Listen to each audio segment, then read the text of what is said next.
Good morning, everybody. Brock and Salk Show. Here we go. Seattle Sports on 710. SeattleSports.com. Seattle Sports app. Podcast platforms, all of them everywhere. Plus 97.3 HD2 and YouTube and... Oh, geez, where else are we? Did I mention the Seattle Sports app? I hope I did. If I didn't, I'm sorry. Please make sure you download the Seattle Sports app. It's important. I can't even remember if I mentioned it, but it's important. And it's a great way to listen to or interact with or even watch the station. You can do all those things with the Seattle Sports app. All right. Let's see. We've got a ton of stuff going on today. Football game last night, continued reaction to the Seahawks. Mike Macdonald, who joined us yesterday. We've got Daniel Jeremiah late in today's show, 9:30 this morning. New and somewhat temporary time for DJ. We got Jeff Passan today. So it's like one of those days with a million things going on. We got the Mariners winning last night. That's 3 in a row now for the Mariners. And I guess that kind of leads me to a good starting point. With the text that we got this morning, only about 15 minutes ago, but I think it's just like, it's hilarious. I love it. Lyle, maybe this one's even for you. And if you're watching on YouTube today, you got to get a good look at what Lyle's gone purple today. I'm here for it. He's got it. There he is. Look at him. He's got a purple half sleeve hoodie. I love it. Lyle's dressed to impress on a Tuesday morning here in September. Feeling good, Lyle? Yeah. Feeling good about that win yesterday? Well, it's 3 in a row. It's 3 in a row. So I thought you might be entertained then by this text from the 954 in Florida, of all places. I hate this team, says the 954. If I wanted to ride a roller coaster, I'd go to Six Flags. Either be good or be bad so I can be done with you. Up and down, inconsistent craziness. Enjoy the ride, brother. That's what this is. You think the Mariners are we're going to talk to Passan about this today. Yes, the Mariners have definitely been a roller coaster ride this year. Yes, they have definitely had their major ups and major downs. And when they're in the middle of one of the ups, it does feel like this team is unbeatable and they just like they're just a force. That's how it felt last night in the 6th inning. The moment they walked Rivas, you're like, oh, they're going to score a bunch of runs in this inning. Did you feel that? I did. When it got to bases loaded, nobody out, and they pulled Michaelis, it felt about that time. You walk the 9-hitter in this lineup, you're toast. You walk the 9. I would love. I mean, this is probably more research than I'm capable of. Maybe we can get Alex Mayer to do something on this.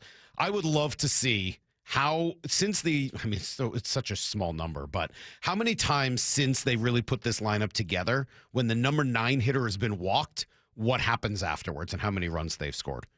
Because you walk the 9-hitter and then you go right through this gauntlet, the Randy, Cal, Julio, Naylor, Gino, like you go through Polanco, you go through that gauntlet, you're going to give up runs if you start that with a man on first for no reason because you walked him. And in this case, it was a great at-bat from Leo Rivas. But, Brock's calling him Leonardo. He's not the only one. I heard Gary Hill calling him Leonardo last night on the radio. Leonardo Rivas comes up with a huge 9-pitch walk, and it just felt like everything flowed right from there. In fact, they were giving him credit right afterwards. Here was Jorge Polanco on the field. Good at bats. It started with Leo in that inning. He took a great at bat, and we just follow him. We come with a good momentum, and we just did our thing right there. I love it. Way to credit Leo. He gets him started out of the 9 spot. Then you get a hit from Randy, a 4-pitch walk to Cal. They wanted no part of him in that situation. Great. Julio bangs out a single. Naylor bangs out a double. See you later. Goodbye. Game over. You get to turn it over to the A side of your bullpen, which was Nails last night. That's a Mariner win. Like, that's how it's supposed to go. Yeah, it's frustrating early. You wish that they did more against a guy in Michaelis that really hasn't done much, all year. But they got him out after 5 innings. 5+, and then they go to work on a bad bullpen. That's what you're looking for, guys. Like, I know it's frustrating while it's happening, and poor Brock was about to lose his mind last night as the Mariners didn't score for a whole 5 innings, but then they came back, and that's what this team does. And I'm not like Mr. On board, this is the team of destiny thing. Trust me. When they play bad, we can have the exact same conversations in the other way. 180 degrees the opposite of like, my God, when this team is bad, it is really frustrating. I totally get where the Florida, texter is coming from. We've seen that side of it. We just saw it on the road trip, where for the first 7 games, they were awful.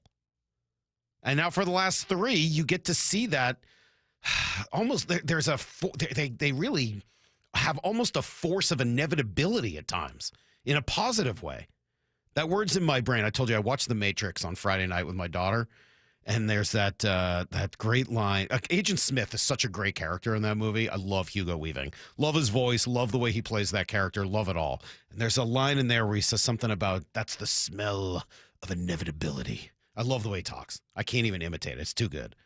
And there is that sort of air of inevitability at times when this lineup starts to click and you're like, man, there's no hole in this lineup for the first 6 players in it. And again, the bottom of the order, when they do the work that they did last night, specifically the walk to Rivas, 9-pitch walk, you're playing with fire. So I get it. I totally understand it. This text's just hilarious. I hate this team. If I wanted to ride a roller coaster, I'd go to Six Flags. I don't want to sit here and quote Lloyd McClendon to you, because nobody wants that. Lloyd McClendon is probably one of my least favorite manager/coaches I've dealt with on a regular basis. Just drove me absolutely nuts. But you remember Lloyd's line? Does anybody remember Lloyd's line all the time? Enjoy the journey. That's all Lloyd would say. Enjoy the journey. And that was his thing. You kind of have to embrace it. If you're not going to enjoy it, you have to at least probably embrace the journey that the Mariners are on this year. You probably have to at least embrace the journey, even if you're not going to enjoy every second of it. Yeah, when the downs are down, they're really, really frustrating. There's no doubt.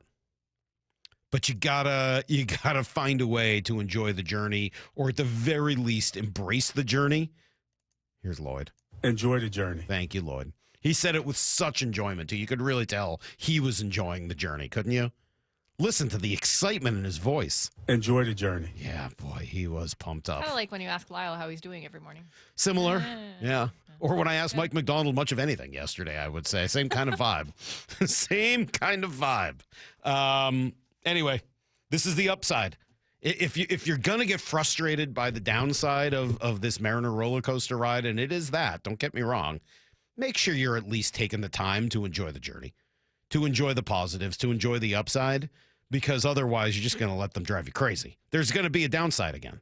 And by the way, they could win 8 in a row here, which is what I said the other day. They're almost halfway there. They get 2 more games against a... Hey, anybody impressed with that Cardinals team last night? No? They got a lot of injuries. Arenado out, Brendan Donovan out. So when you play them now, you're like, there's not really who's going to beat you in that lineup. Who are you worried about? Newt Barr's a good player. They got a couple good players, but you don't go through that lineup compare that lineup to the Mariner lineup. They're night and day. They're night and day different. And then you're going to see Anaheim come in here, and again, that team has driven the Mariners absolutely bananas. But you should be significantly better than them. You're 9 games ahead of them in the standings. Then you go on the road. You got your 2 tough road trip series, right? You got to go to Kansas City and to Houston. And then you get Colorado at the end of the year. And then, of course, the Dodgers, who probably aren't going to have much to play for. We'll see. We'll see what the Dodgers have to play for at that point. So, I don't know, man. The ups are up, the downs are down. Yesterday and the last couple of days, we've seen the ups, and hopefully it is enough to remind you and sustain you, all of us, during that time when the downs are happening, because they're going to happen again. They happen. That happens to every baseball team. And we'll talk to Passan about some of that tonight. All right, or later this morning. Okay, let's see. Let's come back. We're going to play all of Mike Macdonald from yesterday. A very, I thought, frustrated Mike Macdonald. He was not happy, clearly, with the loss on Sunday, but also kind of proud of the fight, the physicality, how hard his team played. So we'll go through all that. We'll do it at 7:30 or at 6:30 here in about 20 minutes after everything you need to know next. Seahawks make a move. Wyman and Bob every afternoon at 2. Abe Lucas signs a 3-year, $46 million extension. How about that? I've said I think he's the most spectacular offensive lineman until Ray Zabel takes over, because I fully expect that to happen. But when you watch Abe Lucas, it's like, look at this. He's always looking for like extra work, or he's running downfield and blowing somebody up. Dave Wyman and Bob Stelton, only on Seattle Sports and Seattle Sports on YouTube.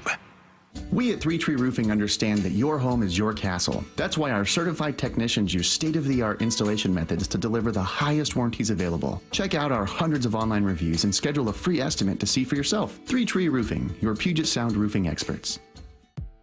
Is your car road trip ready? Don't get stranded. Get to Bucky's Complete Auto Repair. Bucky's has been preparing cars, trucks, and SUVs for safe, worry-free travel for over 50 years. We take care of your car with experience and good old-fashioned customer service. For all your oil changes, brakes, AC charging, and factory maintenance, choose Bucky's. No appointment needed, and yes, friendly financing is available. Visit Bucky's.com. Bucky's, where your car feels right at home. Do Crohn's disease or ulcerative colitis symptoms keep coming back? Tremfya, guselkumab, may help, with rapid remission achieved at 12 weeks and lasting clinical remission at 1 year. Some even saw visible improvement of their intestinal lining at 12 weeks and 1 year.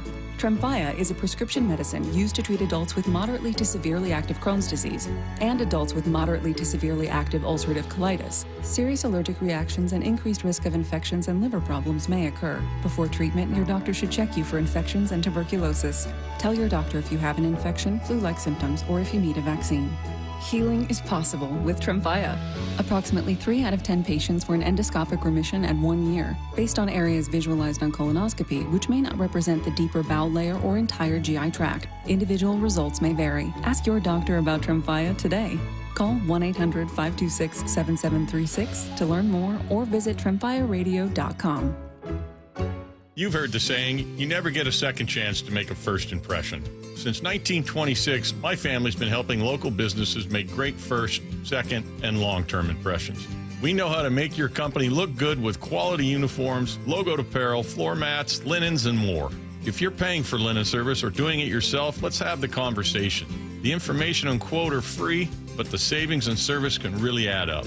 Visit suplinen.com. Superior Linen Service. It's what we do. At Cressy Door, we have the perfect garage door for you. Come visit our brand new garage door and fireplace showroom and let our experts help you find the perfect garage door. Cressy Door. Actual price will depend on product and subscription plan. Featured products are compounded drug products, which the FDA does not approve or verify for safety, effectiveness, or quality. Prescription products require an online consultation with a healthcare provider who will determine if appropriate. See website for details, restrictions, and important safety information. Want a boost in and out of the bedroom? Hims has you covered. Introducing a new 2-in-1 approach to level up your game. Tadalafil for better bedroom performance and zinc for testosterone support. Put it all together and you've got what you need to turn things all the way up. Getting started is simple. Just go to hims.com/joy to start your free online visit. Through Hims, you can access ED treatments including pills, chews, and more. 100% online.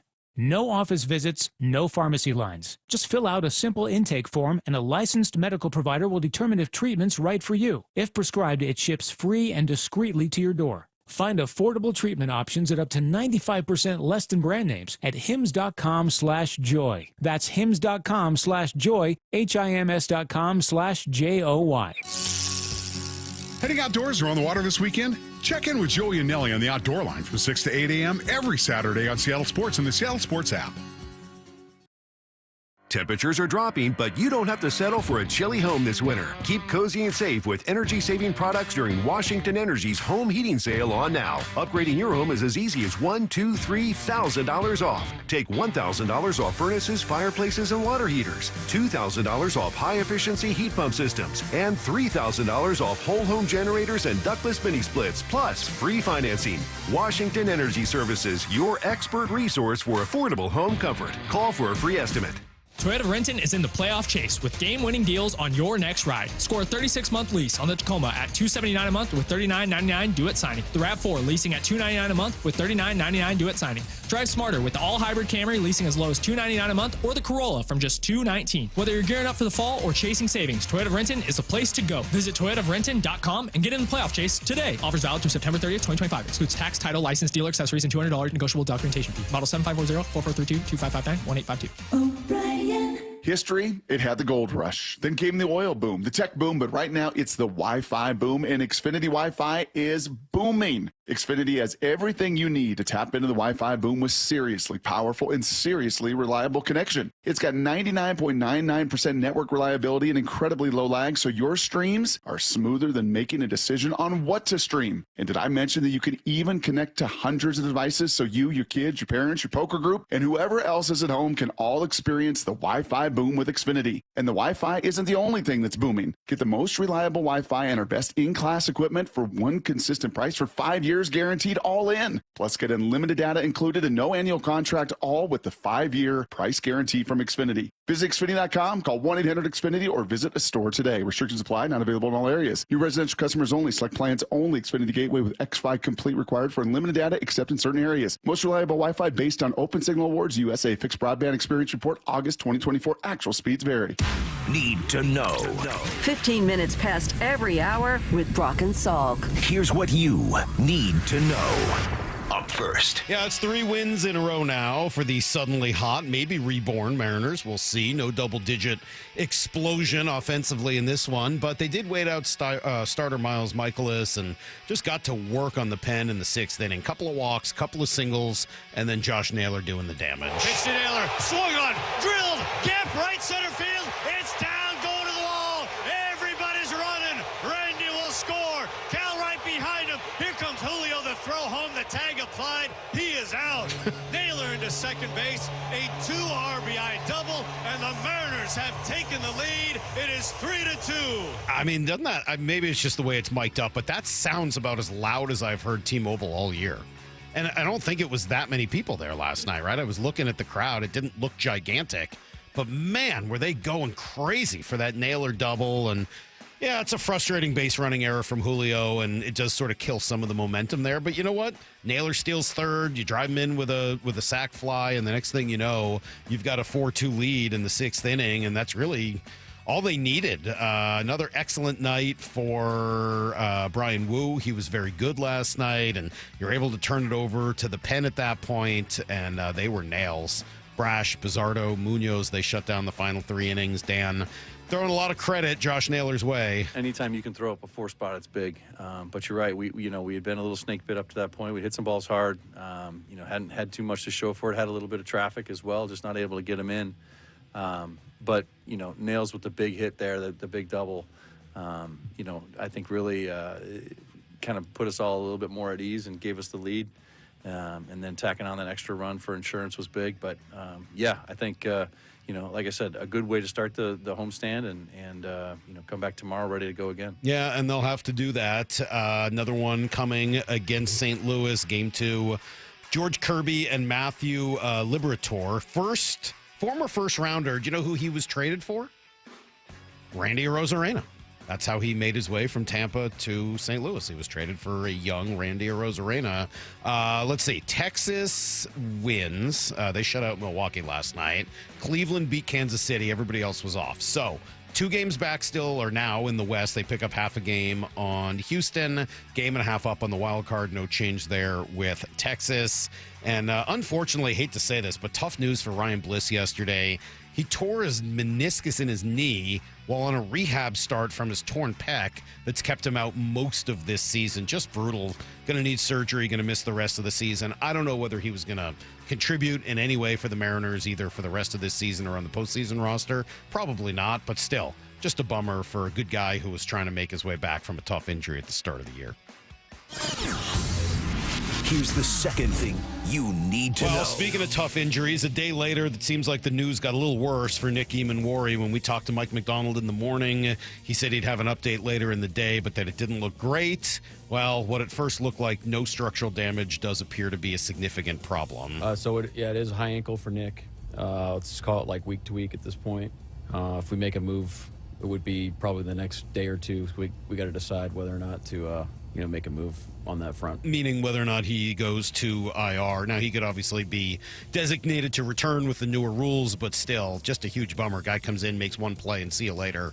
A person they were really expecting to be a big part of their defense this year. Currently considered week to week, but obviously could go on IR and then would have to miss a large chunk of the season. So what do we make of this team after 1 week? We've got our opinions here locally, and we'll hear from Daniel Jeremiah at 9:30. Greenlight Podcast, Chris Long and his former teammate Bo Allen. Man, they were still pretty positive on the Seahawks. Here was Bo. I thought Seattle looked physical, man. I like Seattle. The Niners got away with one a little bit here. Yeah, think about their front. Like Leonard Williams still is a really, really good player that I've been excited to watch. Byron Murphy, in his second year, I thought he had a pretty good game too. Like I like that Mike Macdonald defense, and dude, the Seahawks were driving to win this game at the end before that play you mentioned, Chris, where Bosa backed the tackle right into Darnold and he fumbled. I don't know. I feel like the Seahawks could kind of do one of those things where they just play consistently solid, despite this week 1 loss, and could be more of a factor in the NFC West down the line. I didn't really think that they played bad football. No, I didn't think they played bad football either. There were some things that we'll have to talk about and sort through. And obviously, you can't just say except for that one play, when that one play was, the way the game ends up ending. And it wasn't just that one play. But, yeah, I don't think anybody should watch week 1 and declare a season over. If anything, there was a lot of cause for excitement and some hope over the course of this upcoming season. Here's the third thing you need to know. All right, another great primetime football game to finish off what was an excellent first week across the NFL. 2 young quarterbacks really made it fun last night. Caleb Williams looked better early, but it was J.J. McCarthy getting the last word late. Vikings scored 21 points in the fourth quarter to come back and win. McCarthy. Pass is caught, spinning grab by Aaron Jones. And somehow, some way, the Minnesota Vikings are on top. Yeah, and then it would go back and forth a couple more times. Eventually, they end up winning 20, I guess not a couple more times, but they win 27 to, 24 when it was all said and done.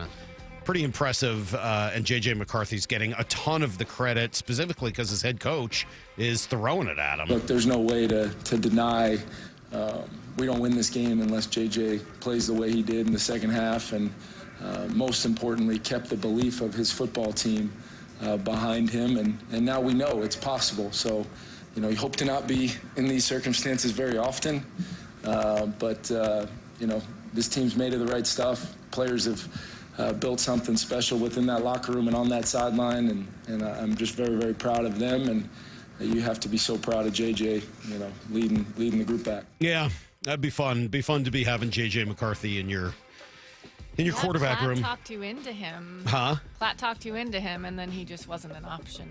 Yeah, it's too bad. I would have been into it. I think I said by the draft, I was all in, totally sold. It was pretty impressive yesterday to see him get off to a shaky start.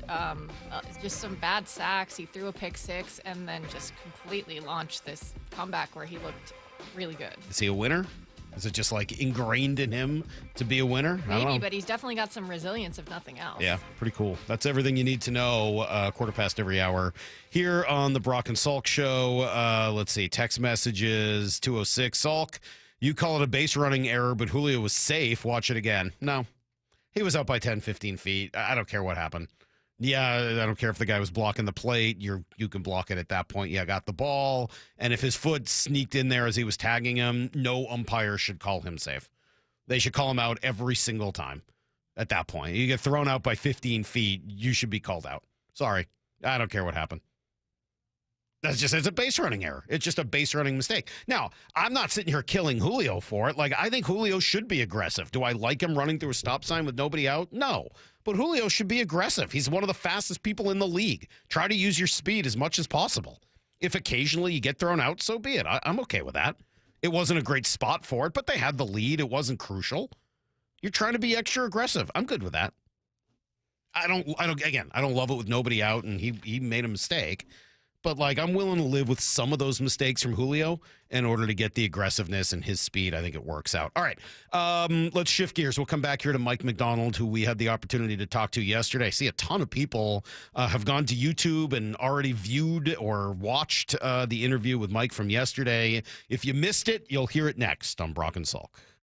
Get inside the huddle. The handoff inside. He's going to go. Touchdown, Seahawks. Taking you inside the VMAC every week. Thursdays, noon to 2. Our guys show up to play. Player interviews. It's obviously been paying off. Just going to continue to do that. Previewing this week's matchup. We'll say they come out and just run the ball down the Niners' throats. And everything Seahawks. If anybody had a doubt, don't. The Huddle. Every Thursday at noon. Exclusively on the home of the Seahawks. Seattle Sports.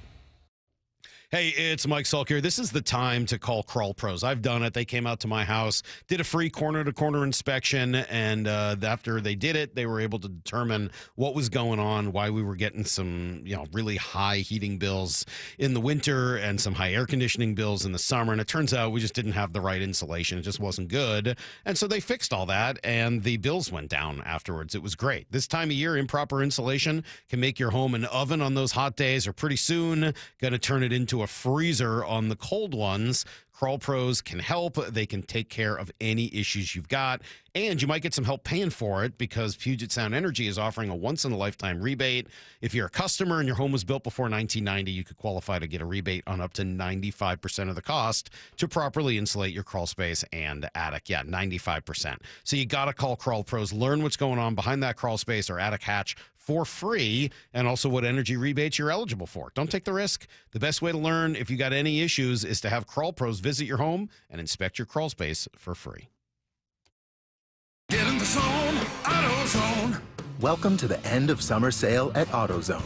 We're celebrating the end of long days and short nights with big deals for a short time, like car wash. Right now, you can save 20% on the Armor All Complete Car Wash Kit. Need new brakes? Duralast brake pads are free with the purchase of Duralast rotors. We've also got oil deals and more. We're ending the summer right with the end of summer sale at AutoZone. Get in the zone, AutoZone. Restrictions apply. This is the story of the one. As a custodial supervisor at a high school, he knows that during cold and flu season, germs spread fast. It's why he partners with Grainger to stay fully stocked on the products and supplies he needs, from tissues to disinfectants to floor scrubbers. All so that he can help students, staff, and teachers stay healthy and focused. Call 1-800-GRAINGER, click Grainger.com, or just stop by. Grainger, for the ones who get it done.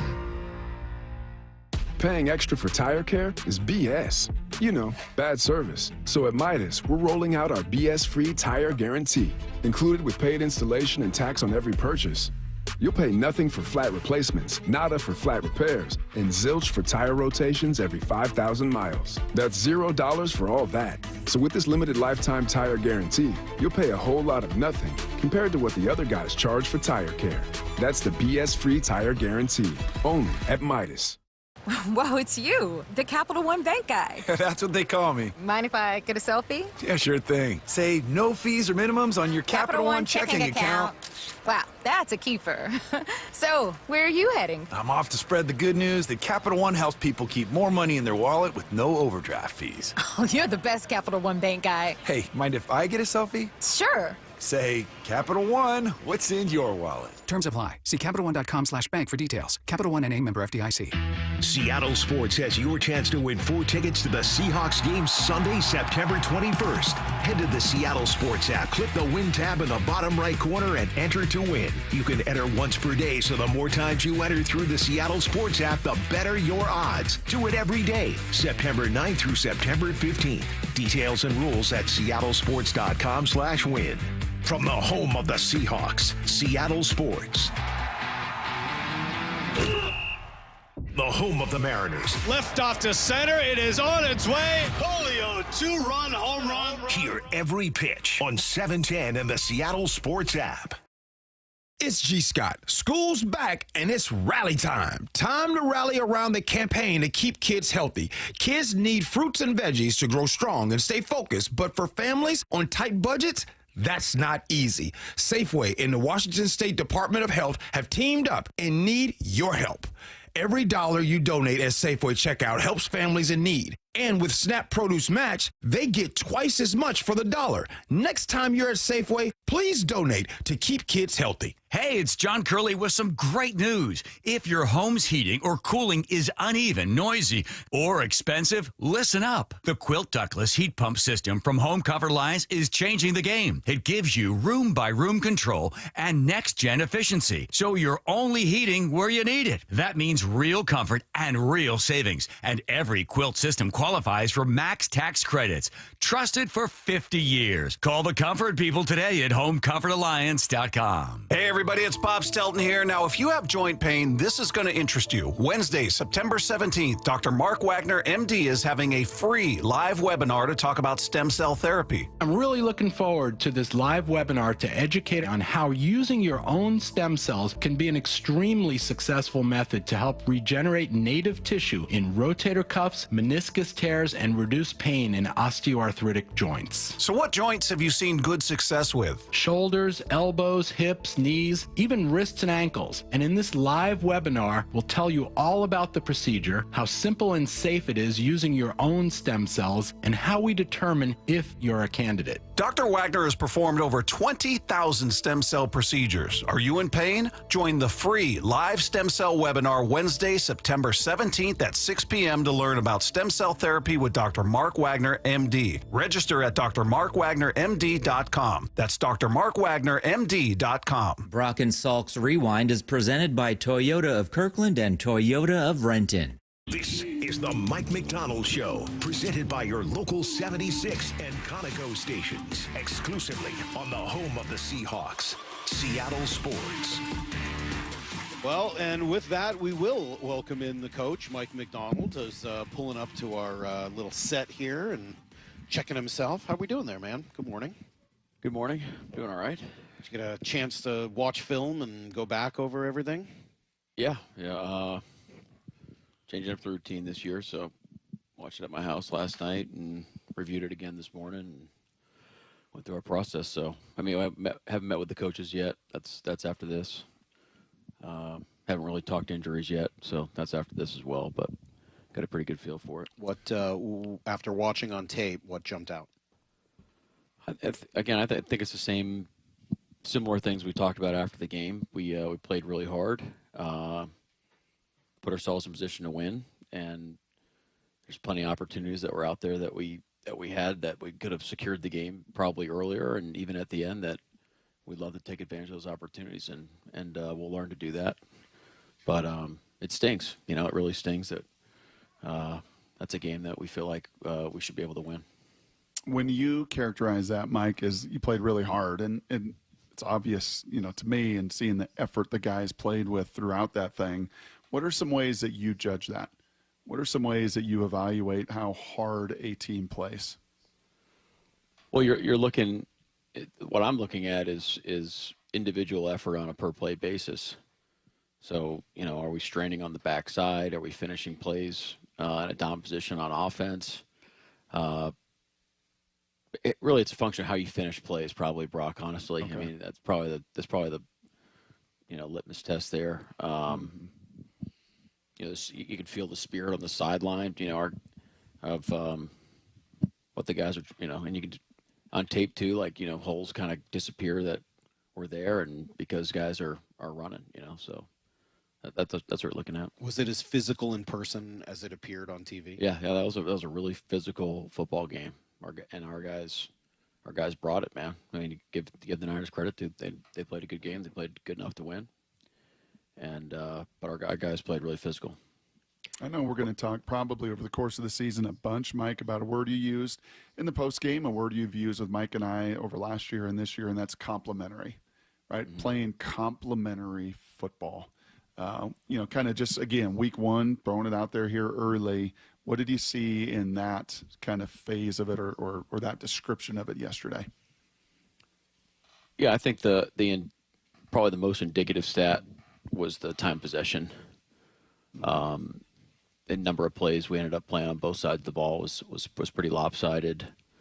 I think we affected the ball on defense, which is good. So turnover margin, we were ahead there for a long time, part of the game. And, Jackson got to take care of the ball there on the screen pass and obviously the fumble at the end.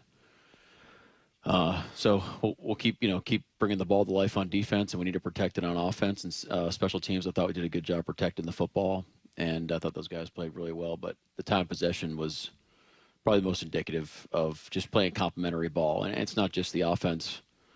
It's not our offense just, not playing as well as they feel like they should and as we expect them to play, but it's also defensively. I mean, I got to look at like the early down numbers and see how we played on first down and second down. But it seemed like there was probably more than usual second or third and shorts, third and manageables for the Niners. And I think, I think they were 50%, if I remember right, on third down. And we had a couple self-inflicted penalties as well that let drives extend. And then, that's going to affect time possession. So we got to be more we got to be more effective and more efficient on offense, and we got to get off the field on defense. Pretty much that simple. Do you have a number in mind that makes something third and manageable? Like, what is it? Maybe it's different for every team. But yeah, it depends on this. Depends on the field position. A lot of times when you're in plus territory, you have 2 to get it, based off of what our strategy is that week. So,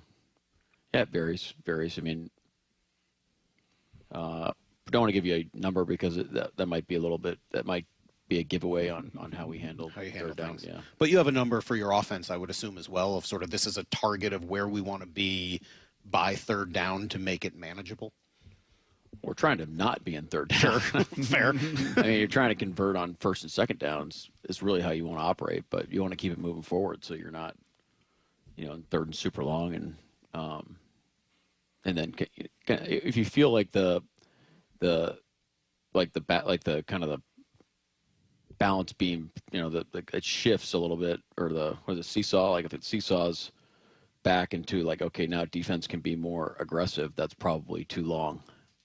I mean, that's going to happen in football, right? It's just you're trying to minimize those. We didn't create enough of them on defense. Yeah. I think it's easier, Mike, for all of us to watch the guy handling the ball, right? To watch a tackle blocking in space, to watch a receiver running, to watch a quarterback throwing. I think, it's easier for the fan to evaluate and judge that and in all the different ways. Hard with the offensive line. I think that's the hardest group for any fan, even someone that, may think they know the game of football, to know what techniques and what styles and what's being coached and taught. What did the group play? How did the group play from your eyes yesterday up front for you guys? I think it's probably symbolic of where we're at as a football team. I think they played really hard. There's some details we need to clean up, which we'll be talking about as a staff here in a little bit. And then there's opportunities too for us to create some more explosive plays. If we can get those things dialed in, and very similar to what we saw earlier in the preseason. I mean, these guys are very capable of it, but let's make sure that we're hitting those targets for moving forward. I thought our protection was I thought we protected Sam really well for the most part until the last play. So yeah, we'll just keep attacking it, man. Look, these guys, they're determined. I think we're playing together. I don't really have the synopsis on like the communication part of what was happening on that front. We'll get to that here in the next couple hours, but yeah, hopefully that makes sense. It's an observation, and maybe I'm off. You seem frustrated today, not surprisingly after a loss, but having talked to you after some of these games for the last year, you seem maybe a little more frustrated today. Well, I mean, no. I mean, one, yes, of course you're frustrated. We expect to win those games, and I feel like we're good enough to do that. So, yeah, I was going to be frustrated with it, but like I told the team after the game, I believe we have a really good football team, and I trust the guys in the locker room. I trust our coaches, and it's a long season, but there's an urgency to go make it right and to get better. And this is a really critical week for us to take a big step and to become a better football team. So that's where I'm at. I'm just kind of right now. It's just, I'm in the process of us after watching the tape, and I don't have all the answers yet for you. I wish I did. And but we'll get those over the next the rest of the morning and when the players get here, and then we'll move forward. Some of the plays that kind of jump out from this game, 2 or 3 that swing it one way or another. 2 of them on the final drive for the Niners with the 2 big passing plays, the touchdown and the deep pass. What are the coaching points for Riq Woolen on those 2 plays that get over him? Yeah, it's tough. I mean, look, there's the deep ball where probably until the last second or 2 of the play, he played pretty well, and we just got to be better when we're in and out of phase on how we're going to attack the ball. It's a technique thing. It's a fundamental thing with Riq, and then we'll get to the bottom of what happened in the end zone. But the ball was put up in the air. Let's go attack it. Let's go make that play, which he's made those plays before. And yeah, it's funny. It's like, yeah, okay, we're gonna single out those 2 plays, but I mean, there's so many other plays throughout the game that got us to those points too. But I mean, those, of course, those stick out because it's the last drive on defense. But we'll play those better in the future. It's kind of weird for me now, Mike, being on the couch and not being in the radio or TV booth as an analyst. And I put myself in Greg Olson's shoes, and I thought he did just a phenomenal job as a pure analyst, talking through different circumstances. And he was pretty adamant on the air that he would have gone for it in that moment. Salk and I have loved your process. 4th and 1. Yeah, taking us into the process, and that's his opinion, and he gave why, and I appreciate that as an analyst. You're down on the field making that in real time. Can you walk us through the process of that decision and whether that was a tough one at all? Well, it was a tough one, and I think the world of Greg. I think he's a phenomenal analyst, and does a great job. Numbers, it was a favored go for us on our model. But you are making these things in real time. But it was a full yard, probably a little bit more so than maybe a full yard, and just call it a full yard from what I could tell. And I felt like if we took the lead right there, we were playing well on defense. It wasn't 4-down territory for them yet to be in. Like if we kick the ball off to them, it's not 4-down territory for them yet. I think they would still punt it if we got a 3-down stop in minus territory and get into 4-minute mode, which I felt good about that, the way we ran it that drive. And then if they got in plus territory, they're still 3-down mode to kick a field goal, which, what are we, 6 inches away from, being able to go down and kick a field goal with ample time on offense too. And then, and so that was the thinking. If you go and you get the first down, you're not guaranteed a touchdown. You're gonna knock some time off the clock, and ultimately you'll probably end up with a score on that. And then San Fran's going to be in a 4-down situation coming down the field, probably with all 3 of their timeouts. Which is a difficult situation too on defense. I think the numbers are about 40 to 50%, 60% score rate in that situation. So that's what was going through my mind. I would think that I love the idea of looking at the models. One thing I would imagine is hard is that how does the model take into account touchbacks now coming out to the 35 since you've never really seen it before? Well, you have expected outcomes now. I mean, there's no of what happens when a drive starts at the 35. Yeah, and a lot of smarter people are input. That's taken into account. Is the average field start? Yeah.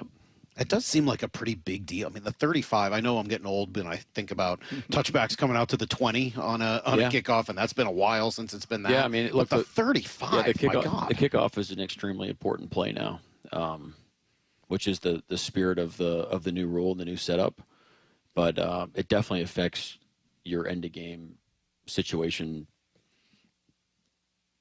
how you handle it, like the situation decisions, especially the underrated thing is especially when there's less than 5 plays to go in the game.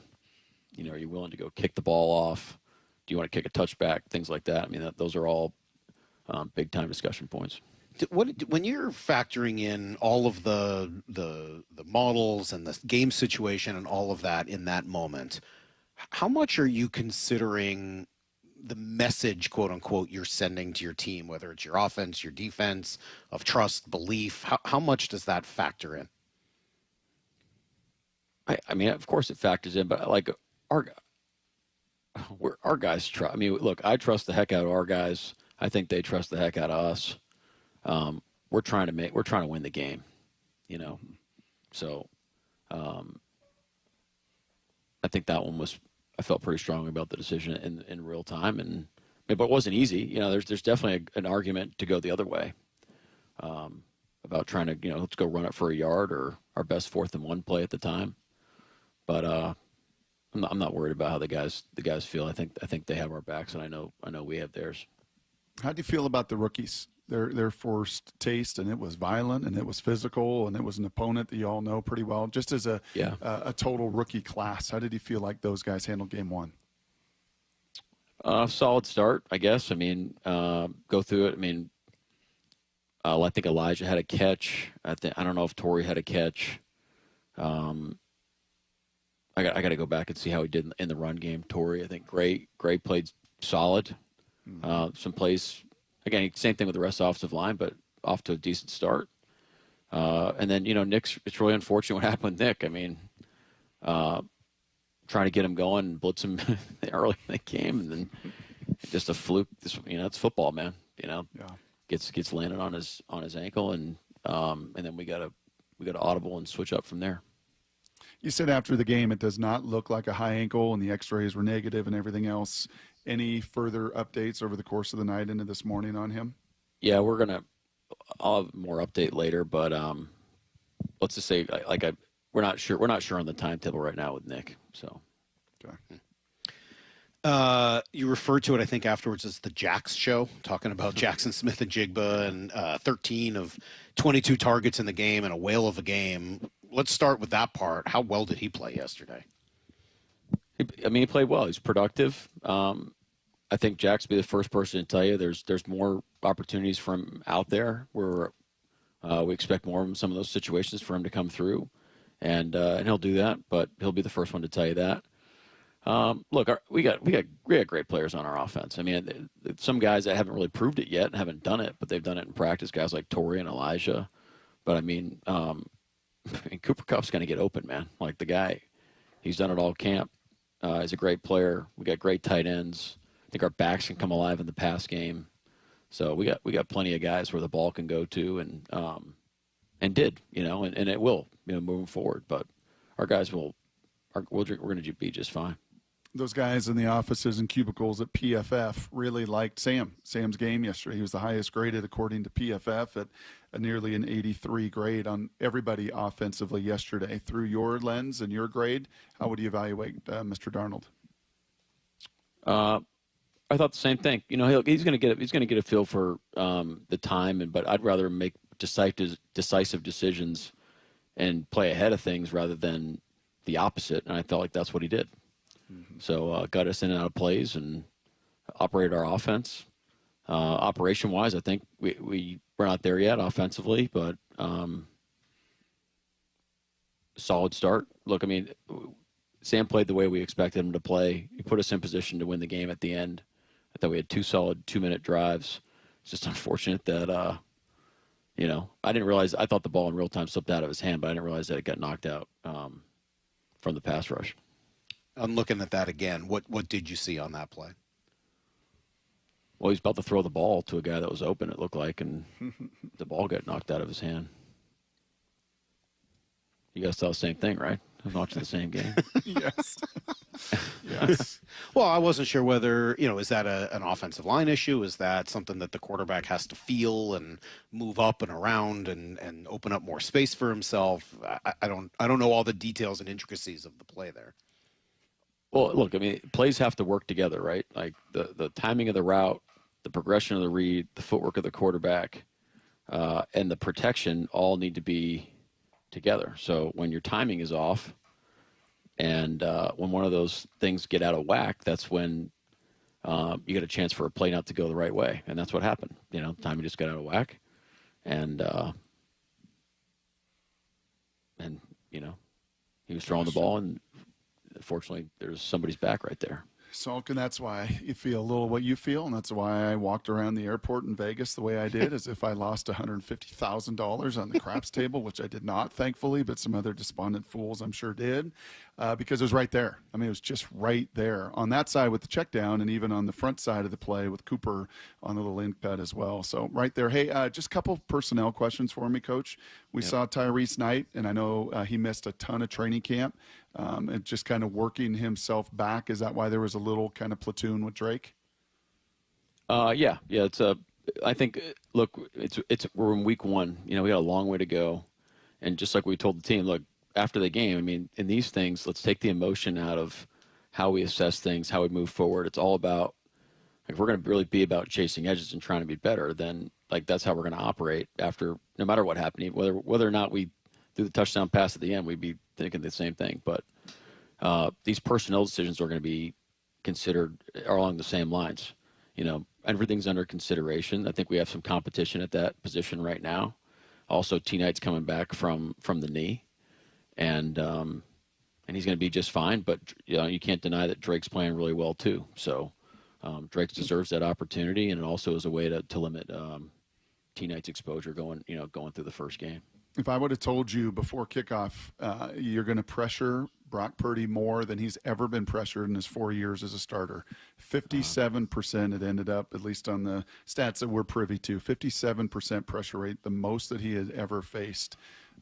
What led to that, and can those pressures lead to more sacks? What's the definition of a pressure? Oh, they on the broadcast we're talking about movement, right? Just in his face, making him move, people around him. Like get him off the spot. Exactly. Mm-hmm. Did you feel that?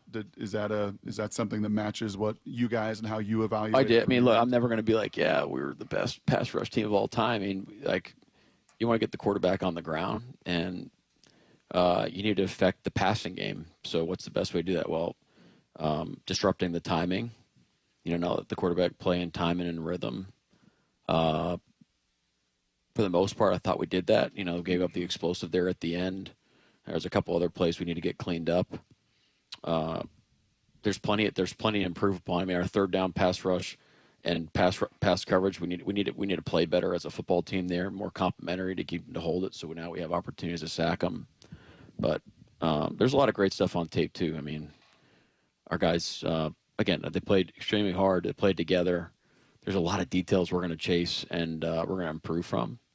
But yeah, of course, if you're going to try to attack, if you're going to try to affect quarterbacks, you have to not let them play on time, and so that's part of our goal. Julian Love seemed to show up a lot. Did he have a good game yesterday? He did. Yeah, Julian played really well. And Kobe? Kobe played well too. Kobe played well. How about the two running backs? As you look to assess the play of the two running backs, how would you describe how they each handled yesterday? Both played well, I thought. I gotta go back and get some more details on,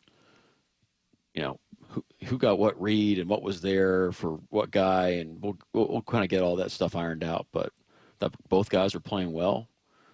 Protect our quarterback. Thought they caught the ball well. There's going to be more opportunities for both of them moving forward, and that's how we'll treat it. And we appreciate. Sorry, Brock, go ahead. Oh, I was just going to say, lastly, obviously it's week 1, it's a response. And the message to the boys when they come in today or when you get them kind of in the full room will be what? Yeah, tell them the truth, tell them with love, and tell them how we're going to go moving forward. I don't really know that yet. I mean, again, I haven't talked to our staff yet. So this is just my kind of initial reaction to everything. Let's go figure it out. Let's go kind of set a course here of where we want to attack. But our guys are going to be awesome. I mean, they're going to have a lot of resolve and a lot of determination. And this is a big week because this is like the next week for us. We have another opportunity to go play ball on Sunday across the country in a great atmosphere, and let's go get ready to go play that game. I think you'll be asked some questions about the number 1 wide receiver in Pittsburgh at all this week when you talk to members of the media. Yeah, I'm not sure if I'll ever get that all week. Either that or what's it like in your second year? What's going to be a more frequent question? Are you looking forward to seeing DK next week? Yeah, of course. You have a plan for him in the back of your mind somewhere? Not yet. I've literally just watched their game I just watched their game this morning. So, no, we have zero plans so far for Pittsburgh. All right, there you have it. That's the news of the day. No plan for Pittsburgh from Mike Macdonald. We'll run with that for the rest of the week. Seriously, thank you, Coach. We appreciate it. All right, guys. Tough one yesterday. Get it back on Sunday, and we'll see you on Monday morning. All right, there you go. That was Mike Macdonald. Joins us yesterday and every Monday following the games, and get his unique take on what he saw, what he felt, and what's coming next. Speaking of next, we'll jump from one leader in town to another, from Mike Macdonald to Dan Wilson. He told us something in February that is going to define this season one way or another. It's next on Brock and Salk. The Mike Macdonald Show, the morning after every Seahawks game at 9:30 with Brock and Salk. Having talked to you after some of these games for the last year, you seem maybe a little more frustrated today. Of course you're frustrated. We expect to win those games. And I believe we have a really good football team. It's a long season, but there's an urgency to go make it right and to get better. And this is a really critical week for us. The Mike Macdonald Show. Get the podcast on the Seattle Sports app and seattlesports.com. Progressive's Auto Quote Explorer lets you easily compare direct rates from different insurance companies, so you can be confident you're getting the right one, even if it's not with Progressive. Way more confident than you were when you tried online gaming. Who knew 12-year-old boys could be so mean? And where did they learn to swear like that? 2 hours of losing to these underage trash talkers, and you're starting to question if maybe you really should stick to pickleball and other boomer stuff. So use Progressive's Auto Quote Explorer and be confident you're getting insurance that's right for you. Progressive Casualty Insurance Company and affiliates. Not available in all states or situations. Prices vary based on how you buy. If you've got a gas-powered engine, keep it running like new at every fill-up. Stable in-season protection is your engine's preventative medicine, cleaning and protecting the entire fuel system in season. In outdoor power equipment, prevent gum and varnish buildup that could cause a rough or non-running engine. For cars and trucks, increase fuel efficiency and power by removing deposits, ensuring your engine's long-term health. Stable outperforms the competition in independent lab testing. So at every fill-up, start with Stable. You never get a second chance to make a first impression. Superior Linen Service will help your company with logoed apparel, uniforms, floor mats, linen, and more. Give us a call. We answer the phone. Superior Linen Service. It's what we do. Visit suplinen.com. Planning a road trip? Plan a visit to your neighborhood Bucky's Complete Auto Repair for oil changes, brakes, AC repair, and factory maintenance. No appointment needed, and yes, friendly financing is available. Visit buckys.com. Our bats are back, and the ballpark is rocking like 2001. I'm Dr. Ryan Stern with the Stern Sinus Center. For those of you sick of searching for another allergy medication, we offer a solution that will save you time, money, and frustration. Rynair is a simple, minimally invasive procedure that significantly reduces postnasal drip and stuffiness. We're taking new patients. Schedule your appointment in Auburn or Federal Way or go to sternsinus.com. Goodbye, baseball. Home runs in 3 consecutive games. Cal Raleigh, the big dumper. The Mariners' postseason push is on, and there's a whole new way to be part of the action. Introducing the Homestretch Flex Plan, a $500 membership that gives you the freedom to choose your games and seats for the rest of the season, all while saving 5% on tickets and no fees. Strike 3 call.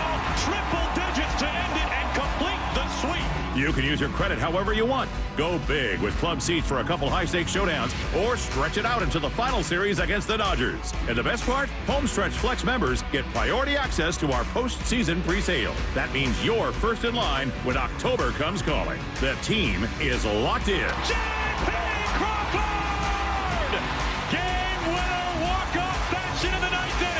And now it's time to bring the energy down the stretch. Come on board today at mariners.com/homestretch. Mariners baseball. Try dance up. Guys, did you know your testosterone affects everything in your system, including how you feel and perform every day?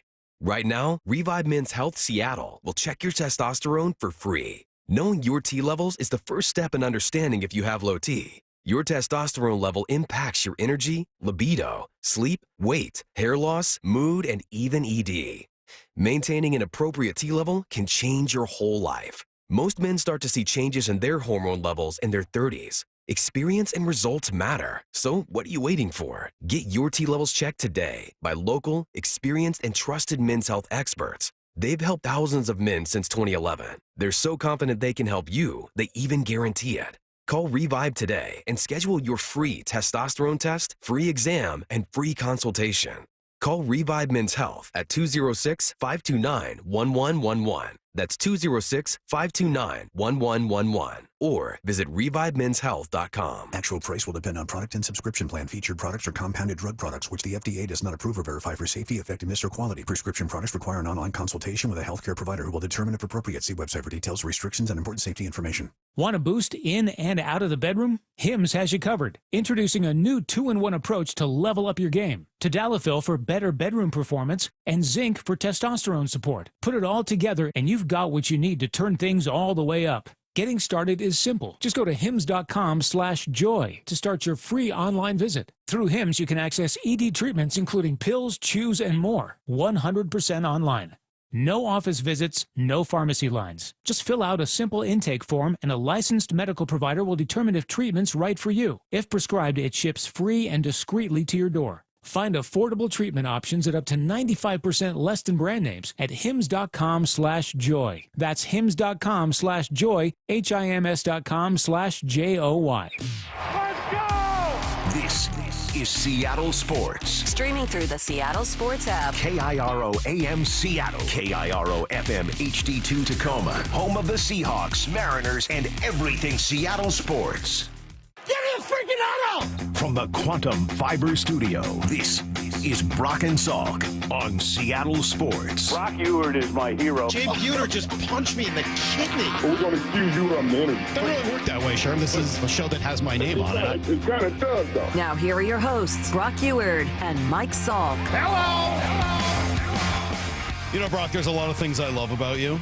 And I'll mention one of them now. But there's many. There's many things I love about you. Uh-huh. I think I could come up with many. Like, if I had to come up with a list, I think I could come up with many. Okay. At the moment, the one I'm focused on is your ability to pick out a salient point from an interview, a conversation, something a coach, especially a coach or a manager says, and watch it be relevant over the course of a season, a career, whatever the case may be. And as we sit here today, and the Mariners have just won 3 games in a row and have kind of gotten themselves back into, playing good baseball, the upside of the roller coaster. I read a text earlier this morning from a listener who said, I hate this team. Just be good or bad. Stop with the roller coaster. If I wanted a roller coaster, I'd go to Six Flags. Stop it, please. And clearly that's what this year has been. But at the very beginning of this year, when we interviewed Dan Wilson in spring training down in Peoria, so this is like February 25th, something like that, end of February, because I pulled it up this morning, you really latched on to one thing he said when you asked him about the pillars of his program. And I think that this first thing he answers is absolutely going to define this season at some point. The first thing on the list really was the idea of grace, and it's not a word you hear a lot. But, I think with players in the game today, I think it's important that they understand that they're going to be supported by a coaching staff, through thick and thin. And I think especially when guys struggle, is when coaches are needed the most. And so extending grace to our guys as much as possible is really, really important. I think the flip side of that is truth, and that's another one, too. You can't lie to players. You have to tell them the truth. They have to understand, the things they need to do to get better. There needs to be accountability involved. So, those are a couple of the pillars for sure. And preparation is another one. He goes on from there. But the first one is the one that you seized on, I think, for good reason, because, as Dan said, you don't hear it every day. Yeah, Grace. pretty uncommon. Yeah, pretty uncommon.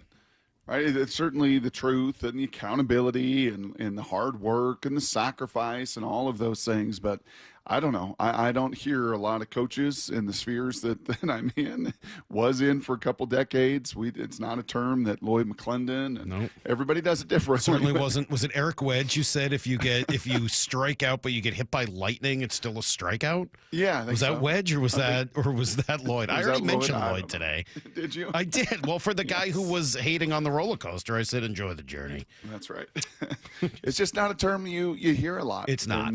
And I think if you were to sit down with Dan, kind of off the record as well, I think he would say, now what is common with a lot of today's athletes, and maybe not some of the veteran baseball players on this team, but certainly when they were in spring training and you had a lot of young guys and you got a lot of young guys brimming, to get in the big leagues, there is a fear. a fear of failure with today's athletes that I think is greater than it was 10, 15, 25 years ago because of this thing right here, because of the accessibility that people think they have on the social media channels and through their phone and through, and we've seen it. We've seen it with Saucedo. We've seen it with Garver, like death threats. What? Bringing Death your threats? family into it, Yes. all that stuff. So I think that, grace and patience is one of Dan's one of his great strengths over this season. And in baseball, probably more important and easier to do than in other sports, knowing that it's a game of failure, knowing that there are going to be ups and downs, unlike in any other sport, and sometimes there's no real reason for it. You heard Dan say when players are struggling is when they need it the most. One way or another, I think that this season for Dan will end up being defined by his grace. If they fail to make the playoffs, or if they sneak in and get whooped in the opening series or something like that, I think it's going to be very fair to wonder if he was too patient with guys at times this year, if there was more need for some of that accountability, for some changes, for some action, for things that could have made a difference rather than allowing some of these slumps to go on and on and on without seeing much of a solution. Flip side of that is if they get in and they go on a run, and we know they're perfectly capable of doing it when they play the way they have over the last 3 games, what's the prevailing story going to be? We always believed in our team. We always believed in each other. We ultimately came back from the dead because of that belief. Like, we just believed in each other, and a lot of credit is going to go to Dan for maintaining his belief, maintaining that level of grace, even when the team is not performing up to the standard that you want them to. And over the last 3 games, they have. And you heard it from Dan even last night, Brock. I know you were getting a little frustrated last night. Dan wasn't. Offensively, we know we can strike and strike quickly. I think throughout the ball game today, even though we weren't scoring early, our guys, the energy was there. We knew we were going to continue to be in this game. And, that's why it's so important. Brian Wu able to keep it there at the 2 runs and the bullpen after that. We knew we were going to be able to score. And, I think these guys just put the good at-bats up there that they had to and were able to get the 4 spot. And a really big night for us tonight, I think, offensively to come back from two down and get that two-run lead. Yeah, the 4th inning, the runner on second, nobody out, do nothing. The 5th inning, runner on second, nobody out, do nothing. It's like the 10th and 11th and 12th innings of extra innings. Like, can we play some good ball? Just move them over. Can I just get a productive out? Can we just, lead off doubles? Can we just do something with them? Nope. We're just going to test your patience and your grace until the 6th inning and load up the bases. And then, Mr. Naylor and Mr. Rodriguez do their thing and do their damage and get an add-on run. And that was enough last night. See, the problem, Brock, was the leadoff double. You don't want leadoff doubles. Leadoff doubles are only get you in trouble because there's a weight of expectation that comes with them. It's like a 2-0 lead in soccer. Yeah, it's stupid. Nobody wants a leadoff double. You know what you need? A leadoff walk to the 9-hitter. You get a leadoff walk to the 9-hitter, you're going to score. That's and right. Your guy, Leonardo Rivas, last night takes a walk, a 9-pitch walk in that 6th inning. They get Michaelis out of the game a few minutes later, and then it's a walk to Cal and a single and a double, and it just kind of continues. When you got to go through the gauntlet of this lineup and you've already thrown a man on base with a 9-pitch walk, you're in trouble. Especially the 3rd time through. So I understand the frustration as you're watching the game. I was giving you some grief last night, but I probably shouldn't have because I get it. You're watching that and you're like, I can't believe this is happening again. They just scored 28 runs in 2 games, and you're going to come back and do jack squat against Miles Michaelis? Yeah, but they force him out after 5+ innings, and they go to work on a bad bullpen, and they score 4 runs, and that's all they needed with this bullpen to do its thing. Just do me a favor. Do all of us a favor. You're going to make something up that's not true. No. You're going to lie to the people here. I am not going to lie to the people. You are about to lie to the people. I know what you're going to say, and you're lying to the people. You're a liar. You're about to lie to the people. Don't do it. Don't lie to the people. I'm not lying to the people. Yes, you are. Yesterday, you were just previewing this wonderful series. And what did I say? Michaelis has been terrible. No, I didn't. I didn't say that. I gave you his numbers. Oh, okay. I said Michaelis has an ERA around 5. Okay. Are you sure? Yes. I said he's. I think the first time around. I think he said he hasn't been great this year. He's got an ERA around 5. That's it. Okay, but that's true. That's not. I'm not giving you anything other than the facts. Is an ERA around 5 what you want to hear? No, not really. Okay. It doesn't matter with this team. It's not predictive. The guy Hauser had a 1 ERA on Saturday, and they bashed him for 10 runs. Nothing is predictive. So don't even tell. So you don't even want the information about what the other team is doing? So I can't handle the truth. Okay. All right? I'm sorry. Do you not want to know who's starting tonight for Kansas No. City, or who he was traded for, or for St. Kansas Louis? City? Sorry, Sure, some you can tell me stupid about Missouri. Kansas Dude, they're City, just yes. towns in Missouri. Nobody cares about either one of them. We'll be right back with everything you need to know next on Brock and Salk. Hawks Live. Presented by the Dining District at the Bellevue Collection. Thursday nights from 7 to 9 p.m. Live from Bellevue Square's center court. Come on by and join hosts Michael Bumpus and Paul Moyer and a different Seahawks player every week. This should be fun. Hawks Live. Thursday nights from 7 to 9 p.m. Exclusively on the home of the Seahawks. Seattle Sports on 710 and the Seattle Sports app. Well, I'm talking to you out there that's frustrated with your insurance. You're stressed, you're confused, you don't have the time, frankly, or the margin to deal with your insurance. So I know what you do. You do what Molly and I did for so many years. You just assume. You just assume that you're getting the right coverage. You just assume you're paying the proper rates. Well, stop assuming and take the First Mark Insurance Challenge like we did. We heard so many of these First Mark Challenge victories that not only save people thousands of dollars, it covered exactly what they needed for their family, for their needs. First Mark, well, it's there for you. And they want to go to work for you. Think of them as your teammate. They fully analyze your current coverage, making sure you're not overpaying for the wrong coverage. Then, well, unlike you and me, they go to the market, dozens of major carriers they work with to find you the best fit. That's it. There's no stress. There's no confusion. And they spent the last 30 years being an incredible teammate to so many families, including mine. So don't wait a day longer. Probably what I hear the most is, I wish I would have made that call earlier. We'll do it this morning. Go to firstmarkinsurance.com. It's all right there for you. Firstmarkinsurance.com, your teammate that goes to work for you. Tired of uneven heating, noisy systems, and high energy bills? The Quilt Ductless Heat Pump from Home Comfort Alliance gives you room-by-room control and serious savings with every system, and every system qualifies for max tax credits. Call the Comfort People at HomeComfortAlliance.com. For over 113 years, Pacific Lamp and Supply Company has been your #1 lighting specialist in Washington, from the Space Needle in Seattle all the way to the Riverwalk in Spokane. With the largest lighting inventory in Washington, Pacific Lamp's knowledgeable and experienced staff can assist with any lighting issue, including intricate lighting and control designs. Plus, they work with all utilities in Washington to get you the best available lighting rebates. Pacific Lamp and Supply Company, Washington's lighting experts since 1912. Visit pacificlamp.com. Stacy here. Sell your car to Wayscar Ford, and when they resell it, they share half their profit with you. That's right. Sell your car to Wayscar Ford, Isuzu, and Auburn. They'll pay you today for your car, and once they resell it, they'll share half their profit with you. WayscarFord.com.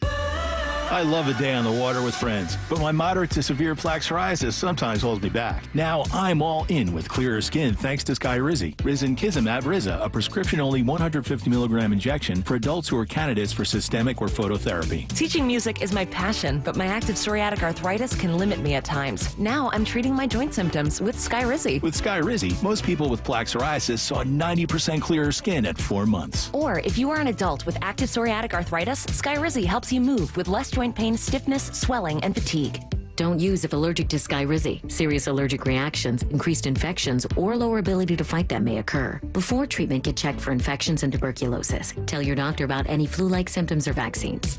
There's nothing like clearer skin. There's nothing like better movement, and that means everything. Ask your doctor about Skyrizi. Visit Skyrizi.com or call 1-866-SKY-RIZZI to learn more. And now, tales of another way. How long can one go on with the same scent of shower soap? Sure, sandalwood is your signature aura, but today you went tropical essence. Glamping in the rainforest. Sometimes another way is the better way, like the new SR 509 Expressway, the alternate route that'll help manage congestion on I-5 and other local roads. Tolling begins September 29th. Save $2 per toll with a Good-to-Go pass. Learn more at goodtogo509.com. The home of the Mariners. One hopper snared at short. On a quick hop by J.P. Crawford. That guy's a magician over there at shortstop. Seattle Sports. Download the Seattle Sports app.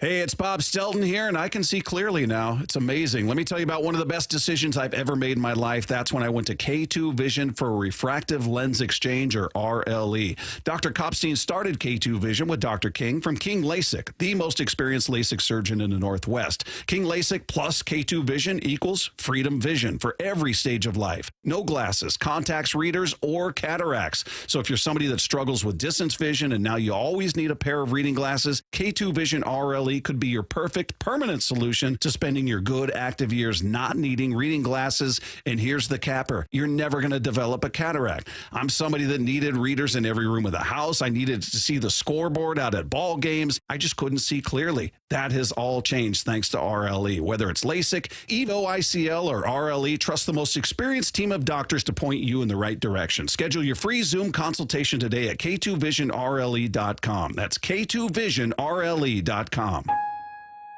Change is always happening. It's part of life. And when it comes to music, change is all around us.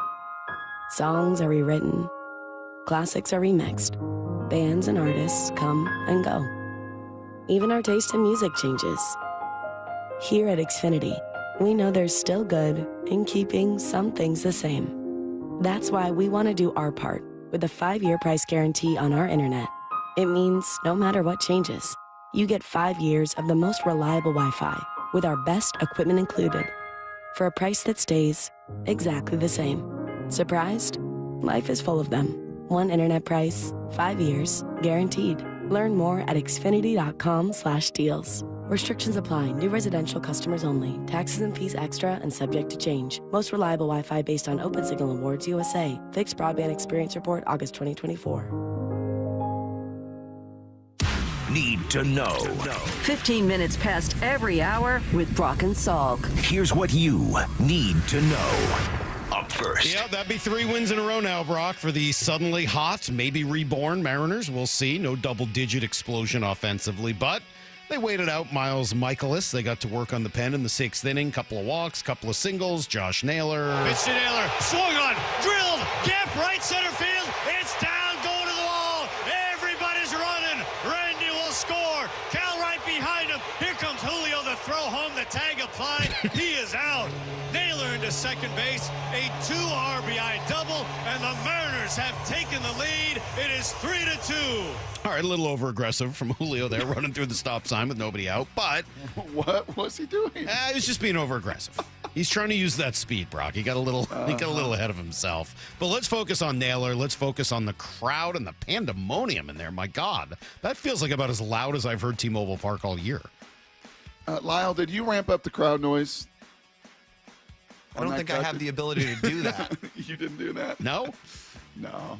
They were waiting, man. The 4th and 5th were a little excruciating. You're down 2-0. You just came off, as you said, 28 runs in 2 days. Come on, boys. Come on. You're at home where you have been the best team and in all of baseball over the last month and a half or so. At home. Come on, boys. Yeah, and that was pivotal. That was big time by Naylor. And nice to see them get a lead. Nice to see Brian Wu just keep doing what he's doing. Do you realize that Brian Wu has a season-long whip, Salk, of 0.95? I believe a it. 9.1 strikeout to walk rate. He's been awesome, and he was great again last night. I mean, gives you the kind of standard 6-2, right? 6 innings, 2 runs. Generally, when Mariners starters give you that, team will find a way to win, and they did it last night. You got to throw some credit at Leo Rivas. I thought what he did coming in to start that inning in the 6th was key, and I'm not surprised that right after the game, Jorge Polanco pointed right to it. Good at bats. It started with Leo in that inning. He took a great at bat, and we just follow him. We come with a good momentum, and we just did our thing right there. He's right, and you could feel. I think that's why it was so loud in that moment. It's one thing to hit the surprise home run. It's another to just build and build and build, and then crush a double to right center like that. Right? You get the walk, and then the single, and then another walk, and then another single, and then bang, you get the big blow, and you just that build up kind of makes it pretty awesome. So nice win for the Mariners. Tremendous work at the end by Brash, Bizzardo, and ultimately Munoz to finish it out. Everybody on their feet. The stretch and the 2-2 pitch. Swing and a miss. Strike 3 and it's over. The Mariners win it 4-2 over the Cardinals. The Mariners have won 3 in a row and they take the opening game of the 3-game set with the Cardinals and the opening game of the 7-game homestand. When they're at their best, I don't know how anybody hits Brash or Munoz, quite frankly. The sliders are so good. Cleveland beats Kansas City. Rangers shut out Milwaukee. Everyone else was off. So, 2 games back in the West, game and a half up in the wild card. Got game 2 against St. Louis tonight. Brock, do you want to know who's pitching for St. Louis? I really don't care who's Matthew pitching. Liberatore. Who is pitching for the Former Mariners? first-rounder. He was traded from Tampa for Randy Arozarena early in his career. George Kirby will go for the M's. Here's the second thing you need to know. Yeah, a day later, and unfortunately, the news gets worse on Nick Eamon-Worry. It is a high ankle for Nick. Let's call it like week to week at this point. If we make a move, it would be probably the next day or two. We got to decide whether or not to make a move on that front. Do you feel like you can watch now enough of these hits and injuries and ankles in particular and see how a high ankle comes into play? Because I do. You know, you roll something on the outside, like a basketball player, Salk, or something like that. It's a different than when it comes, from the outside in, and that foot gets pinned underneath. The damage is really not to the ankle. They still call it a high ankle. I've said this a bunch. It's actually the bones above it separating.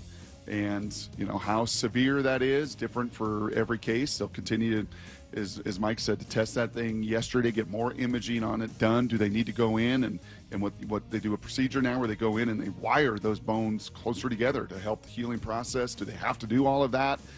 We'll see, but what a stinking bummer. As he said, they send him on a run blitz. He hits McCaffrey for a 2-yard loss. You start to see exactly, as Greg Olson said, why they drafted this guy for the San Francisco matchup, the Rams matchup against this scheme. He's an X factor, but not going to be a part of it for a while.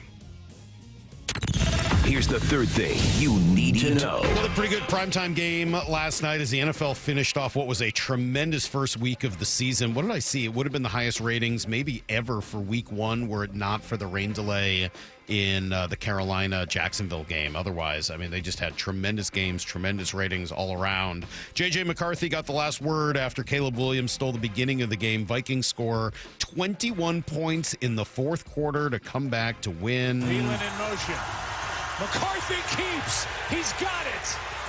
And forces his way into the end zone. Touchdown. How about that? He was the star last night late, Brock. Yes, he was. Your buddy tweeted something about halftime of that game. Did you see this last night? Yeah. Which buddy? I'll text stuff to you guys, but I don't typically tweet stuff until the hay's in the barn. You got to learn your lesson. Your buddy Richard Sherman tweeted yesterday at about halftime of that game, I am not sure JJ is the answer in Minnesota. This is the danger of letting the guy who you had success with walk for a guy you quote-unquote think can do the job at a high level. Nothing's worse to Richard than letting a veteran walk. Nothing's worse to Richard than that. God forbid. But the beautiful thing is then when it turned and he's throwing touchdowns and running for touchdowns, did he change his tune? No. Nope. Not at all. It was great. Speaking of people that don't change their tune or Tigers that never change their stripes, here was Steve Sarkisian yesterday as he was asked about Arch Manning. Arch Manning seemed to be having some throwing pains by the According to fourth who? Arch said that to you? No. Oh, according to who? It just looked like he doesn't have any. Is there an explanation to why it looked like that? I don't know. I've never filmed any of you guys when you're using the bathroom, so I don't know what faces you make when you're doing that. Is this the beginning of the end? Are we going back? Because the last time I heard that voice from Sark was when his buddy Nick Holt was under some scrutiny here in Seattle, and a young whippersnapper radio host asked him about Nick Holt and some of the issues that were, some of the comments and concerns on the internet. It caused Steve Sarkisian, the master, the guy who would come in all young, and I use the internet to recruit, and I use Twitter, and I'm the coach on Twitter. I don't read the internet, guys. Oh, I just don't read the internet. Yeah, okay. Phony. What an absolute phony. You know what that was all about? That was all about Arch's grimacing and laboring in his face when he's been throwing the ball. I don't know whether there's a bigger phony on the planet than Steve Sarkisian, so just say it again. You could come up with baloney. No, I'm sure there's come up others. with a I mean, lot Urban longer Meyer list. still works. So, I mean, like, obviously there's others. But Steve Sarkisian is one big phony baloney. That is everything you need to know for the morning. Did I just say phony baloney? Like I'm a kindergarten teacher or something? Yeah.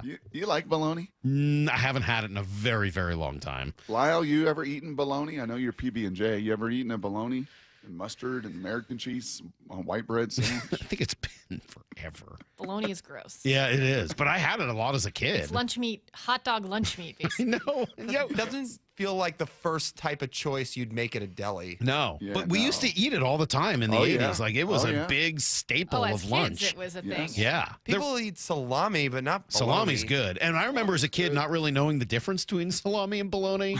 It turns out there's a big difference between the two. One is smoked, one's different parts of the pig, one is just everything else ground up. Salami's great. Yeah.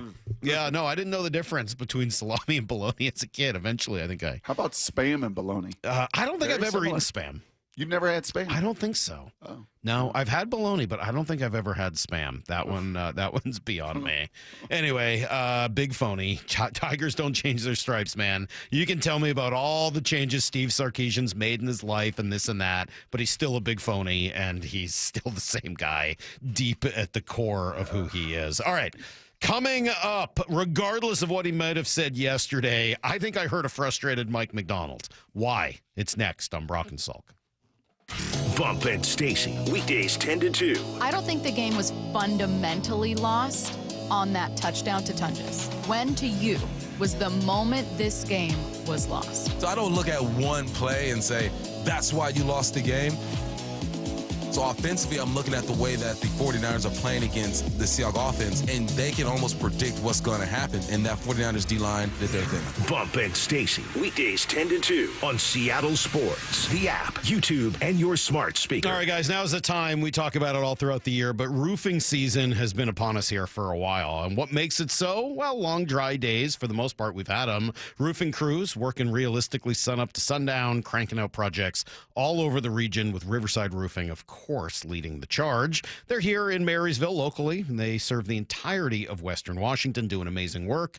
They've earned my recommendation. Industry awards like GAF Master Elite President's Club. Yeah, fewer than 1% of roofing companies in the whole country ever achieve that. So get a roofing quote in fewer than 60 seconds. Use Quick Quote. It's right there at riversideroofingllc.com, and it actually pops up as soon as you go to their website. And then during and after your roofing job, you can expect a yard and a driveway totally clean of any debris. Behind all those national accolades, a family company from right here in Marysville, built upon all the important local values. The big one, trust. That's why I always say Riverside Roofing is the roofing company you can trust. The LJ way is the Lee Johnson Auto Family. Hello. Welcome to Lee Johnson Auto Family. This is King. This organization's a special one. They call it the Lee Johnson Auto Family, and it's not just a name, it's not just some cliche. They foster an environment for us to become a family, to work together, to really become close, and they show us in a lot of different ways that they do value us. Is it perfect? No place is. But I've been very thankful to be here in the almost 10 years and have every plan to stay here for a lot longer and just watch it continue to grow. He's fun and professional, which explains why so many people visiting Lee Johnson Kia ask for him by name. The LJ way is the Lee Johnson Auto Family. If you're 55 or older and into that whole saving money thing, T-Mobile has an exclusive phone and internet bundle just for you. Right now, get 2 unlimited phone lines plus 5G home internet for just $30 each per month with AutoPay, plus taxes and fees. And with 5G home internet, setup is easy with just 1 cord and no technician needed, which is great if you're also into that whole keeping it simple thing. Switch now and experience the best mobile network in the U.S. Visit your local store to start saving. T-Mobile, it's better over here.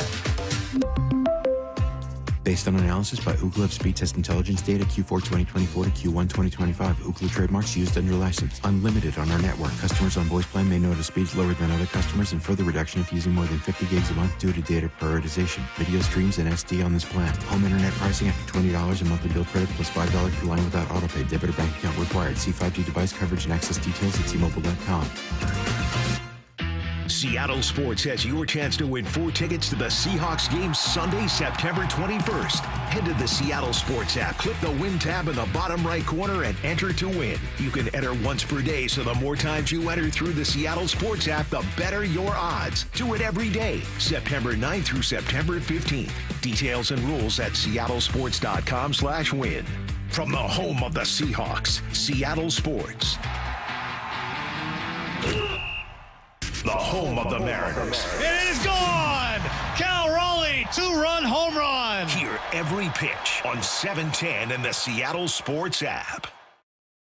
When it comes to the security of your business, doubts can creep in about who you're trusting to protect it. Are they a reliable service? How will I know if something happens? Are they keeping everyone safe? At Bay Alarm, we got you. For nearly 80 years, we've been putting our customers' minds at ease with our advanced technology and personalized support. Feeling insecure about your current security service? Visit bayalarm.com today to talk to a local security expert. Temperatures are dropping, but you don't have to settle for a chilly home this winter. Keep cozy and safe with energy-saving products during Washington Energy's home heating sale on now. Upgrading your home is as easy as $1,000, $2,000, $3,000 off. Take $1,000 off furnaces, fireplaces, and water heaters, $2,000 off high-efficiency heat pump systems, and $3,000 off whole home generators and ductless mini splits, plus free financing. Washington Energy Services, your expert resource for affordable home comfort. Call for a free estimate. We meet by accident, fixing every last bit, Accurate Auto Body. If you've been in an auto accident, you have the right to take your vehicle to any repair facility. Accurate Auto Body has been family owned and operated since 1994, and they work for you, not your insurance company. Your insurance company may not love them, but you will, because We meet by accident, fixing every last bit, Accurate Auto Body.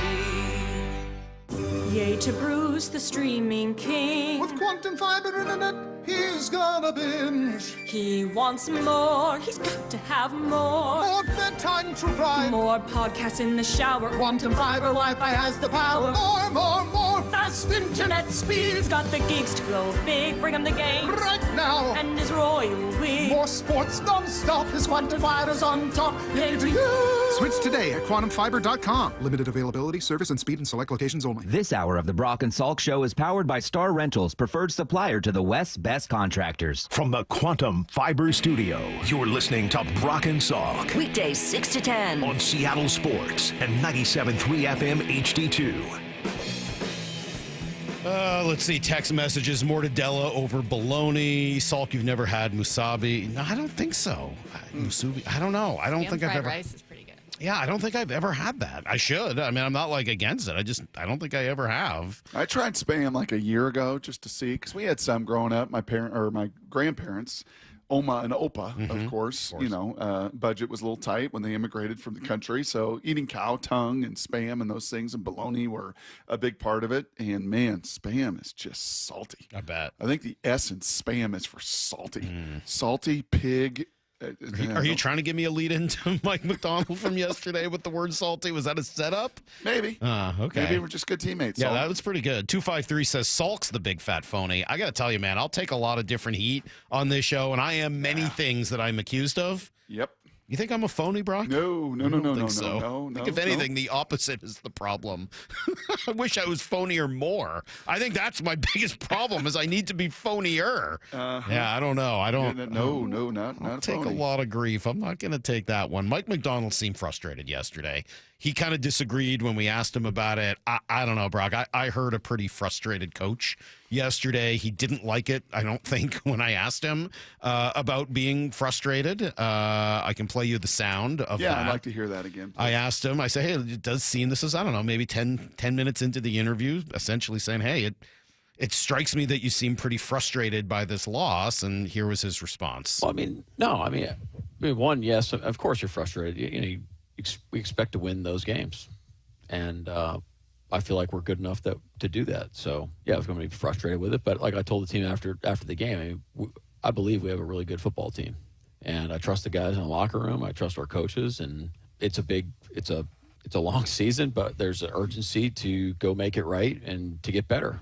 And this is a really critical week for us to take a big step and to become a better football team. So that's where I'm at. I'm just kind of am right now. It's just I'm in the process of us after watching the tape, and I don't have all the answers yet for you. I wish I did, but we'll get those over the next the rest of the morning and when the players get here, and then we'll move forward. Okay, a couple things jump out re-listening to that, Salk. Number one, great frustration because it's the season home opener against an opponent that you know intimately well, whose schemes and styles are so similar to yours. Styles make fights. Well, you each know exactly the style that's coming into the ring. So I think it would, in the frustration of not winning at home last year and like crap, right? This was it wasn't 53% San Francisco. That was ridiculous. It was not anywhere close to that in the stands. Was there some red? Yes. Behind their stands? Yes. The TV copy kind of the shot that they show the most. You see a lot of 49ers fans? Sure. Just like you see a lot of Seahawks fans in Pittsburgh and in Arizona and in LA and in San Francisco and everything else. So I think being the home opener is why that stung. Secondly, and go ahead, ring the bell.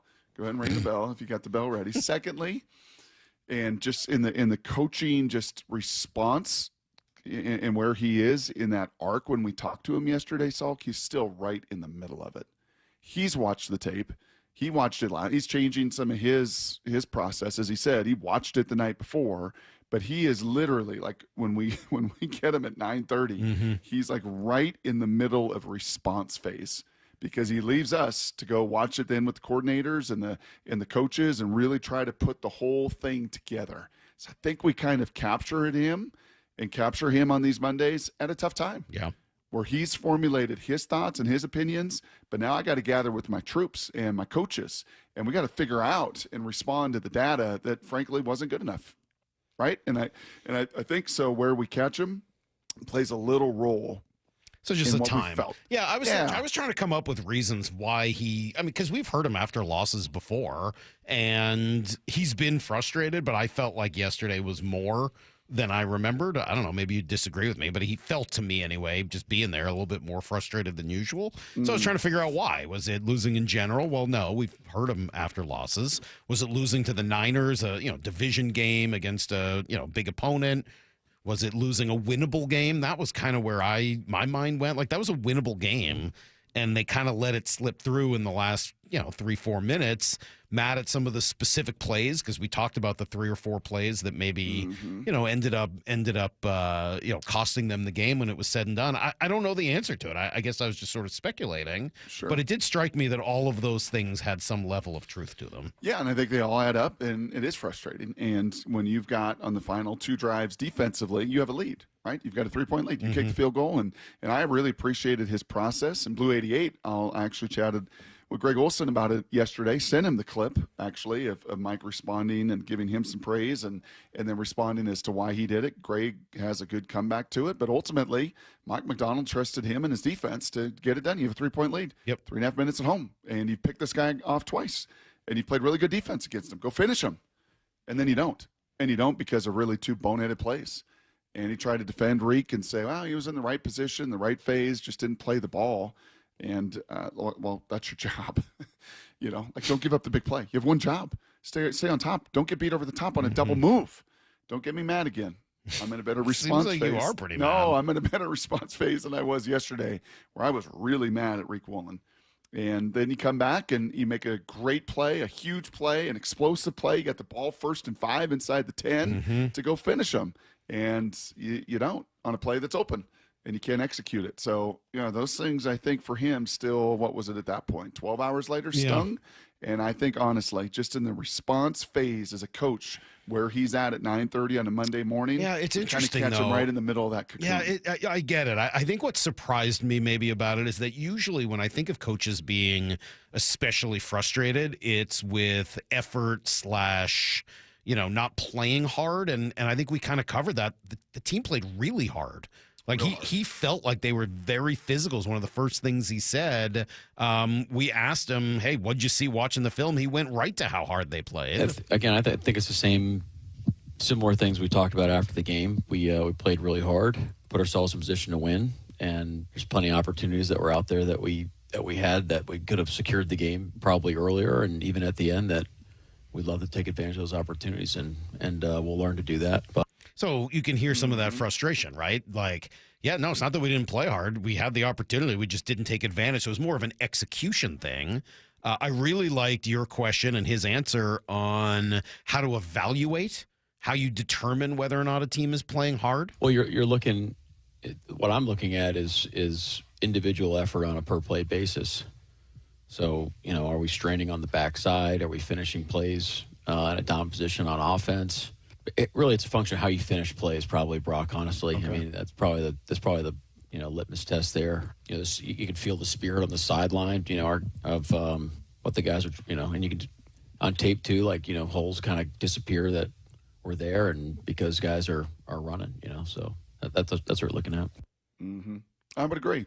On offense, Salk, you call them for love of the game routes. It's a term that Brandon Stokely says that's what he did for 15 years. For the love of the game, I'm going to run as hard as I can, knowing I'm never getting the ball. And I'm going to run this safety off and that safety off. And because of it, Marvin Harrison and Reggie Wayne are going to be Hall of Famers. And I got to do it for the love of the game. And it wasn't a lot of throwing reps, right? It was 20-something attempts. And obviously JSN got the majority of those, but our guys running hard, and they are. Our guys blocking their butts off, they are. Our guys trying to finish and do the right thing, they are. Our guys defensively pursuing consistently, they are. Are there multiple hats to the football? There are. So all of those there are's, I think, put him in that state that you felt like, dang, we checked all of these boxes, and then did have multiple opportunities to close the game and finish, and you don't. And you start on the wrong side against a division opponent in your building, and that little quarterback who is now 5-1 against you, not Mike. What is he, 2-1 now against Mike, but 5-1 against the Seahawks, and that's one you'd like to have back. So, what do we learn from all of that?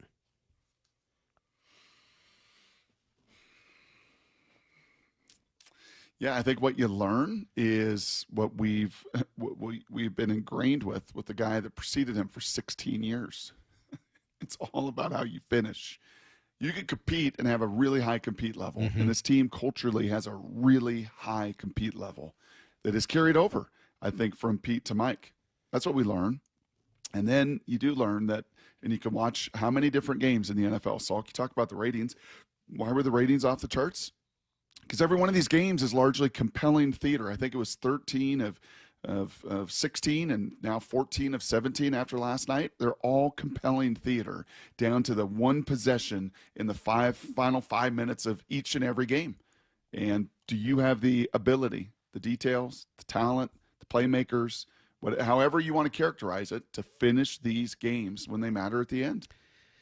Yeah, I'd say that's what I learned maybe the most out of this. It is so funny, and I think what you say there makes so much sense, and it's why my grade for Sam Darnold probably differed so greatly from the Pro Football Focus grade, because there is this part of me that's starting to view, not just starting to, has viewed the NFL almost like the NBA, where it's like, yeah, the first 58 minutes didn't matter. Whatever. You did this, you did that. Right. What happened? At the end of the game, it was tied. It was a 3-point game. It was a 5-point game. It was a one-possession game with 5 minutes left, and what you did in the last 5 minutes or 3 minutes or whatever number is the right one for that game is really all that mattered. I don't know that that's entirely fair. Obviously, what you do in the first 50-something minutes sets that up. And there are the occasional blowouts where the last few minutes don't really become major factors. But, geez, doesn't it feel like so often, like all the stuff we talk about gets totally thrown out the window in the last couple minutes of the game?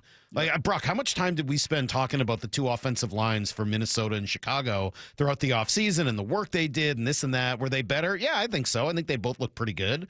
Was it the major factor in that game? Heck no. You know what was the major factor? Whether J.J. McCarthy was unbelievable in the last couple of minutes and how Caleb Williams wasn't. But there you go. Yeah. That was that game. Yeah. What decided the Baltimore game? Well, how they handled the last couple of minutes. Yeah. What decided this game? Was it the first 55? No. It was the last drive for the Niners and the last drive for the Seahawks. It's just amazing how many of these games, it's almost like all the work you do in the offseason to create a team and everything else is just about getting yourself to the last couple of minutes with a chance to win, and then you just leave it up to the two quarterbacks. I would say I'd put one little caveat on that in this game, and you would agree with this. Like when you possess the ball as much as they did, of course. It totally helps. You take the legs out. Those guys just can't, rush the same way, snap 76 that they're going to rush snap 26. You're absolutely right. Of course, all of those things factor in, and I'm exaggerating. I understand that. I'm exaggerating I'm not exaggerating the importance of the last few minutes. I'm probably minimizing the importance of the first 50-something. Yes. But, let's say. And was it always this way, by the way? Was it always this way? If we were to go back to our youth viewing, was it this way with I don't know. With Joe Montana and the Niners in the 80s? Was it this way with Aikman and the Cowboys in the 90s? No, it didn't feel that way. Feel like everything here's the came question down I'll in the ask you final before 5 Blue minutes. 88. Here's my question. If the Seahawks had played better throughout that game, converted more third downs, right? And scored more points because of it. Don't you think the Niners would have scored more points too? Probably. They probably would have been up 7, right? And then and then the Niners tie the game. Right. That's probably what would have happened. Then you get one drive to go down, and can you kick the field goal to win the thing? And the Niners would have played that drive a little differently, knowing that you needed a field goal instead of a touchdown. And so, let's say you converted a few of those third downs. Let's say JSN doesn't fumble. I was talking about it yesterday. If the running back in Baltimore, if he doesn't fumble, if Derrick Henry doesn't have that fumble in the fourth quarter, I don't think it changes the game at all. I think they still lose. I'm serious. I think they still lose because at the end of the day, they were going into a shell and Buffalo wasn't. And I think Buffalo was going to come back and it would have just been the execution in the final drives. Yeah. I'm sorry. I don't even think that factored in. It just changed the time frame a little bit. It is the league is really remarkable. Yes, it is. Yeah, and the talent is really, especially early in the season when everybody's got their full roster and you don't have IR and you don't have the injury bug, that hits teams over the course of the year and really can change the dynamics and not level, the parity kind of disappears a little bit. But early in the season, look at it. 14 of the 17 games were right down to the final 253 asks if the last 2 minutes are all that matters, why play the other 58? Just set up the situation. That's right. The first 58 or whatever number you want to choose, it sets up what the scenario is going to be and what all the details are going to be. Did you waste your timeouts? Do you have this? Are you down 3? Are you up 3? Do you have to? But essentially, it's all just about how you execute and play those spots. 509 says it's spoken like a true casual fan. All right. I disagree with you. I don't know. To me, it's just what happens when you watch every game. 509, Ravens win easily if he doesn't fumble. I don't think so. I think they punt, and it just changes the game by about 40 seconds, which wouldn't have changed it all that much. Let's do some Blue 88. This is Brock and Salk's Blue 88, powered by Xfinity. We're going to go red, right, tight, close, sprint left, G, U corner, halfback, flat, on one. Ready? Brock Heward tackles 3 football questions as only he can. Blue 88.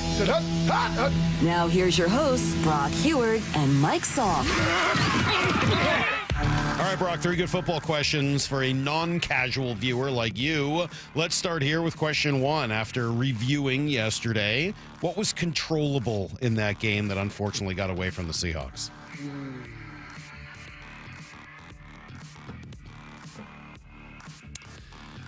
Yeah, their ability, Salk. No, honestly, their ability. Did you forget what you were going to say? A little bit, but I had 3 different ways I wanted to go with this. No, what was controllable is out of your 26 pass attempts to only have 2 in the play action phase. That's a miss. That's a miss. Why do you think that happened?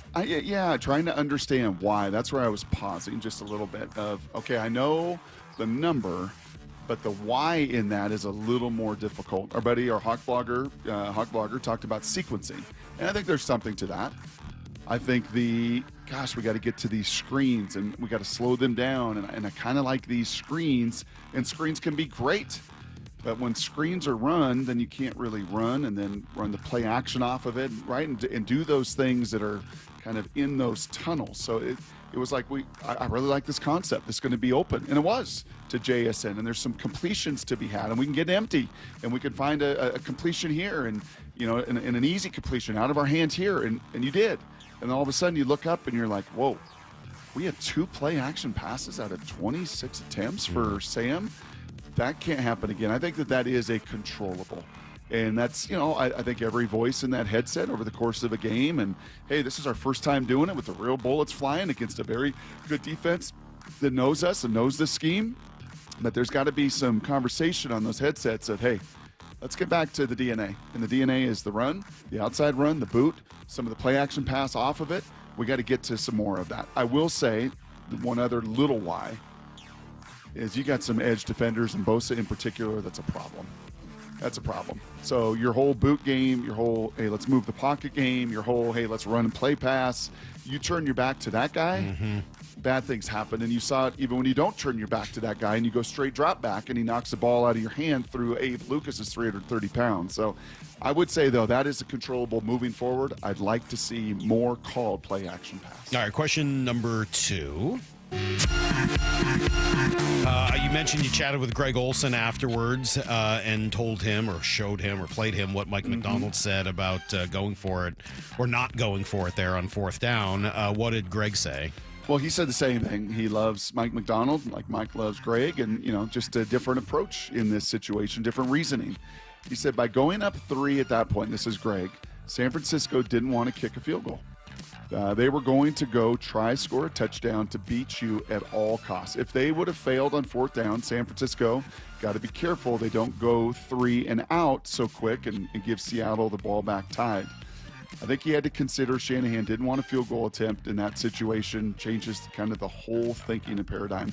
And I would say listening to Mike yesterday, that is also something very different than 25 years ago. 25 years ago, Salk, it was 3 downs and a punt. That's not the way it goes anymore. Right? In a lot of different situations, not just end of game or end of half, like that whole 4-down mindset. And listening to Mike kind of talk about it, and as he kind of deciphered, like, okay, if we do this, then we put them in that kind of mindset and that, right? And I still think at the end of the day, what was 76%, 75%?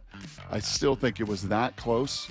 And I would still lean to trusting my defense more than my offense at that point. All right, question number 3. Seahawks lost, and obviously that's what matters most, but physically, how'd they help themselves on Sunday? They freaking hammered San Francisco. Do you see Brock Purdy might be out now? No. Not only with it, you didn't see that? No. Oh, yeah. Now, Brock Purdy's got a toe and a left shoulder injury that likely will not practice this week, and very likely Mac Jones is going to be the quarterback moving forward. Wow. So they hit the you-know-what out of him. That 57% pressure rate that Mike was asking me about, like what number is that? What does it mean? It means the impact on the quarterback. It means that you drove him into the turf, that you hit him. Yeah, you didn't sack him, but you did some damage to him physically. What do you do to Trent Williams, the left tackle? Worst game of his career. 6 pressures on Trent Williams were the most, that were more than the whole rest of that O-line combined. He had by the way, a PFF grade to Trent Williams of 48.4 against the run. Like you owned him. You own these guys physically in ways that you didn't. Your boy Pooney, terrible game. That offensive line for San Francisco graded out horrifically over the course of that game. So you battered them, you hammered them, you hit them. And he may have knocked their quarterback out for some weeks here with the shoulder as well. I didn't see that part of it. That is today's Blue 88. I did see, you know who Tim Kawakami is, right, in the Bay Area? He's a riot. He's awesome. A columnist who gets under everybody's skin. But I enjoy him quite a bit, as you might imagine. Anyway, he had a tweet yesterday. Not sure why there'd be shock over the 49ers getting more injuries during a game in Seattle. I've just seen it too many times. They go up there, win or lose, they come back wounded. Yep. That's a compliment, man. That's not, you want to win. That's all this league matters. But that is honestly like a badge of honor that we beat you up like the Detroit Lions did, right? For most of last season before they got so injury riddled. You play Detroit, you not only lose to them the following week, you are so hammered and battered and beat up. You can't put Humpty Dumpty together quickly enough. So yeah, you hit Juan Jennings right in the ribs and shoulder. Obviously, Kittle goes out with a hamstring. That was not a blunt force trauma. Trent Williams goes out of that game at some point. Pooney goes out of that game at some point. Brock Purdy plays through a couple injuries. As I said, there's no way Christian McCaffrey could take that kind of beating over his 30 touches and play 17 games. Not even close. So I think you were a lot more of the hitter in that one, which, again, back to our conversation to start this segment, is probably why Mike had that air of frustration. Well, I get it. On the other hand, though, them. like to me, that would lead to less frustration. Like, look, I know we lost the game, but I feel really good about all of these other things that are going to play better as we go through the season. I don't know. Like, I guess I was. Look, we interviewed. You got time in baseball to have that mindset. I know right? that, we but pitch it's well, we hit well. It's week 1, Brock. It's week 1. It's not week 5 even. Like, it's week 1. It's a division rival at home. I know that. You have 3 of those. I know. It's also week 1. And like, as I was about to say, maybe it was just too many years spent interviewing Pete where he would immediately find all of that and go to the positive to hear some of the negativity, or not negativity. That's not the right word. Just frustration. For whatever reason, it just sort of surprised me a little bit yesterday. All right. Jeff Passan at 8:30. Daniel Jeremiah now going to be Tuesdays at 9:30 for the rest of the baseball season, and then he'll slide into that 8:30 spot once baseball When's the World ends. Series in? December? Yeah, no, it's like October 28th-ish this year. Oh, it is this year. Yeah, Okay. it's actually a little bit earlier this year. And then, of course, tomorrow we'll have the debut of the weekly conversation with Joel Klatt at 8:30. That should be entertaining and interesting. We'll see where that goes. All right, even though I just said none of the first 58 minutes matter, I'm about to change my mind and give you 2 stats from Sunday, Brock. The best and worst stat we saw and how it affects the Seahawks moving forward. Next on Brock and Salk. Bump and Stacy, weekdays 10 to 2. Are the concerns about the Seahawks offense solely because of the unknowns, or is there an actual lack of talent on this team? There isn't a lack of talent on this team, no. It's how is this talent going to mesh offensively? Because we just haven't seen it all mesh when it comes to this offense. That's why people are second-guessing. And I think it's completely fair for people to second-guess this offense and what the capabilities are. Bump and Stacy, weekdays 10 to 2 on Seattle Sports, the app, YouTube, and your smart speaker. Change is always happening. It's part of life. And when it comes to music, change is all around us. Songs are rewritten. Classics are remixed. Bands and artists come and go. Even our taste in music changes. Here at Xfinity, we know there's still good in keeping some things the same. That's why we want to do our part with a 5-year price guarantee on our internet. It means no matter what changes, you get 5 years of the most reliable Wi-Fi with our best equipment included for a price that stays exactly the same. Surprised? Life is full of them. One internet price, 5 years, guaranteed. Learn more at xfinity.com/deals. Restrictions apply. New residential customers only. Taxes and fees extra and subject to change. Most reliable Wi-Fi based on Open Signal Awards USA. Fixed Broadband Experience Report, August 2024. Your time is money, so why are you wasting it stuck in I-5 gridlock, TSA slowdowns, and SeaTac crowds? Isn't it time to travel smarter? Seaport Airlines offers high-frequency commuter shuttle service from Seattle's Boeing Field to Portland. Park for free next to our terminals. Check in 20 minutes before your departure. Get there faster without the hassles. Seaport Airlines. It's about time.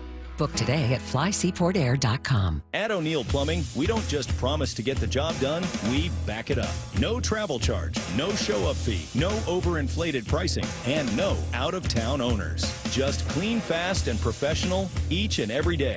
O'Neill Plumbing. Are you road trip ready? Bucky's Complete Auto Repair will make your car safe and dependable with expert service and old-fashioned care. Brakes, oil change, factory service, and more. No appointment needed, and yes, friendly financing is available. Bucky's.com. I'm attorney Rob Iddens, proud Marine Corps veteran and owner of Warrior Injury Law. We help all types of injury victims, like Bobby, who was hurt riding the bus. The bus made a left turn, and the scooter that I was on overturned. Ended up having surgery on my back. So I knocked on the door of Warrior Injury Law, and I thought if anyone could help me with my situation, they could, and they did. They everyday people who work for everyday people. I would recommend this company over all the rest. If you've been injured, call us at 253-WARRIOR. Warrior Injury Law. Battle tested. Dave Wyman here, and since I stopped playing football, we've been fortunate to live in the same house for over 20 years. That type of longevity is a good thing, except 20 years in the same house means a lot of things start to break. Most recently, it's our windows.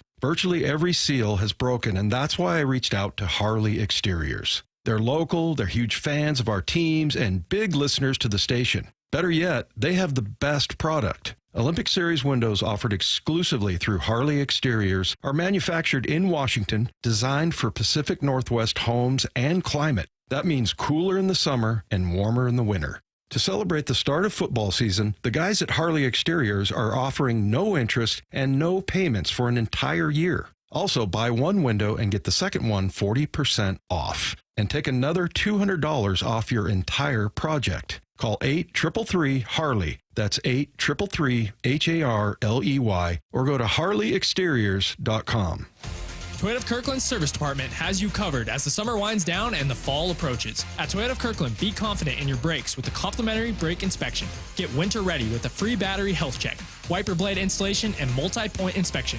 Thinking of trading in? Get a complimentary vehicle appraisal. Stay ahead with the maintenance service plan at $374 plus tax. And yes, they match coupons from other local Toyota dealers. Visit toyotaofkirkland.com to schedule your service today. Drive safe, drive smart with Toyota of Kirkland.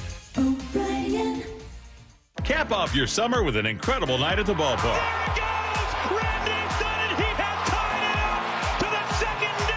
The final Mariners fireworks night of the season is coming up this Friday, presented by T-Mobile.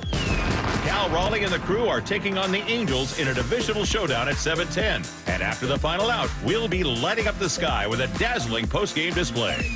Fireworks and Mariners baseball. That's two spectacular shows in one unforgettable night. Holy smokes, what a firecracker! Way back into the upper deck. What a year for the Big Dumper. Go to Mariners.com to lock in your seats and check out everything on deck, including Fan Appreciation Night, presented by Starbucks Saturday at 6:40, and a Super Mario Mariners cap giveaway thanks to Nintendo Sunday at 1:10. Plus, don't miss the final homestand of the regular season, featuring a matchup against Shohei Ohtani and the defending World Series champion Dodgers, September 26th through 28th. Mariners baseball. Trident's up. This is Seattle Sports. Streaming through the Seattle Sports app. KIRO AM Seattle. KIRO FM HD2 Tacoma. Home of the Seahawks, Mariners, and everything Seattle sports. Get in the freaking auto! From the Quantum Fiber Studio, this is Brock and Salk on Seattle Sports. I don't read the internet, guys. Take the bull by the hands. And Brooke, you are. And Brooke, you are. Now here are your hosts, Brock Heward and Mike Salk.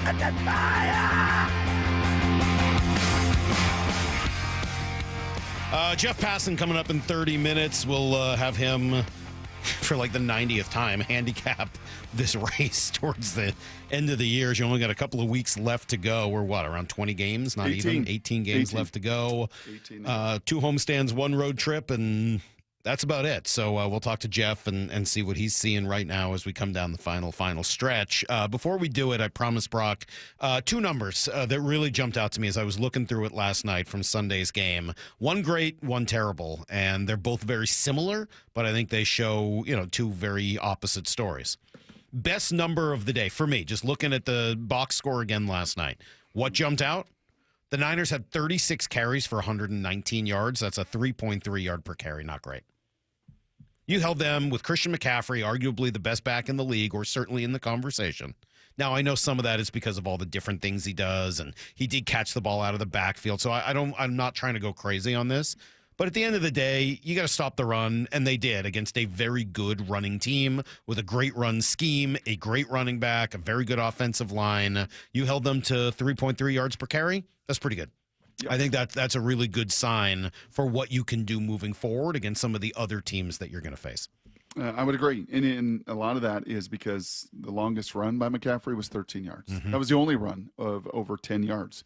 There was very little explosive runs. There were 3s and 4s and a 9 and an 8 and a 4 and a 2 and a 2 and a 0 and a -2. Like, there just was not that explosive run, nor was there, did you feel like just this, man, they are into our second level. Right. Remember that year? Oh, gosh, that was a tough watch. With Coach K. How many times and I think it was a base defense and playing bear, and it was like, oh, gosh, this is bad. And you just saw the poor D linemen, the Punas and the LJs just washed into the second level, washed into Bobby's lap, washed over and over like a tide that just kept hitting you. And it was just so hard to, like, you didn't feel that at all? You didn't feel that at all. You didn't feel them own the line of scrimmage and move you consistently, and the numbers back that up. Mm-hmm. So that's a good sign. No, I thought it was. And you know who I kind of wanted to point to, and there's a lot of people that could go in this category. Jaron Reed, others had a really good game. Leonard Williams is so good. Yes, he is. He really is. And he had a whale of a game, man. He was really good. We didn't really talk much about him. How would you kind of characterize his I don't know what that celebration? was. I don't know. I don't know that I have a number or a description. A name for it? Yeah, I don't know if yet. he has a name for it either.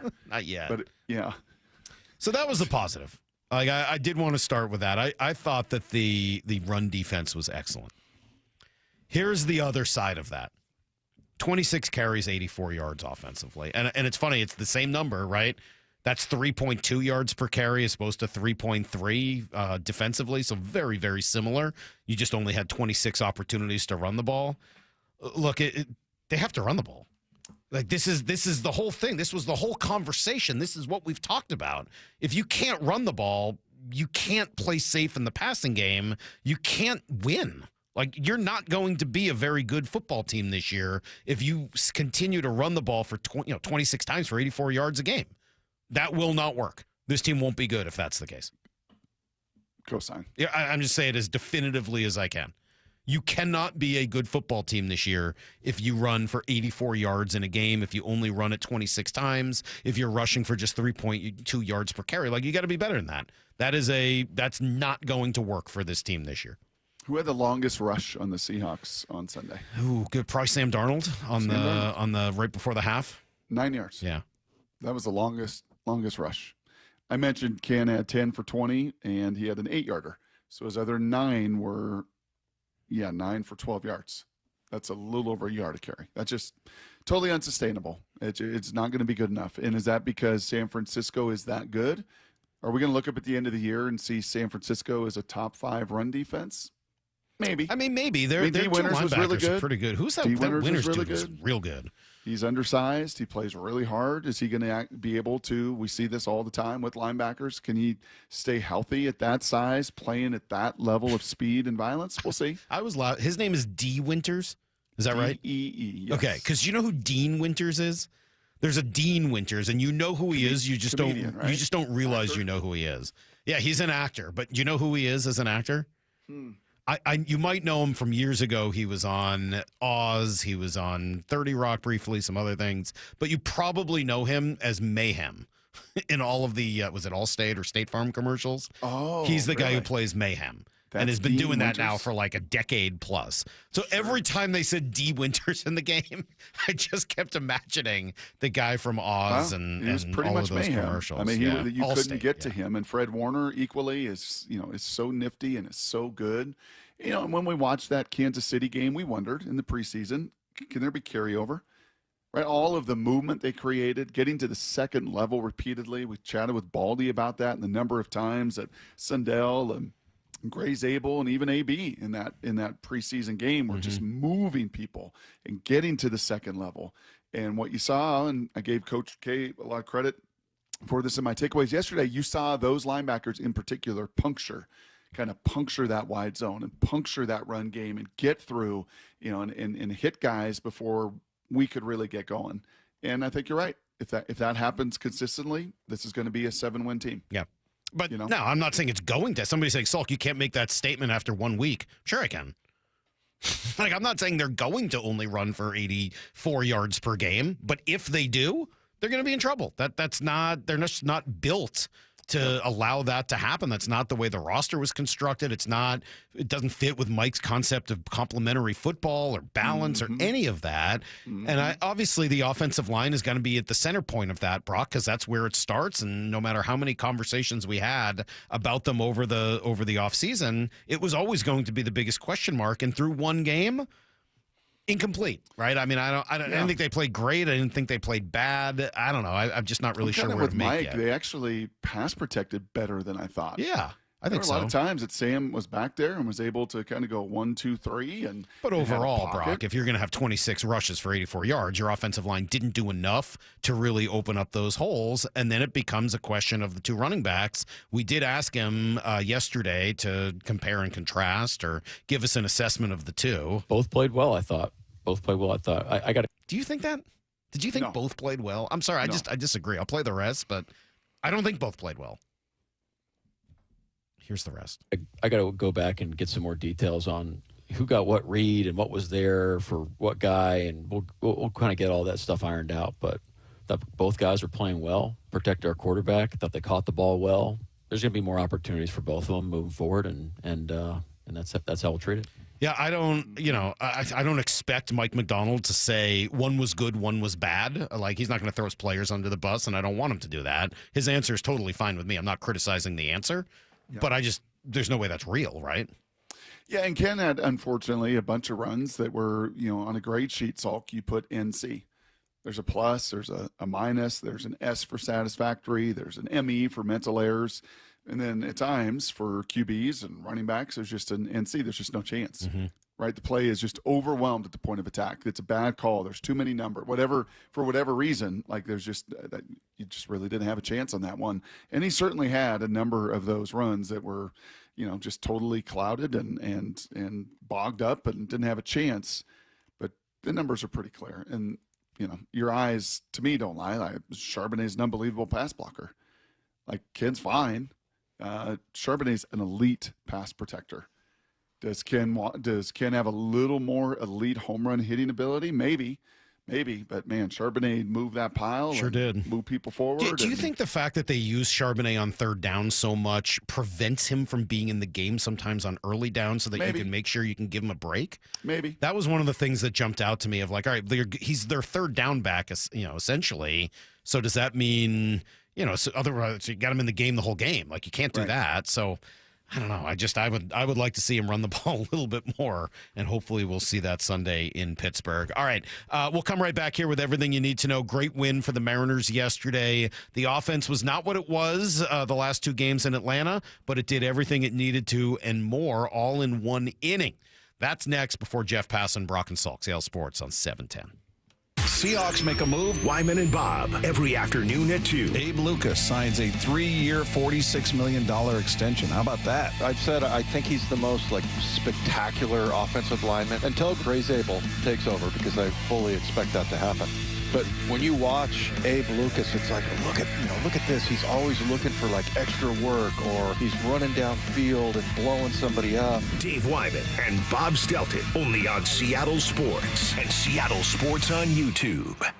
Well, we love the fall, and the fall is just around the corner. We love it for football. We love it because it's also a great time to reset your workouts on some brand new stuff. And Top Fitness got some great deals going on right now. Hey, Brock Hewitt here. And working out in your own home gym, I've told you guys this for years and years. It is the best.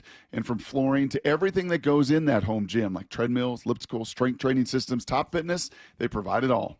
They represent the very best brands available, like Washington's very own Precor made out there in Woodinville, the company that created the elliptical, and Inspire Fitness, the leader in strength training machines, along with many others. Give Top Fitness your room dimensions, and they'll do the rest. They'll give you a complete fitness room design. And right now, you can get 0% interest financing, and mention you heard it from me, and you can receive an additional $100 off any new treadmill or home gym. It is no secret that everyone from personal trainers to pro athletes love Top Fitness. They got locations in Tukwila, Linwood, and Bellevue, or visit topfitness.com for more info. That's Top Fitness, your best place for home fitness equipment.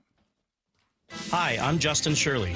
We offer 0 down, 0 interest, and 0 payments for 24 months on new roofs. Call 866-ROOF-ROOF now. State Roofing and Exteriors, held to a higher standard since 1968. Tired of uneven heating, noisy systems, and high energy bills? The Quilt Ductless Heat Pump from Home Comfort Alliance gives you room-by-room control and serious savings with every system, and every system qualifies for max tax credits. Call the Comfort People at HomeComfortAlliance.com. Actual price will depend on product and subscription plan. Featured products are compounded drug products, which the FDA does not approve or verify for safety, effectiveness, or quality. Prescription products require an online consultation with a healthcare provider who will determine if appropriate. See website for details, restrictions, and important safety information. Want a boost in and out of the bedroom? Hims has you covered. Introducing a new 2-in-1 approach to level up your game. Tadalafil for better bedroom performance and zinc for testosterone support. Put it all together and you've got what you need to turn things all the way up. Getting started is simple. Just go to hims.com/joy to start your free online visit. Through Hims, you can access ED treatments including pills, chews, and more. 100% online. No office visits, no pharmacy lines. Just fill out a simple intake form and a licensed medical provider will determine if treatment's right for you. If prescribed, it ships free and discreetly to your door. Find affordable treatment options at up to 95% less than brand names at hims.com/joy. That's hims.com/joy, HIMS.com/JOY. The IRS finally caught up with Louie. I hadn't paid my taxes in 8 years. I owe the IRS a lot of money. Louie was in deep trouble. We're going to take your house, put a lien on your bank account, garnish your pay. They don't care. They're going to take your paycheck. Louie found out about Optima Tax Relief, the leading tax resolution firm. A-plus rated by the Better Business Bureau, they've resolved over $1 billion for their clients. Optima Tax, they help me. They calm me down. They make me feel comfortable, and I trust them. Louie has a lot to be thankful for. I don't owe the IRS anymore, and I'm able to live a comfortable life, a lot better life. It was because of Optima Tax. For tax help you can trust, call Optima now for a free consultation. Take it from Louie. If you owe the IRS, don't go it alone. Give Optima Tax a call. They can help you. Call 800-343-6460. 800-343-6460. 800-343-6460. Optima Tax Relief. Testimonial from an actual client. Some restrictions apply. For complete details, please visit OptimaTaxRelief.com. The home of the Mariners, Seattle Sports. Cal swinging a drive, deep to right field. Every pitch of every Mariners game is on the Seattle Sports app. Eric Johnson here. I spent the past 30 years working to help make our community better informed, better protected when it comes to consumer issues, and better equipped to take on whatever life throws at us. That's why I love the free Washington Accident book series from Davis Law Group. These books keep us better informed about the law, better able to protect ourselves on and off the road, and better off when all is said and done after an accident. Chris Davis didn't have to write these books. He did it because he saw a need. People who were in accidents or other legal situations didn't know what to do, what pictures to take, documents to request. Only a tiny fraction of the people who get these free books will ever become clients of Davis Law Group, but that's not the point. Chris wrote them because it was the right thing to do. The free Washington Accident book series is a must-have for drivers who want to be prepared for whatever the road might throw at them. Get yours at WashingtonAccidentBooks.com.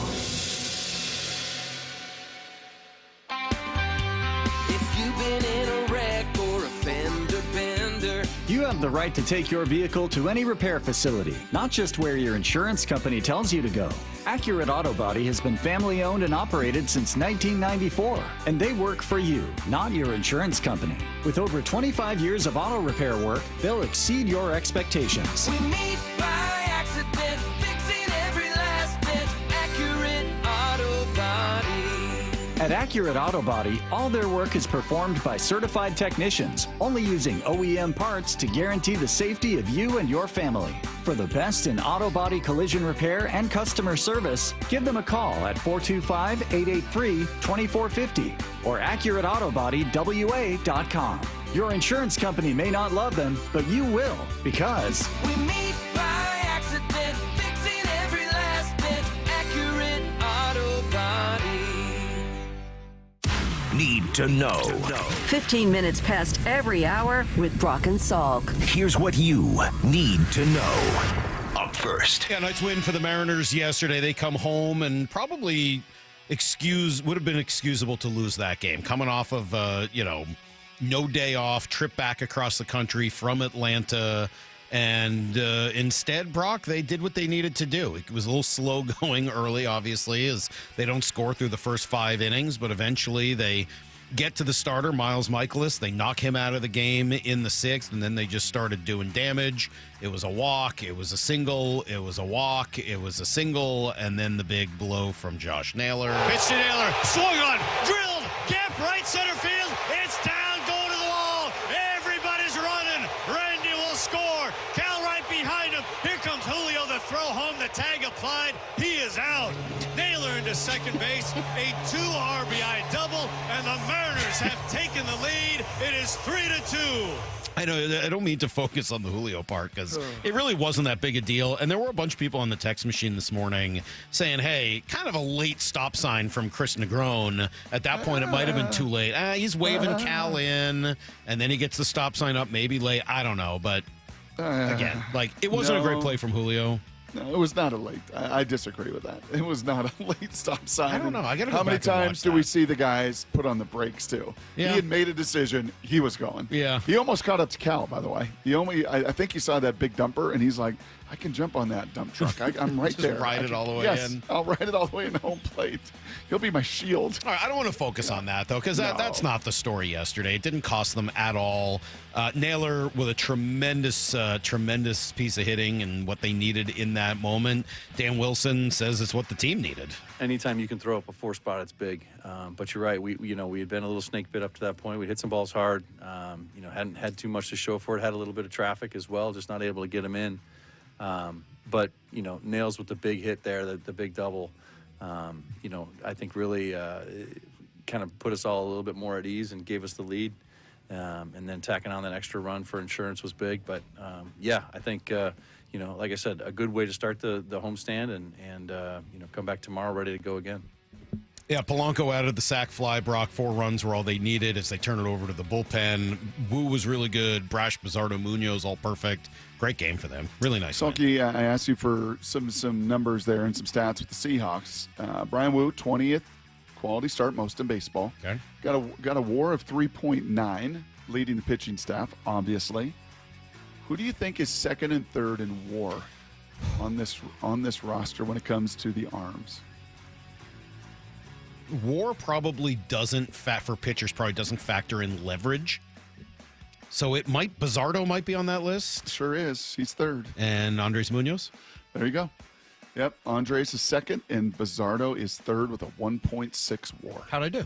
Pretty good. You nailed it. I nailed it, Brock. How about that? Cleveland beats Kansas City. Rangers shut out Milwaukee. Everyone else was off. Tough news for Ryan Bliss, by the way. He tears his meniscus yesterday while rehabbing from his torn pec. What a mess. That poor kid. I feel bad. He probably wasn't going to play with the big team this year at all anyway, but he's going to need surgery. He's going to miss the rest of the season. Just a bummer. Game 2 against St. Louis tonight. George Kirby and Matthew Liberatore, first round pick in Tampa, who was traded for Randy Arozarena and now resides in St. Louis. Here's the second thing you need to know. Speaking of injury news and bummer injury news, Nicky Manwari didn't look that bad after the game, but it got worse. It is a high ankle for Nick. Let's call it like week to week at this point. If we make a move, it would be probably the next day or two. So we got to decide whether or not to make a move on that front. So you make a move. I think it's my understanding he'd be out 4 weeks minimum. Mm-hmm. So I think that is the deciding factor, is how does he feel? How functional is he? Trying to anticipate when an athlete of that size and speed and power comes back from that injury, making sure it's done right?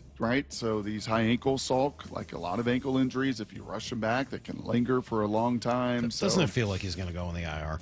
That's just how it feels today. I mean, we'll see what ends up happening, but just gut feeling after hearing that is just, that seems to me what's most likely to occur, and definitely a bummer for a guy who they had really big hopes for here in year 1. Looks like that'll probably end up getting delayed till closer to midseason. Here's the third thing you need to know. Yeah, great primetime game last night. 2 young quarterbacks. Caleb Williams looked pretty good early. J.J. McCarthy looked really good late. A lot of the focus on J.J. for good reason. He ends up winning the game. What did you think of Caleb Williams? Started out well. I thought he started out pretty hot. Started out 10 for 10, in fact. Couldn't miss a thing. Lots of completions. And I think a little feeling out for Minnesota's D.C. Ben Johnson, the new head coach and play caller in Chicago, trying to figure out, okay, how are they going to utilize him? A player with his running ability, you're going to be a little careful. And then, they just started throwing the Vikings at him. A Viking here, a Viking there, a Viking everywhere, and that pressure started to affect him. Got a little erratic. They took a 17-6 lead, so and it looked like they were going to control that game. And J.J. McCarthy, man, you could say a lot of things about him, but the junior high level, the high school level, the collegiate level, the dude has been a winner. I mean, he's just a winner. And he's got a bunch of resolve, and it wasn't as if he was terrible. He wasn't throwing pick after pick after pick. They were playing conservative. They were playing safe. They punted the ball, and then in the fourth quarter, he came to life. And Justin Jefferson helped him. His legs helped him, and pretty cool to go to his hometown in Chicago and find a way to win. Meanwhile, what's happening in Texas? Arch Manning has not played great, and Steve Sarkisian's reverting back to his old ways. Here he is asked in a press conference about his quarterback. Arch Manning seemed to be having some throwing pains by the According to fourth who? quarter. Arch. Arch said that to you? No. Oh, according to who? It just looked like he was. He doesn't have any. Is there an explanation to why it looked like that? I don't know. I've never filmed any of you guys when you're using the bathroom, so I don't know what faces you make when you're doing that. I don't know the correlation between throwing a football and taking a deuce. I don't read the internet, guys. Yeah, hasn't changed.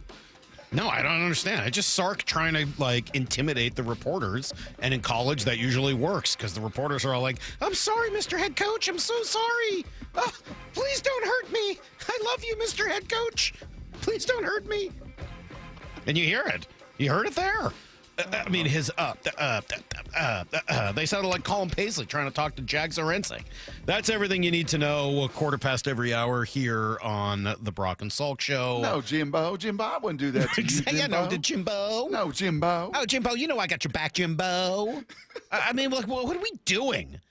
What are we even doing? Steve Sarkisian's a big phony, and he's got the No, that ain't it, Jimbo. So no, ridiculous. Jimbo, I didn't mean anything by that, Jimbo. We have that sound in here somewhere. Oh, my God. Who was that with Jimbo Fisher? And where was he Florida then? State. Florida Maybe State. With Jameis back in the day. Oh, my No, God. Jimbo, I didn't mean like that, Jimbo. Very excited when you came on Is board this with it? the program. Very excited to have you as the offensive coordinator. Very excited when you became the head coach. Yes, sir. It's been kind of a tough season. Mm-hmm. And I remember watching a lot of your press conferences. And I don't think that's it. I think that's something No. else. I'm sorry. I'm looking for the Jimbo. I don't know whether we I don't know whether we have the Jimbo part. As funny as it is, I'm sure. I think we did it service. Your guys' invitations sound like South Park characters. Have you ever heard the guy talking about Jimbo? Hey there, Jimbo. I'm sorry, Jimbo. Like, it's ridiculous. It's the saddest thing you've ever heard. Jimbo Fisher is the coach. The reporter asked him a question, and Jimbo's like, I don't think that's a fair question. The guy's, I'm so sorry, Jimbo. I'm so sorry, Jimbo. Oh, I'm so sorry. Mr. Hat. Yeah, it's basically the same thing. Can you introduce Passan in that Huh? voice? Is that who's coming up next? I'm so sorry, Jeffrey. I'm so sorry, Jeffrey. Oh, Jeffrey, we love you, Jeffrey. He's next on Brock and Salk. Get inside the huddle. The handoff inside. It's Sherman. He's going to go. Touchdown, Seahawks. Taking you inside the VMAC every week.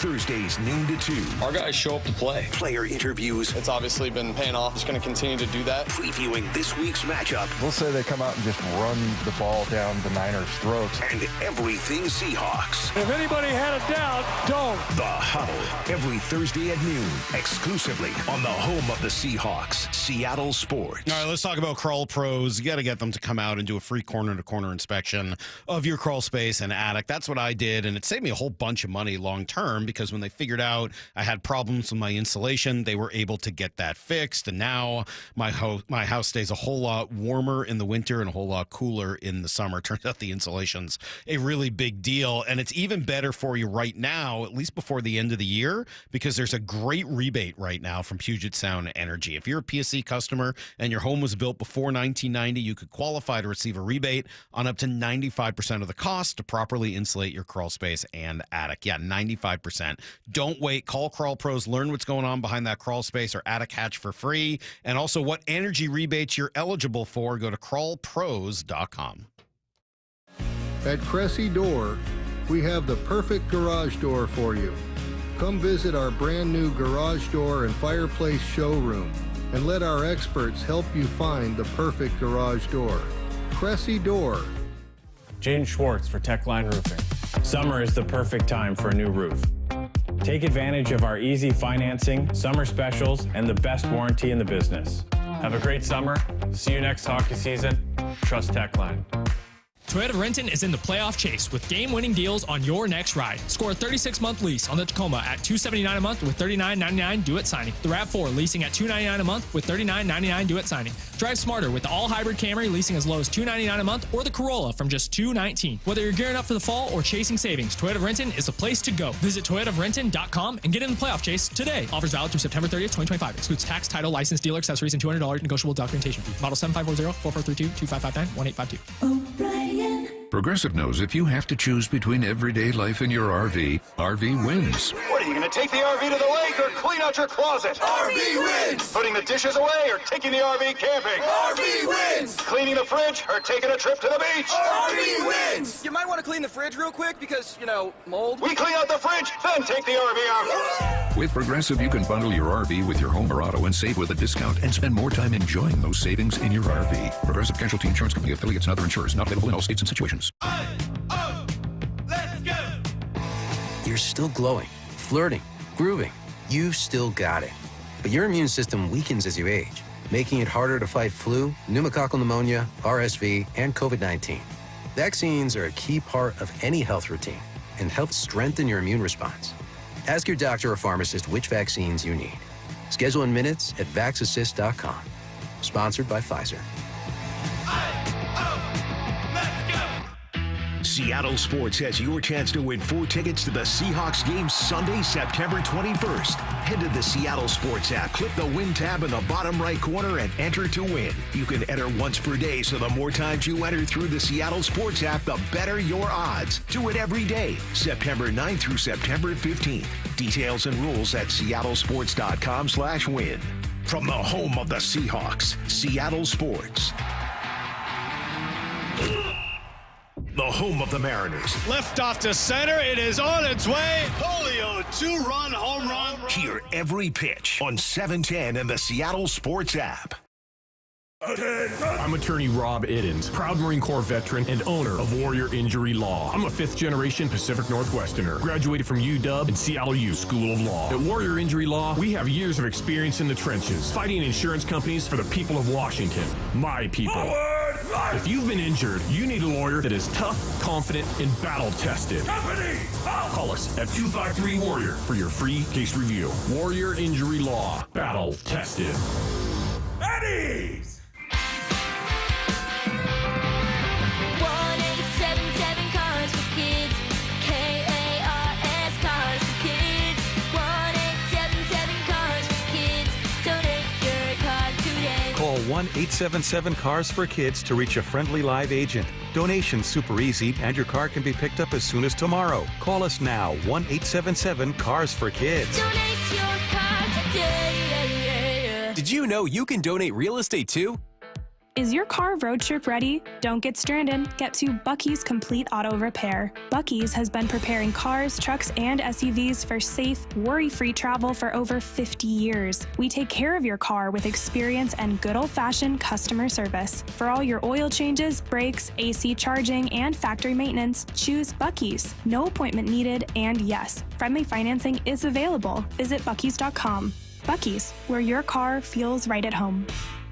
The Mariners postseason push is on, and there's a whole new way to be part of the action. Introducing the Homestretch Flex Plan, a $500 membership that gives you the freedom to choose your games and seats for the rest of the season, all while saving 5% on tickets and no fees. Plus, you'll get priority access to our postseason presale. Game winner, walk-off fashion in the ninth inning. Come on board today at mariners.com/homestretch. From the Quantum Fiber Studio. This is Brock and Salk. Weekdays 6 to 10. On Seattle Sports and 97.3 FM HD2. Time for our weekly chat with Jeff Passan from ESPN. Jeff, you ever covered college football? I wrote a book about college football, dude. I didn't know that. Well, what is it? I honestly didn't know that. What's the book? Death to the BCS. Oh, I do remember that you wrote that. I forgot about that. Yes. Did you write that yourself, or was it with someone else? It was with Dan Wetzel and Josh Peter. Okay. So it was the three of us. This was like way earlier in my career, and Dan and Josh both had young kids at the time. And I think I was pretty much pulled in to do all the work they didn't want to do, which I was happy to do. It's like, oh my God, I'm writing a book. This is amazing. And writing a book with Wetzel, too, is one of the great writers in our country. I mean, I'm a big Wetzel fan. I only ask because we were making fun of the way college football reporters seem to be completely cowed by all of the head coaches. Like, any question they ask, if the coach gives them a funny look, like, I'm so sorry, sorry, coach, don't hurt me. So I was wondering, come on. Are they really like that? Brock. You want to play in? Well, you want to play in the sound? No, maybe. Play me the sound. All right, play me the sound. I can play. This was Sark, and we have sort of a long history with Sark. But here was Sark. Well, be careful about we. All right, I have kind of a long history with Sark because he doesn't like to be questioned by anybody, and he's a big phony. But here was Sark when the media was asking him about Arch Manning. Arch Manning seemed to be having some throwing pains by the According to fourth who? quarter. Arch. Arch said that to you? No. Oh, according to who? It just looked like he was. He doesn't have any. Is there an explanation to why it looked like that? I don't know. I've never filmed any of you guys when you're using the bathroom, so I don't know what faces you make when you're doing that. Why do coaches have to be turds? Like, why? There's just no need for that. Also, though, I will say this: saying that somebody's hurt because of a face he makes, yeah, yeah, you got to have a little more than that. I would say that Arch Manning looked like he was hurt because some of the balls that he was throwing, but I also have been able to watch and had the privilege of watching Patrick Mahomes for the last decade or so. And the way that quarterbacks go with arm angles these days, in the past it looked like they'd be hurt. Now he might just be looking for a window. Yeah. All right, let's get to some baseball here. Jeff, polar swings, I think, is the only way we can describe this Mariner team. I had a text here from this morning at right before the show started of this guy who just says, I hate this team. I just either be good or be bad, but please stop it with the roller coaster ride up and down. Could you help a Mariner fan? Yes, it's bad with the Mariners and the polar swings. How typical is it around baseball right now? That's the right question to ask, Mike, because it's every single team not named the Milwaukee Brewers. That is what baseball is in 2025. This is going to be the big story I'm writing for the playoffs, actually. Just the up and down nature and the inability for any team to make you think it's actually good. Because just when you think it's good, all of a sudden they'll lose 5 in a row. And it's not just the Mariners. It's the Yankees, and it's the Mets, and it's the Red Sox, and it's the Cubs. And it's the Phillies, and I can go, the Dodgers, the Padres. I can go on and on about all the teams that we thought coming into this season were going to be stalwarts and were going to be the best of the best. And even they're not immune to these whipsaw moments where over the course of 2 weeks, a team can look like it deserves the number one pick in the draft and looks like at a completely different time, it deserves to be fitted for a ring. So I have a hard time explaining it. I'm trying to figure that out before we run the story because I don't want to, I don't want to sit there and say, well, this is happening, but emoji shrug. What are the theories? What are the theories that have been floated or any info you've garnered so far? I think that it is a function of parity. And parity is not a word that you often hear when it comes to baseball because we've been conditioned to believe that in order to have true parity, you need to have a capped system. And that in a sport where you have one team paying $60 million in payroll and another team paying $400 billion, there's inherent disparity. But I think so many of these teams have been formed with the same ideologies.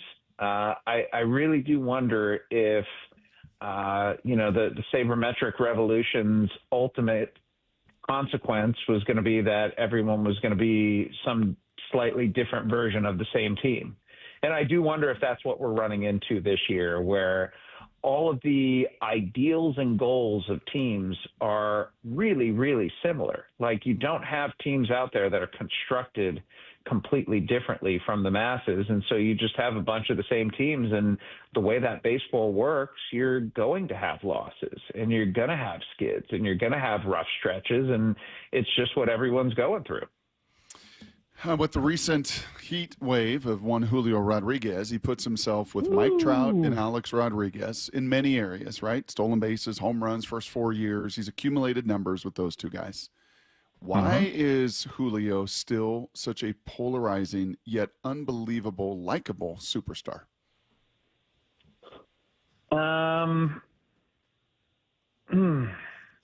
This is a tough one because I think I've said this before, but I think so many people view Julio through the lens of what we thought he was going to be versus what he is. But I got to say, boys, like since the All-Star break in particular, what he is who we thought he was going to be, right?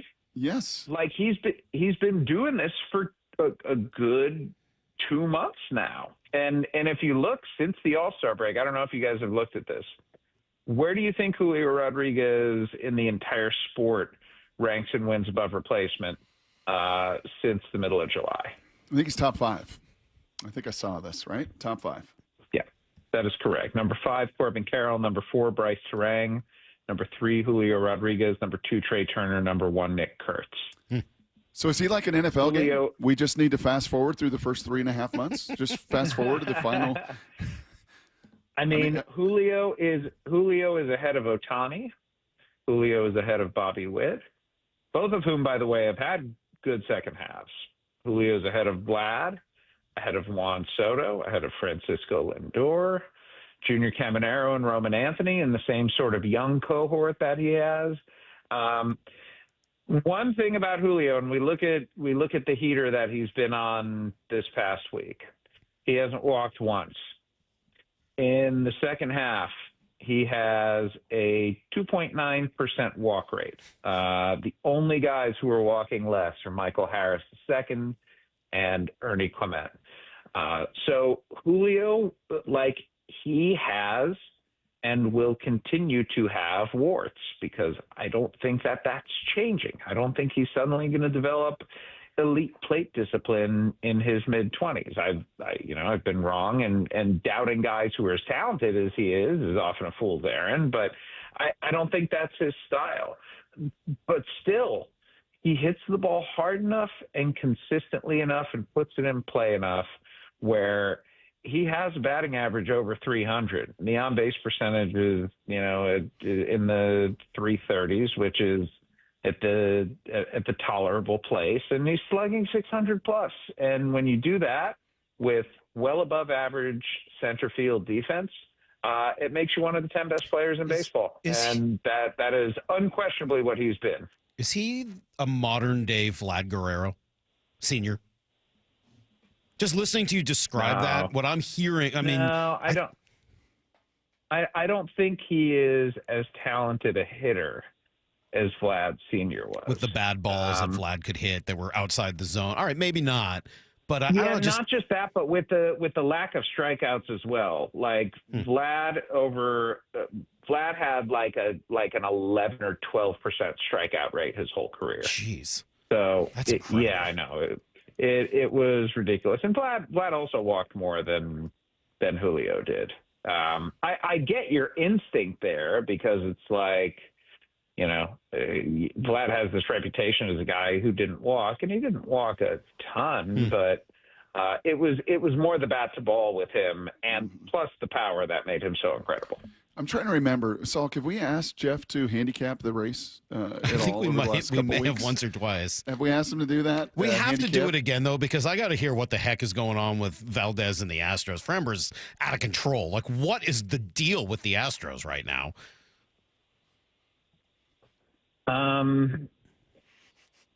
I've never thought they were all that good. I mean, so I don't either, but like, it doesn't mean people are going to start like trying to hit each other with baseballs.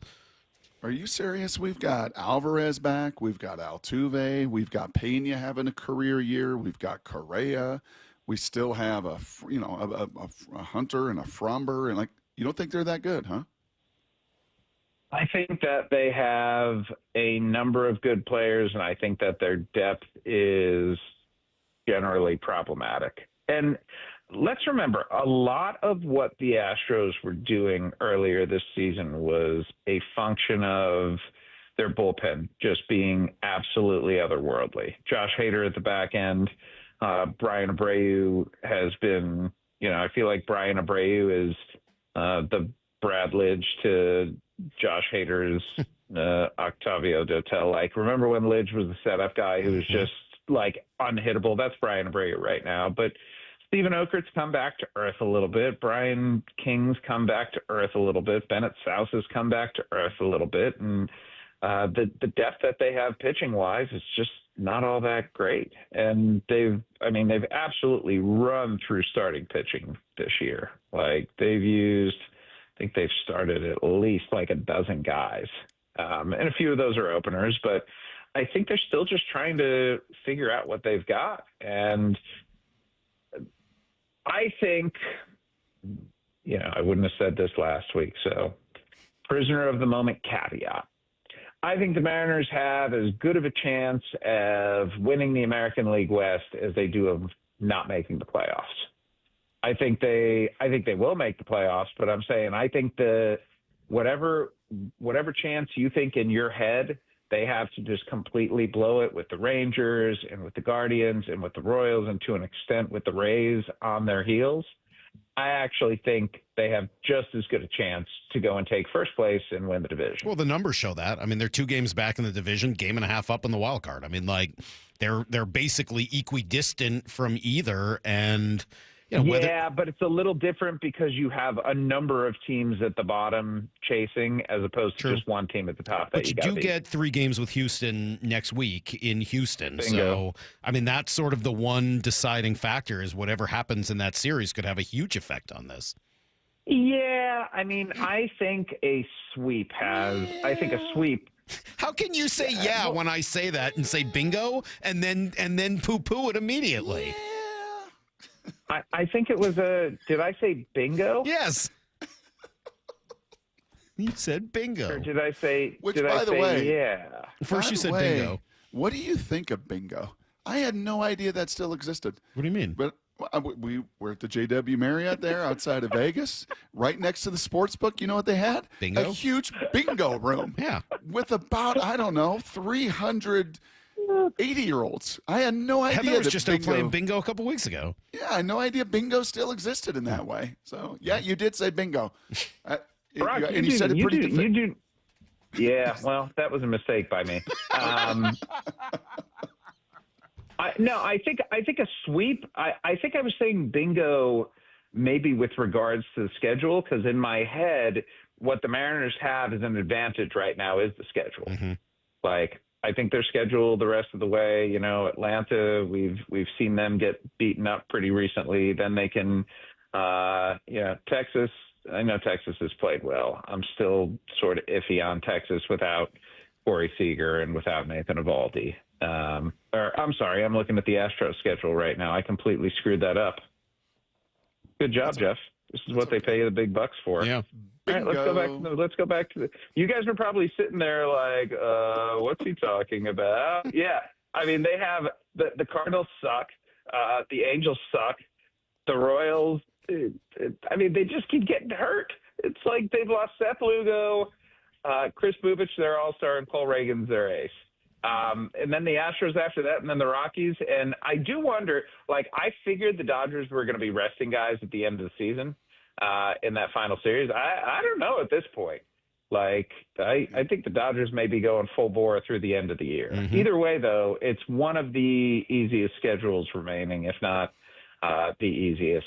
But does that have anything to do with how well they're going to perform? I think that's the challenge. We just watch them go on the road, get swept by Tampa, beat badly by Cleveland. It looked like it was going to be bad against Atlanta until it wasn't. I mean, it's such a that's where you just come back to the beginning of this conversation of anything that you think should be predictive just doesn't seem to end up being so.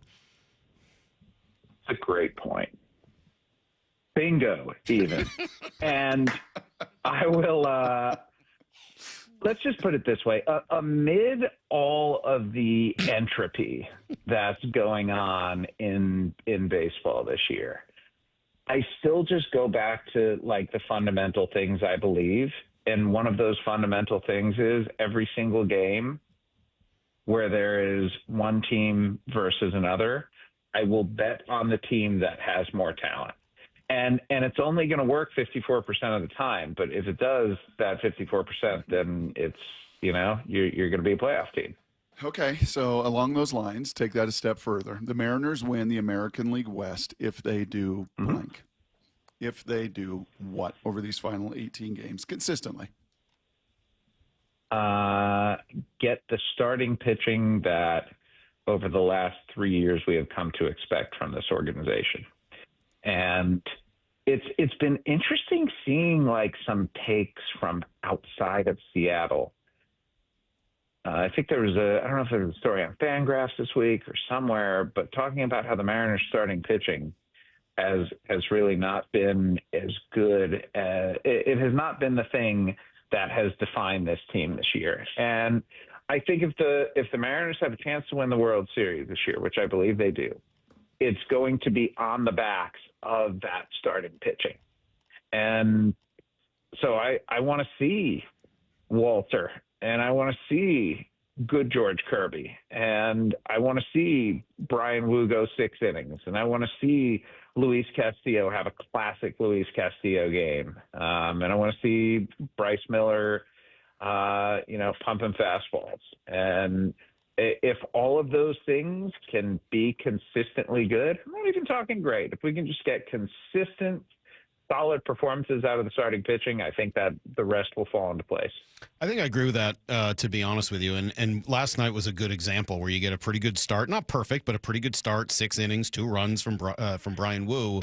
And just you make one mistake to this lineup, and last night it was walking the number 9 hitter on a 9-pitch walk in the 6th inning, and then you turn it back around and you just see when you get a pitcher who's a little tired, and then it's got to face Randy, Cal, Julio, Naylor, Gino, Polanco. It seems to just completely wear them out. Do you have any? This would be a weird statistic question, but I was wondering about it earlier. Are there any stats about walking a 9 hitter and what that does, like a leadoff walk to the number 9 hitter, and what that does to scoring? Because I would imagine if somebody were to run those numbers, somebody smarter than me, you would end up with a really, really significant increase in terms of runs scored. Great question. I have no idea, but I can ask. I can ask our nerds, which is not to suggest that I'm not one as well. Obviously. But we have like nerds who are smart, right? And I'm just the nerd who talks a lot. But doesn't it feel that way? I mean, just wouldn't your gut tell you, like, you walk Leo Rivas to lead off an inning? Like, don't you think that you just make this Mariner lineup so dangerous? Yeah, I think it's more like if you're the pitcher, you say, "Why? What am I doing? I've got Arozarena and Cal and Julio coming up, and I'm going to give them someone on base. Like, what am I doing?" And by the way, what do you think of full-time Rivas or most-time Rivas ahead of Cole Young? Are you guys on board with that? Well, we're starting to see it over the last week. I mean, if he's hot like this, I mean, to me, it's more of a playing the hot hand thing as opposed to one guy being better than the other. But yeah, I think that's reasonable. Yeah, and that's sort of been he's earned it too. Like Leo Rivas has had a good year. Yeah. Yep. You know his real name is Leonardo?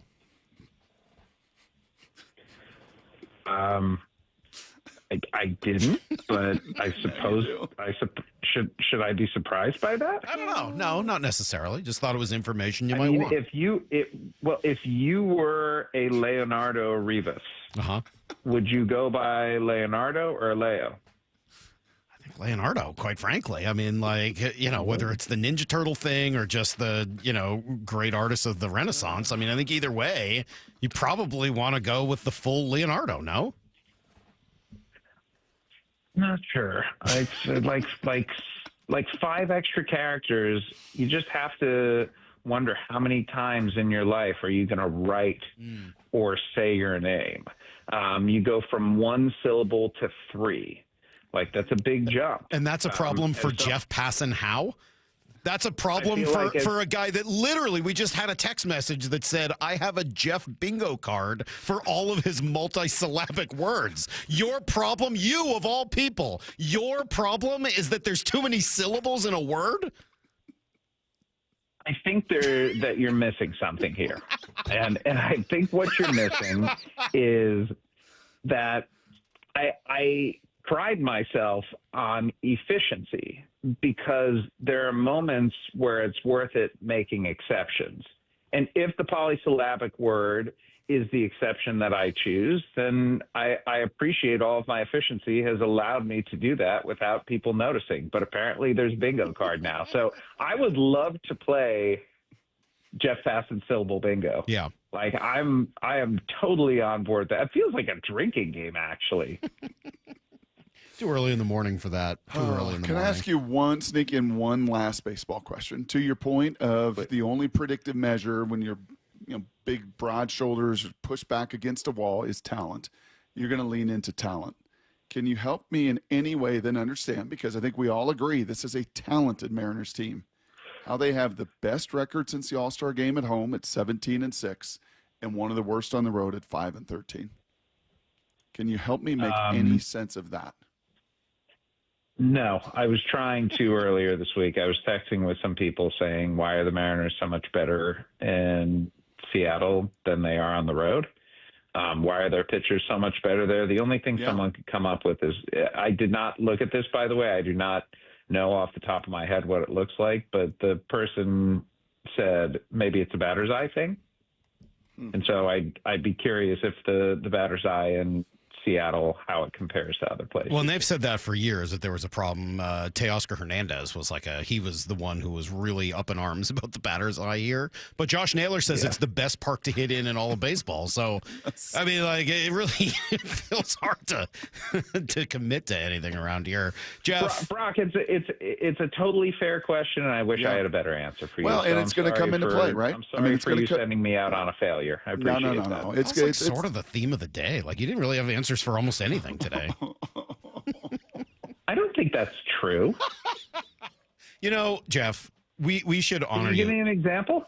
Well, I mean, you didn't have the research done on walks of the 9-hitter. What's up with that? You couldn't handicap the race. You didn't know exactly why the teams have been up and down this year. All you could do was speculate. What are we even doing here? All right, that's a very fair point. I'm sorry for. Listen, here's how I look at it. I come on with you guys about 25 times a year. There is bound to be a number 25 in there, and if today was 25. You know what? I'm glad I got it out of the way. Yeah, me too. Me too. Thank you. We expect better next week, especially because we really committed to you. We've changed some things around here, right? So last year we had Daniel Jeremiah every Wednesday at 8:30, and this year we've added Joel Klatt to our weekly lineup. So Joel had to do Wednesdays, and we're like, oh, where are we going to put DJ? Well, we can't move Jeff. I mean, the one thing we know is that Jeff Passan is sacrosanct here in this spot. And so, Jeff, we're moving DJ to 9:30 because we believe that strongly in you. You got to deliver. Well, I'm pretty sure that's a you thing. I'd gladly move. Goodbye, Jeffrey. We'll talk to you next week. See you, boys. I'll do better. There's Jeff Passan. We'll be right back on Brock and Salk. The Mike Macdonald Show, the morning after every Seahawks game at 9:30 with Brock and Salk. Having talked to you after some of these games for the last year, you seem maybe a little more frustrated today. Of course you're frustrated. We expect to win those games. And I believe we have a really good football team. It's a long season, but there's an urgency to go make it right and to get better. And this is a really critical week for us. The Mike Macdonald Show. Get the podcast on the Seattle Sports app and seattlesports.com. Toyota gives you the power of choice. Now through September 30th, get 2.99 APR financing on a rugged new 25 Tacoma. Excludes TRD Pro and Trail Hunter. Or lease a well-equipped Tacoma SR5 for $279 a month for 36 months with $39.99 due at signing. With approved credit through TFS, tax, title, and license extra. A negotiable doc fee of up to $200 may be added. Call 1-888-48-TOYOTA for details or go to Toyota.com. Toyota, let's go places. Whether you're building a high-rise or hosting a family reunion, you need things to run smooth and clean. That's where Honey Bucket comes in. They deliver top-tier portable restrooms, hand-washing stations, storage containers, fencing, and much more for construction sites and special events of all sizes. Just ask Cal Raleigh, Big Dumper himself. He knows a clean setup when he sees one. Honey Bucket. Local, trusted by pros, preferred by party planners. Call today or visit honeybucket.com. When the weather changes, your home shouldn't be the one left unprepared. Hi, I'm Justin Shirley, CEO of State Roofing and Exteriors here. We offer the strongest solutions in roofing, siding, decking, windows, and gutters, made for the Pacific Northwest. And right now, get 0 down, 0 payments, and 0 interest for 24 months or up to $3,000 off your next project. No gimmicks, no stress, just reliability you can count on. Visit stateroofing.com or call 866-ROOF-ROOF to schedule your free estimate today. State Roofing, the best roof you'll ever need. Have you tried the dining district at the Bellevue Collection? Grab lunch with friends, meet up for happy hour, and stay for dinner and beyond. You can sample international flavors and local favorites from talented chefs. Try a new cocktail on a rooftop bar or watch the game with friends and explore the lively nightlife scene. The dining district at the Bellevue Collection, where your taste adventure begins. Learn more at BellevueCollection.com/dining district. When your outside matches how you feel on the inside, that's kindness. And so I think that is the one thing that the Lee Johnson Auto family encourages us, is to be like really authentic and really be intentional in how we treat our customers and how we treat each other. To have a good company, have a good culture, have a good crew that takes care of your customer base, you have to take care of your crew. You can't have miserable people and expect them to give a customer a good experience. Walking in here, meeting some of the employees already before I was even hired on, welcoming me in, gave me a good indication what this company was all about. So if I were to make an hour and a half drive here and to have fun here for 8 to 9 hours a day versus if it's the other way around, then I'll take it. It's not a script. It's a belief.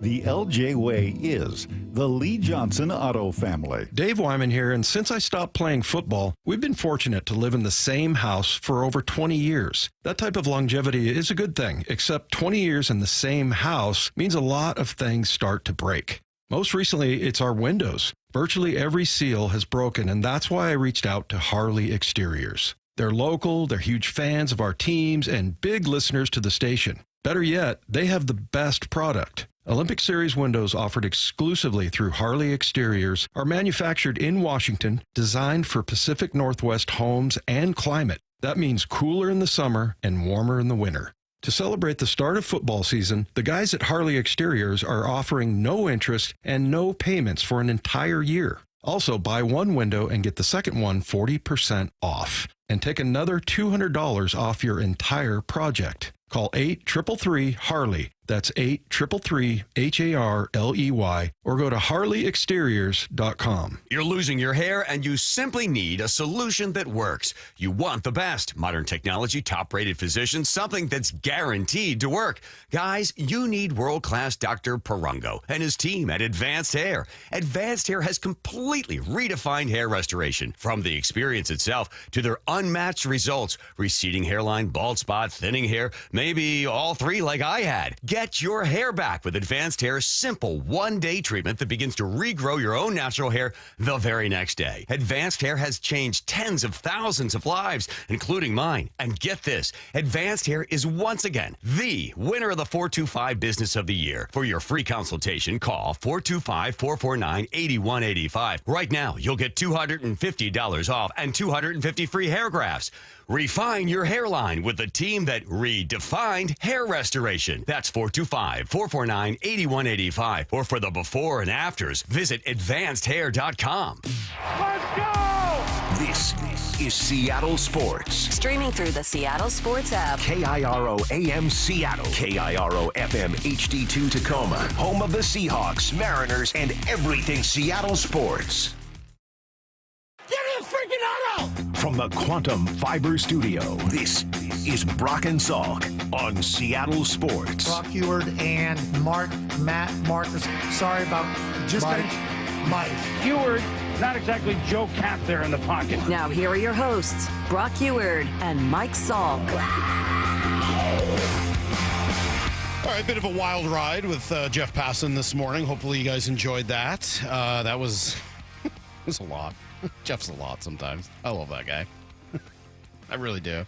You know why there's no answer, Salk? Why, Brock? Because there's no predictive nature to the game of baseball. Sure feels that way. And in particular this season. And as he said, even with teams that spend hundreds and hundreds of millions of dollars versus teams that spend tens of millions of dollars. Where is there? I do think there is something, by the way. This is an old Brock and Salky from the Wayback Machine about Salky wanting to zig when everybody else zags. I think there is something to so many of these teams are building, and their models are so similar. Mm-hmm. You know, from how they put together their bullpens and how they put together their arms and how they put together their lineups and how they put together their team. Like it's the NBA problem, right? Where everybody is trying to do the same thing. Length. I want 3-point shooters. I want dunkers. Yep. Right? Like it's just these are the numbers that tell you this gives you the best odds to win. I don't know what the equivalent is on the craps table that I was watching. No, but it's just efficiency. Over the it's just this goal of everybody looking for efficiency, and ultimately what is most efficient becomes the best strategy, and then everybody chooses it because to not choose it is to be inefficient. Because if you play the game of craps right, Salk, you can get the house advantage all the way down to what, 2.8%? I think you can actually just barely take your own advantage in craps. And Jeff, you know, throughout that 54% number, I don't think is a slight in any way to the Mariners, just as this is the way that teams are trying to build their teams to win 54% of the time. Because if you do that, you give yourself the best chance to make the playoffs. And then once you get to the playoffs, it's a home run here, it's a home run there, it's one big inning here, it's one big inning there. And you find a way to win series and sometimes win World Series. Doesn't this Mariner team feel so? I mean, if it can make it to the playoffs, and I don't know that it can, as we said, 2 games back in the West, but only a game and a half up in the wild card. Really, anything is possible depending on how they play over these last couple of weeks. But if they're in the playoffs, like, don't you feel pretty good about them? I don't know. It might be a 3-game series like it was in Tampa. I know. I don't know. I know. They may not touch they may not touch a starting pitcher. They may play like they do on the road. When you watch pitchers trying to navigate this lineup on a night like last night, I guess I just feel like, God, you put them in the postseason and they'd be really dangerous. Lyle, I did want to ask you, how do you react when Jeff gives you the answer there about how this is essentially the same story in all 30 cities, or maybe not 30, but pretty darn close, that just all of the teams this year are experiencing these incredible highs and lows? I mean, I have an answer, but... Oh, you want to disagree? What is it? Oh, then disagree, young Lyle. Because I mean, like, doesn't it feel myopic to just believe that the Mariners are the only ones with this problem? All the aforementioned teams make the playoffs a lot more. That's my answer. That's my answer. In the past. But so what? That's why people have guards up. I think what Jeff's saying, though, is that people have the same reaction in all of those cities, that's not it. That people are having the exact same reaction in all of the cities, even in Houston, where they've won a bunch recently, Texas, where they won a couple years ago, L.A., where they've won a ton, like all of them. They're all having the same reaction. This team is great. This team stinks. This team is a World Series contender. This team is the worst. Like, they're having that same reaction everywhere. Look, I can't jump into the pulse of another fan base, but I think there is a reason you feel it more around here. I think that I might understand. Yes, I think you're right. There is a natural sort of need to shield yourself because of the pain of the last and forever. I think there is from my life experience at Fox, being around a lot of different baseball people in a lot of different markets, Salk, and a lot of my coworkers that were in different markets. Yeah, I think there is a little more patience in some of these other markets because they've been there. They've been in the World Series. They've been to ALCS. I don't know, man. That's not been my experience being around people in other markets. No, that everybody panics the same way. I mean, like, whether it was Boston, New York, L.A., like I feel, I mean, not that anybody cares in L.A., but if they did, they would have the same level of panic up and down. The Mariners are definitely streaky. There's no doubt. In that way, they're similar to a lot of other teams, but it does seem to be very pronounced with them. This was John Morosi yesterday with Wyman and Bob. When Julio and Eugenio Suarez are going at the same time, as bereft of offense as they can look when those guys are struggling, when they're clicking, it's like this team is unbeatable. There's just a streaky element to this team. This and the last 2 days are your reward for dealing with all those games when you're throwing your slippers at the TV set during the course of the season. The last 2 days are your reward for that. I think Cal had a quote to that effect. I believe it was after the game yesterday. So I do think at some level there's only so much more video you can look at. It's September 8th. If you know how to hit, you know how to hit. Yeah, and there's 18 games to go, and that's not even the offense, Salk, as you have referenced, and Lyle has referenced, and even Jeff referenced there, the road pitching woes, right? You would think that over the last couple years, I know the home-road splits, right? We talked about that early this season, that a year ago they were pretty pronounced. This year they're unbelievably pronounced. So even the pitching, home and road is streaky and volatile. The offense is streaky and volatile. Individuals are streaky and volatile. And yeah, I do think that you can look around baseball and see a lot of it. It just feels like maybe there's more of an accumulation here with the players, and certainly the two distinct environments, pitching at home in the confines where, once again, Woo last night was nails. We said that, but didn't we go through it the other day and realize that only one team was better than 3 or 4 games above 500 on the road in the entire league? It was Milwaukee. But at the same time, look, the Mariners can get hot at any point, and this offense is built to do that. At the same time, to say they're going to go do it on the road against Framber Valdez and Hunter Brown versus Joey Wentz and then at home versus Miles Michaelis are two very different things. There's no doubt. And they did catch a nice break getting Wentz instead of Strider in the final game of that series in Atlanta. That felt like a gift from above. Someone's just like, hey, you know what? What if you were to not face Spencer Strider? Okay, if you say so. I'd be happy to not face Spencer Strider. It was from the Etsy Witch. It must have been. That would have been the best gift the Etsy Witch could have given him.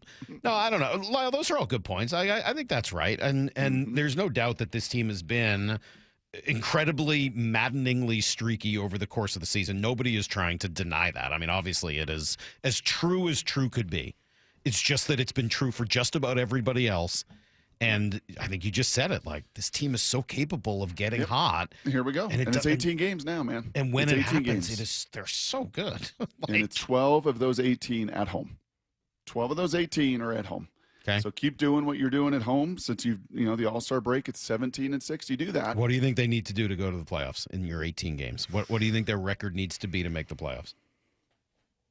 12-6, and it depends what happens in Houston. You got to take 2 or 3 in Houston. You got to win that series. So I think you go 12-6. I think you have a great chance to win this. I think you're right at 12-6, but it might even be 11-7. And frankly, I don't think it matters what you do in Houston because you can still win the wild card. To beat Houston, you're right. You probably got to win that series to win the West. To make the playoffs, I get the sense it's like wow. And I think winning the West is hyper important. Okay, well that's fine. You can say that. Because that's a having different that series conversation. against Yes. the Astros at home. Yeah. And No, facing I agree those guys with at you. home versus Agreed. in that stupid park with those stupid boxes. Totally agree. Although you're pretty well set up for those boxes. You don't think Gino and Julio and some of the guys you've got on your team, Cal this year, are pretty set up for those boxes? Well, I will say for that series, like the psychopath I am, I looked 4 series ahead into the pitching matchups.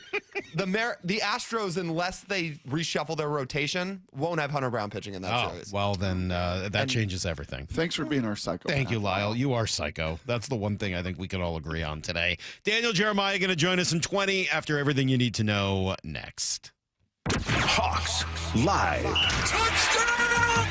Presented by the Dining District at the Bellevue Collection. Thursday nights from 7 to 9 p.m. Live from Bellevue Square Center Court. Come on by and join hosts Michael Bumpus and Paul Moyer and a different Seahawks player every week. This should be fun. Hawks Live. Thursday nights from 7 to 9 p.m. Exclusively on the home of the Seahawks. Seattle Sports on 710 and the Seattle Sports app. Well, over the course of the morning, you've heard us talk about that football game and high ankle sprains and left shoulder sprains and turf toe and all sorts of injuries, but you don't need to play pro sports to know what I'm talking about. I know many of you on this Tuesday morning wake up with really painful joints from arthritis, and it affects you. It makes it hard to do pretty much anything. Well, that is where my friend, Dr. Daniel Nelson, MD, from Eastside Pain and Regenerative Medicine right over there in Kirkland, that is where he is ready for your phone call. 425-823-4000, 425-823-4000. Dr. Nelson has seen so many patients through the years suffering from chronic pain, and it's really affecting their quality of life. And if you're in that spot, realize this. Dr. Nelson is the only doctor with over 30 years of experience in pain medicine techniques. Many have jumped aboard the regenerative medicine train lately. Not Dr. Nelson. This has been his heart. This has been his passion for well over 30 years. And his tool bag, well, it's better than anybody else's, and so is his experience. So if you're in pain, give him a call this morning, please. 425-823-4000, or visit DanielNelsonMD.com. That's DanielNelsonMD.com. You're listening to Leaf Filter Radio, and the guru of gutter protection himself, Chris Coonahan, is here to take your most pressing leaf-related questions. Hey, everybody, Chris here. I understand we have Ron on the line. Ron, where are you calling from? Uh-oh. Ron, are you calling from a ladder? Well, I was. I wanted to ask Chris what I need to do to get my gutters ready to have Leaf Filter installed. Oh, Ron, you don't have to do anything. A Leaf Filter Trusted Pro will come out and clean out your gutters, realign and seal your gutters, and install Leaf Filter, America's #1 gutter protection system. So I didn't need to get on this ladder? Ron, Leaf Filter Trusted Pros are in your neighborhood and ready to help. Just visit leaffilter.com/deal to schedule your free gutter inspection and get up to 30% off. Thank goodness. What was that site? That's leaffilter.com/deal for your free gutter inspection today. See representative for warranty details. Promotion is 20% off plus a 10% senior or military discount. One discount per household. What is that sound? Ugh, that sounds like a plumbing sound. Luckily, there's a company that fixes all the plumbing sounds across Puget Sound. That's All Sound Plumbing. Puget Sound's plumbing experts. Have a sound? Visit allsoundplumbing.com. This is the story of the one. As a maintenance supervisor at a manufacturing facility, he knows keeping the line up and running is a top priority. That's why he chooses Grainger. Because when a drive belt gets damaged, Grainger makes it easy to find the exact specs for the replacement product he needs. And next day delivery helps ensure he'll have everything in place and running like clockwork. Call 1-800-GRAINGER, click Grainger.com, or just stop by. Grainger, for the ones who get it done. What was that? That is business phone bliss with the Ooma Cloud Phone System. It handles all our voice, video, and messaging needs. You sound very... Calm. I am. Ooma has everything I need to run my business more efficiently, like virtual receptionist, call routing, and video conferencing. And it starts at just $19.95 per month per user, plus taxes and fees. Ooma. Nice. Find your business comm at ooma.com/radio. Seaport Airlines, offering high-frequency shuttle service between Seattle's Boeing Field and PDX Business Aviation. Use code FALL2025 to save 20% off flights. Book today at flyseaportair.com. The home of the Mariners. One hopper snared at short. On a quick hop by J.P. Crawford. That guy's a magician over there at shortstop. Seattle Sports. Download the Seattle Sports app. This summer, make sure your roof is ready for the season ahead with a company you can trust, like 3 Tree Roofing. We're not just your roofers, we're your neighbors, and we're here to help you protect your home this season. Visit 3treeroofing.com to schedule your free on-site estimate and get your roof replaced before the summer rush and potential material price increases. Our certified technicians make your roof replacement easy and worry-free, so you can focus on the important things this summer. Visit 3treeroofing.com to schedule your free, no-pressure estimate. 3 Tree Roofing, your Puget Sound roofing experts. For over 113 years, Pacific Lamp and Supply Company has been your #1 lighting specialist in Washington, from the Space Needle in Seattle all the way to the Riverwalk in Spokane. With the largest lighting inventory in Washington, Pacific Lamp's knowledgeable and experienced staff can assist with any lighting issue, including intricate lighting and control designs. Plus, they work with all utilities in Washington to get you the best available lighting rebates. Pacific Lamp and Supply Company, Washington's lighting experts since 1912. Visit pacificlamp.com. Ooh, that face. Quantum fiber internet loves that face. That's Jamila. Yay to Jamila. She's thinking outside the box from inside the box. Quantum fiber Wi-Fi keeps her meeting game strong. From the back door to the front lawn. Rushing all of her video calls. Back to back to back video calls. Quantum fiber internet blowing the socks of all those people in all those boxes. Yay to you. Switch today today at quantumfiber.com. Additional pods may be needed to achieve Wi-Fi coverage in some locations. Limited availability. Service in select locations only. Toyota of Kirkland's service department has you covered as the summer winds down and the fall approaches. At Toyota of Kirkland, be confident in your brakes with a complimentary brake inspection. Get winter ready with a free battery health check, wiper blade installation, and multi-point inspection. Thinking of trading in? Get a complimentary vehicle appraisal. Stay ahead with the maintenance service plan at $374 plus tax. And yes, they match coupons from other local Toyota dealers. Visit toyotaofkirkland.com to schedule your service today. Drive safe, drive smart with Toyota of Kirkland. O'Brien. Need to know. 15 minutes past every hour with Brock and Salk. Here's what you need to know. Up first. Good solid win for the Mariners yesterday. That makes 3 in a row as they win the final 2 in Atlanta, come straight home.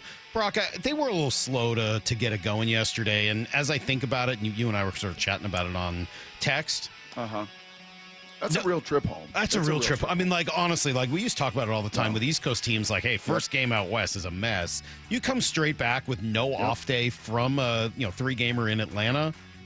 That's pretty legit, and it's not a surprise that they started off a little slow last night and maybe weren't functioning at 100%, but they found a way to get a win. You get the great leadoff walk from Leo Rivas, and then everything that comes after it. Josh Naylor's big hit that kind of cleared the bases and got everything going. Like that really did seem to jumpstart them. Here was Polanco on the field afterwards. Good at bats. It started with Leo in that inning. He took a great at bat, and we just follow him. We come with a good momentum, and we just did our thing right there. Polanco seems like a good dude, doesn't he? Yes. Just the way he talks, he just seems like a good dude. And I think you said this to Jeff at the end there when he asked about Rivas or Cole. I think, there's a lot of grace. We opened the show with that with Dan Wilson over the course of this season. Amazing amount of patience that he has had. But you saw it last night. They moved Polanco up. Mm-hmm. His bat's hotter than Suarez's bat, more consistent right now. And if Rivas does what he's done in so many of his opportunities, he's just done the right thing. Right? He puts the ball in play. He finds a way to get a walk. He plays sufficient defense. Like, he's just kind of one of those guys that I would think with 18 to go, is kind of reliable. And has had a great year at the AAA level, has earned this opportunity, and they'll play the hot there's nothing hands. in the world that Rick Riz loves more than a guy who chokes up on his bat with 2 strikes. And I mean, to little hear Leo Rick talk Rivas. about, he's like, and look at this, look what he does. He is choking up with the bat with 2 strikes. I mean, like, Rick is so excited awesome. every time. And hey, you know what? It worked last night. Tremendous at bat that ends up leading to a 9-pitch walk, and everything sort of opened up from there. They're 2 games back in the West, game and a half up in the wild card as Texas shuts out Milwaukee last night. Bummer for Ryan Bliss. Tears his meniscus while rehabbing. That just stinks. He's going to need surgery. He will miss the rest of the season. Here's the second thing you need I hate to know. go from that news to this one, but unfortunately, Nick Eamon-Worry, that news got a little worse yesterday. It is a high ankle for Nick. Let's just call it like week to week at this point. If we make a move, it would be probably the next day or two. So we got to decide whether or not to make a move on that front. And by the way, we asked him about that yesterday. I think I did specifically. And at that time, I don't think they had all the information. Mm-hmm. Right? You get the MRI the night before, and then all the doctors right there yesterday morning are working, and the staff working to try to figure it out as he comes into the building, and how much swelling, where is the pain, what does it look like, and yeah, I've said this to you before, man. Years ago, a true high ankle sprain was considered a broken leg. It's a separation of those bones in your shin, and now they call it a high ankle sprain. The severity of it, don't know. My gut's with you. This feels like it's going to be a 4-weeker. Yeah, that is my gut as well. So Chris Long, who was pretty high on the Seahawks team before the season started, I don't think what he saw on Sunday changed his mind much. Here he was on his Greenlight podcast. If you're paying attention to the NFC West, I think all of these teams are going to factor into that race. I think Seattle's going to get better as the year goes on. I think they're going to be really tough to deal with. But the Niners should be counted in that group of NFC elites, even though I don't think that they are because of what I foresee with an aging roster, some injuries. I mean, we already saw George Kittle have to leave the game yesterday. You had Jawan Jennings get hurt, but just this morning they had to go out and get Kendrick Bourne to give him $5 million for 1 year. So, Yeah, so I think what he's just saying is, look, Seahawks are going to be in this when it's all said and done, and don't panic over what you see in 1 week. I think that's fair. But this ain't baseball, bro. There's only 17 of these suckers. Here's the third thing you need to know. Really good game last night. Speaking of 17, man, there were 16 games this weekend. Almost every one of them delivered last night. Was right there. J.J. McCarthy late in the game, getting it done. 21 points in the fourth quarter as they win and beat Chicago, who looked like they were going to run away with it. And then we've been having some fun with this cut here from Steve Sarkisian. Kyle brought up another point here. Listen to Sark trying to defend his quarterback. Arch Manning seemed to be having some throwing pains by the According to fourth quarter. who? Arch. Arch said that to you? No. Oh, according to who? It just looked like he was. He doesn't have any. Is there an explanation to why it looked like that? I don't know. I've never filmed any of you guys when you're using the bathroom, so I don't know what faces you make when you're doing that. Well, and I think the question then becomes, is he suggesting that Arch was using the bathroom on the field? What does the bathroom have to do with it? Does the effort of throwing a football create the same face as the effort in the bathroom? Oh, that's a big stretch. That's what it is. That's a big stretch from Mr. Sarkisian. Sure. It's really surprising that not everybody got that right away. Uh-huh. Really shocked by that. I don't read the internet, guys. Thanks, Steve. He doesn't. That's everything you need to know. He's definitely a guy who, when you challenge anything, man, he will find a way to try to get back at you and dig at you, but just end up making himself sound stupider. It's a Sark bark, man. He'll bark back at you. Yeah, well, it's snarky Sark, that's for sure. And he is a tiger that has not changed. So, you know what would be a fun exercise? And it's not for now. We've got so much meat on the bone with the Mariners in this unbelievable playoff chase with the Seahawks team getting going, with a good Huskies team, with all the stuff locally. But I'll tell you what's a fascinating NFL storyline is the redraft of this QB class from just 2 years ago. Man, they all look good, don't they? I don't know if they all look good. That looks pretty good. Does Caleb look like the best of those 5 or 6? Would he be your no, number I one wasn't guy saying to they draft would be in again? the same order, just that they all look pretty good. Caleb still looks good. Yep. JJ Daniels, looks good. JJ. Penix was throwing lasers. You know who else likes Penix is Baldy. Yeah. Baldy I like loves him. Penix. I thought he looked really good. Bo Nix has settled in and been competent. So if you had to. Like the worst quarterback out there this weekend. But other than that, yes, last year he did. So if you had to redraft those guys. Yeah, well, we can ask DJ about that in a few minutes. He's kind of the right guy to do that with. Good idea. I got a question for you in the meantime. We're going to get DJ here in just a sec. If you got this text from your wife, how would you react? I like this. How would you react? Okay. How does this look for dinner? Slow cooker cauliflower, potato, and white bean soup. That looks terrible to me. Well, also like for dinner, like as a Are we to soup before dinner? I mean, are we to soup season already? No, it's going to be like 75 degrees today. Yeah, I text back. We're not in soup season yet. That is a good answer. I should do that. I said with a bunch of H's. And you can blame me. Just say Brock says it's not soup season. Heather said, love the heart, love the effort, but it doesn't feel like soup season. Yeah, I think that's right. Okay, thank you. That's a really good response. It's just too early for it to be soup season. Sure. Let's save this one for never. Daniel Jeremiah up next on Brock and Salk. Bump and Stacy, weekdays 10 to 2. Are the concerns about the Seahawks offense solely because of the unknowns, or is there an actual lack of talent on this team? There isn't a lack of talent on this team, no. It's how is this talent going to mesh offensively? Because we just haven't seen it all mesh when it comes to this offense. That's why people are second-guessing. And I think it's completely fair for people to second-guess this offense and what the capabilities are. Bump and Stacy, weekdays 10 to 2 on Seattle Sports, the app, YouTube, and your smart speaker.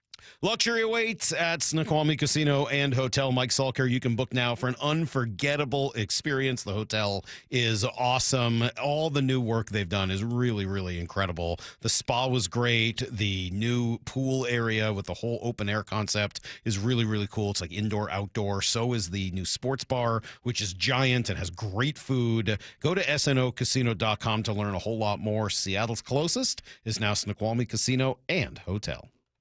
Bonneville International radio station contests are open to participants 18 years of age or older that are residents of Washington State unless otherwise specified. Employees or agents of the station, Bonneville International Corporation, other area radio stations, or any entity associated with the contests are not eligible to win unless the station otherwise specifies at its own discretion. Persons who have won in the last 60 days from a station contest or event may not be eligible. Full general contest rules are available on seattlesports.com or in person at the station during regular business hours. Hey, Brock Hewitt here for my friends at PCF Construction. It was a couple years ago. We were seeking a complete outdoor living space. Molly wanted a new deck. She wanted to really make our outdoor space pop. And boy, am I glad we called PCF. Why? Because whether it's a very specific project or outdoor living, like an underdeck ceiling, deck, patio cover, railings, PCF has you completely covered. You know, Molly's an interior designer. She knows construction. She knows attention to detail. And PCF, they checked every single box along the way. And right now is the time to make the call. Up to $6,000 off your project, plus no payments and no interest until 2027. And you can save an extra $1,500 when you bundle your deck with a patio cover. Find all the offer details, get project ideas, and browse photos at pcfgroup.com or simply call today at 425-629-8476. That's 425-629-8476, PCFgroup.com. At O'Neill Plumbing, we don't just promise to get the job done, we back it up. No travel charge, no show-up fee, no overinflated pricing, and no out-of-town owners. Just clean, fast, and professional each and every day. O'Neill Plumbing. Northwest homeowners, when it comes to your roof, you need a name you can trust. Techline Roofing has proudly served the Seattle area for years, delivering exceptional results and lasting security. Choose Techline Roofing. Your trust is our foundation. Trust Techline. It's G. Scott. School's back and it's rally time. Time to rally around the campaign to keep kids healthy. Kids need fruits and veggies to grow strong and stay focused, but for families on tight budgets, that's not easy. Safeway and the Washington State Department of Health have teamed up and need your help. Every dollar you donate at Safeway checkout helps families in need. And with SNAP Produce Match, they get twice as much for the dollar. Next time you're at Safeway, please donate to keep kids healthy. Need a break from everything? Escape to a place where anything is possible and the fun never stops. At Silver Reef Casino Resort, you'll discover world-class dining, championship caliber golf, a full sports book and bar, over 1,000 top-rated slots and table games, and so much more. Come join the fun and see why we've been consistently rated one of the region's top destinations. Visit silverreefcasino.com to book your stay and discover all the exciting events and promotions we have in store for you. Silver Reef Casino Resort, located off I-5, exit 260. The home of the Mariners. It is gone! Cal Raleigh, two-run home run! Hear every pitch on 710 and the Seattle Sports app. When it comes to the security of your business, doubts can creep in about who you're trusting to protect it. Are they a reliable service? How will I know if something happens? Are they keeping everyone safe? At Bay Alarm, we got you. For nearly 80 years, we've been putting our customers' minds at ease with our advanced technology and personalized support. Feeling insecure about your current security service? Visit bayalarm.com today to talk to a local security expert. Is your car road trip ready? Don't get stranded. Get to Bucky's Complete Auto Repair. Bucky's has been preparing cars, trucks, and SUVs for safe, worry-free travel for over 50 years. We take care of your car with experience and good old-fashioned customer service. For all your oil changes, brakes, AC charging, and factory maintenance, choose Bucky's. No appointment needed, and yes, friendly financing is available. Visit Bucky's.com. Bucky's, where your car feels right at home. When you own a business, it feels like everything's on you. Orders, deliveries, employees, on you. That's why Comcast Business is giving you a year of mobile on us with your internet service. Really? Yep. We'll cover your first line of mobile for 1 year. So calling customers, getting directions, texting Janine and shipping, on us. The broken coffee maker? That one's still on you, which means you'll save hundreds for your business and get the fastest mobile service with 5G cellular and Wi-Fi hotspots on us. But hurry, this deal won't last long. Get a mobile plan and free up the budget to maybe, I don't know, fix that coffee maker? Get mobile on us for 1 year, you guessed it, on us. Comcast Business, powering possibilities. Ends 10/9/25. Restrictions apply. New mobile customers only with internet standard service or above. Limited to value of one unlimited intro line apply via 12 monthly internet bill credits. One discount per account. Fastest mobile based on mobile Wi-Fi and cellular data in service areas. Ookla Speed Test Intelligence 2H24. From the Quantum Fiber Studio. This is Brock and Salk. Weekdays 6 to 10. On Seattle Sports and 97.3 FM HD2. Huge thanks to Daniel Jeremiah, who will be joining us now every Tuesday this football season. Thank you, DJ, for being a little flexible, but we're psyched to have you back for another round of weekly conversations. They'll be Tuesday at 9:30 here until baseball season ends, and then we'll move that to 8:30 as Jeff Passan drops out at the end of baseball season. But DJ, seriously, thanks for the flexibility. We appreciate it, and it's just great to have you back for another year. No, it's like hanging out with your buddies. So I'm super stoked and excited about it. I'll be more excited about it if those last 3 games of the year you sweep the Dodgers so we can somehow win the NL West. That would I give you let's do a bonus appearance if that's the case. If that goes down. Wow, that would be. We need a sweep. That can't be 2 out of 3. Got to be a sweep. Well, let's see where the standings are. See where we are at that point in time. I feel like they're throwing a no-hitter every other game as they go into the 9th inning, so I don't love that about the Dodgers. But. All right, well, let's get to the Seahawks then. What'd you see in week 1?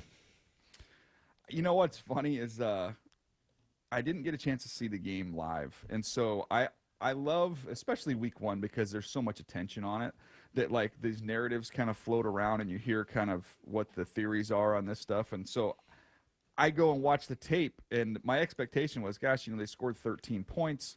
Maybe Sam didn't play good, or this offense is, doesn't look any better. And I came away from it actually really, really encouraged. I thought Sam played good. I thought he played well. There's a couple I'm sure he'd like to have back. But for the most part, I thought he saw the field well. There's the fumble by JSN. There's a drop mixed in there. But I thought he made some big-time throws. I thought the screen game, his timing stuff wasn't perfect. There was a couple other things where it's like some of the timing, I think that's going to come.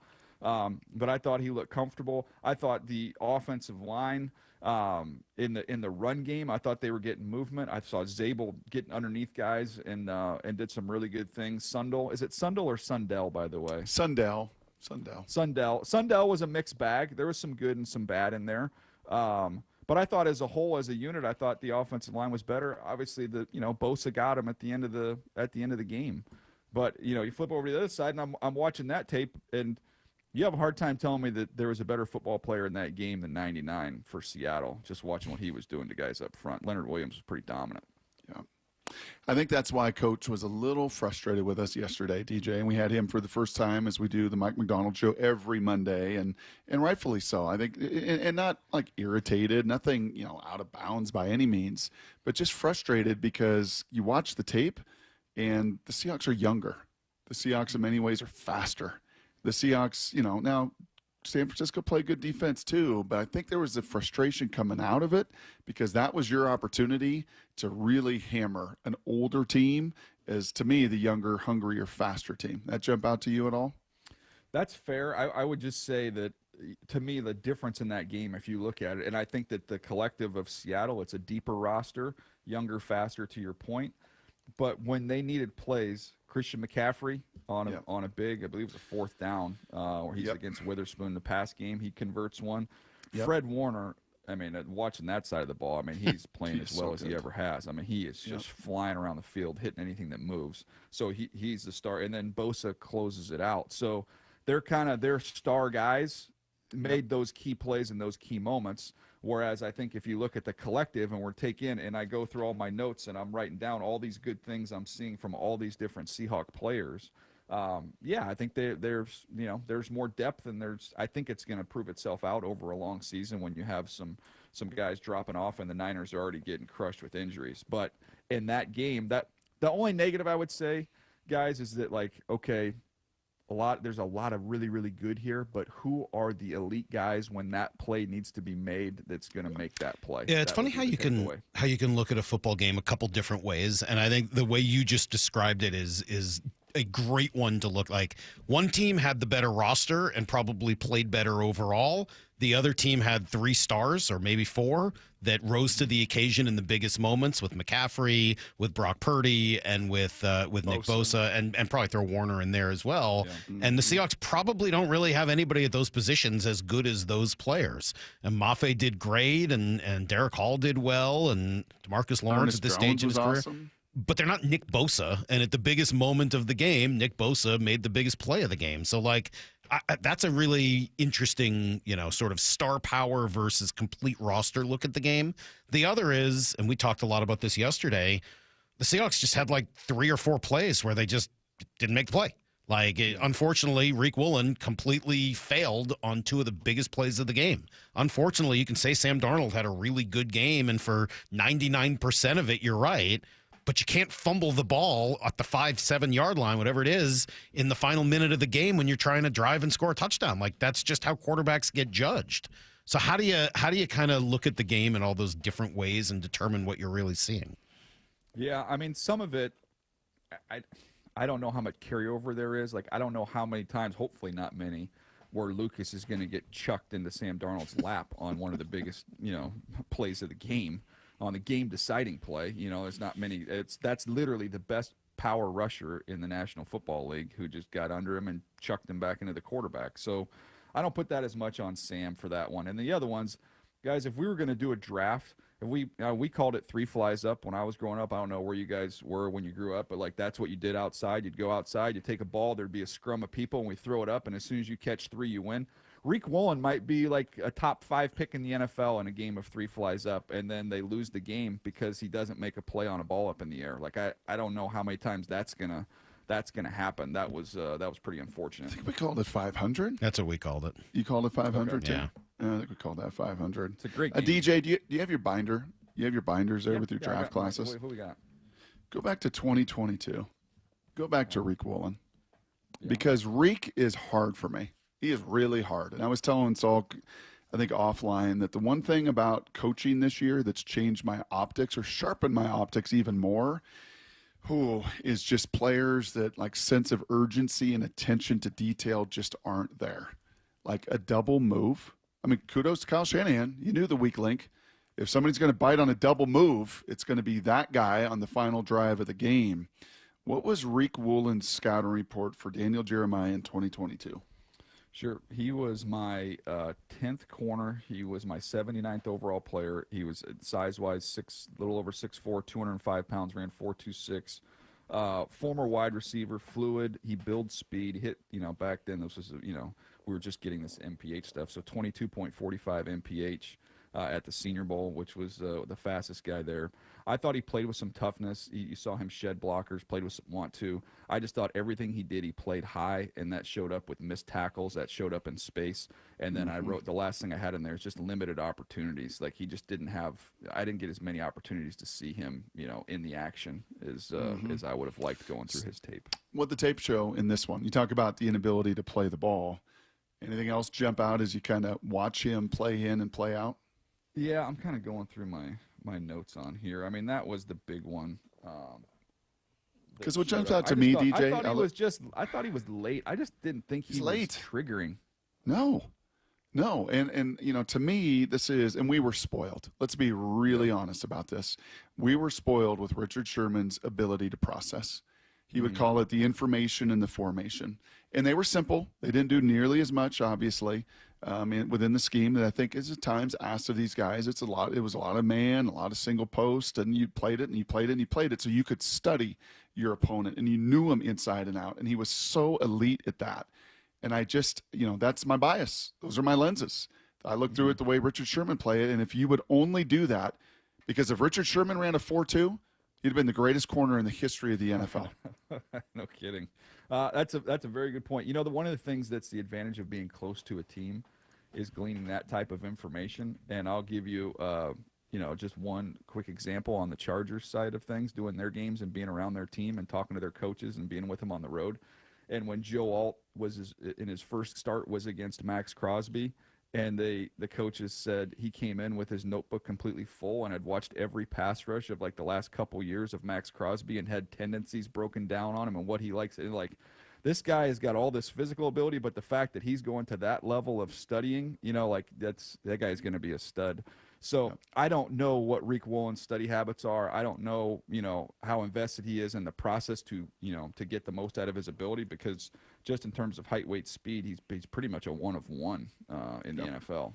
But I guess if he is all of those things and it's not adding up to what you want it to, I think you can start to make a guess about what's missing, right? I mean, if you're seeing but all the physicals. I also think there is part of it, and I talk about the preparation and the intelligence, but there's also some of it is just you get into the moment and you get in on the field, and sometimes all that for some guys doesn't come to the forefront. Yeah, just the processing. Brock mentions that a lot, right? Maybe you've done the work, but using it and processing it in the moment, maybe there's something missing there because unfortunately, those two plays in many ways end up costing you the game. You got the decision to kick it on 4th and 1 with about 3.5 minutes left. You get the 2 Reek Woolen plays.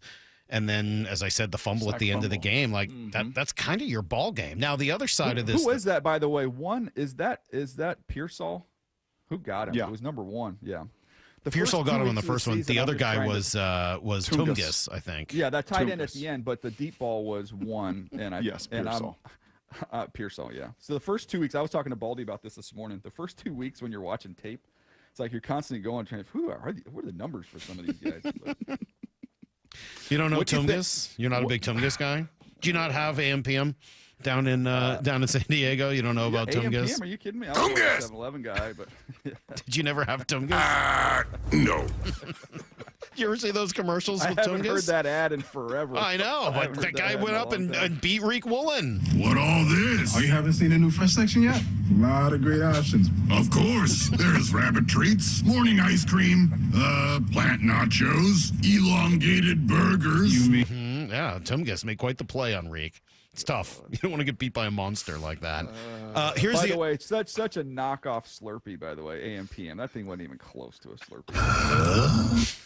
Come on, DJ. That's not very nice. How dare you say something like that? All right. The other problem with this game, the Seahawks didn't run the ball very well. Like, they have to run the ball. That's the whole point, right? Like, you traded DK, you decided you want to be a complimentary football team, and then you go out there and you run the ball for 3.2 yards per carry, 84 yards. Like, that's not going to cut it. What happened in the running game? More about Seattle or more about San Francisco? I don't know, man. I'm watching runs to the right, and I'm looking at Fred Warner over the left guard and watching everybody take a turn to try and cut him off, and it's physically impossible. And he's just scraping over the top and hitting the running back, at that line of scrimmage or a yard or two beyond the line of scrimmage. I don't know how many of those guys you're going to see. Well, you'll see him again, so I know you get at least one. D. Winter seemed to be doing the same thing. I mean, it was a pretty physical. Yeah. Look, they were physical and they were flowing. I just tend to look at a couple things. Like I stand by what I said when we were on before the season started of I'm a Charbonnet guy, and I think he sees it and sorts it a little bit faster. Now, if you're going to just put your hand on a line and run like the other, Walker's more explosive and faster. I get all that, but in terms of who sees it faster, who has a better feel for it, I'll still stay there with Charbonnet. And I thought he had a couple nice runs. So the two of us agree with you 100% on that. Why then would you think he would only get 12 runs compared to Ken Walker's 10 and throw a couple of passes Ken Walker's way as well? Like, if all three of us see that the same way, and I think we thought the coaching staff saw it that way, why would the numbers end up breaking down the way they did? I think that's just kind of go through the season. I think that sorts itself out. I think once we get through a couple weeks and you get into real game action and you're getting a chance to see it, they're not. I mean, this is a smart group now. They'll figure that out. I think you're just going to see him get more and more of the workload as we go forward. And even in like the pass game, to me, Kenneth Walker is a screen back. Like, you want to use him in the screen game, that's great. But like, there was some key downs where he's out in the route and he doesn't have a great feel and space and didn't present himself well to Sam on one really big down. They've got to find a better way to fill that role. 25 years ago, Mike Holmgren said something that still sticks with me as much as any line in football, and it's quarterbacking, but I think it's really relevant to what you just said right there. Holmgren would say, play fast, never in a hurry. And it feels like Ken Walker plays fast and plays in a hurry, and Charbonnet is the opposite of that. He plays fast, but he is just paced. He's controlled. He sees the bigger picture. Does that come into play for running backs as much as it does for quarterbacks? Yeah, I think that's a good one. I like just the word tempo, and I think there's understanding. There's some plays where, you want to hit it. You want to, you come out of your stance and you know the path you're on. You know the look that you've got, and that's going to require you to get up to top speed and go. There's other times where it's going to require you to tempo it down and have patience before bursting through. I think it's just an overall feel, for it. Maybe even more so than being too much in a hurry. I think sometimes you do need to be in a hurry. It's just having a feel and instincts and awareness and tempo. Like, to me, that all kind of rolls up together, and it's where you get generic terms, Brock, like we talk about, this guy's just a football player. Like, you kind of know it when you see it. Sometimes it's hard to describe, but when I watch those two backs, I just get a better sense of Charbonnet having a just better overall feel, instincts, and fit in what they're trying to do. What did you make of the weaponry outside? Look, JSN was great. I know there's, he had the fumble, and then he had a drop in there as well. But, I mean, I think they're still figuring out exactly what to do with Cooper and how to use him. He had a drop, too. Yeah, he did. Going Big one. through that. Third down one.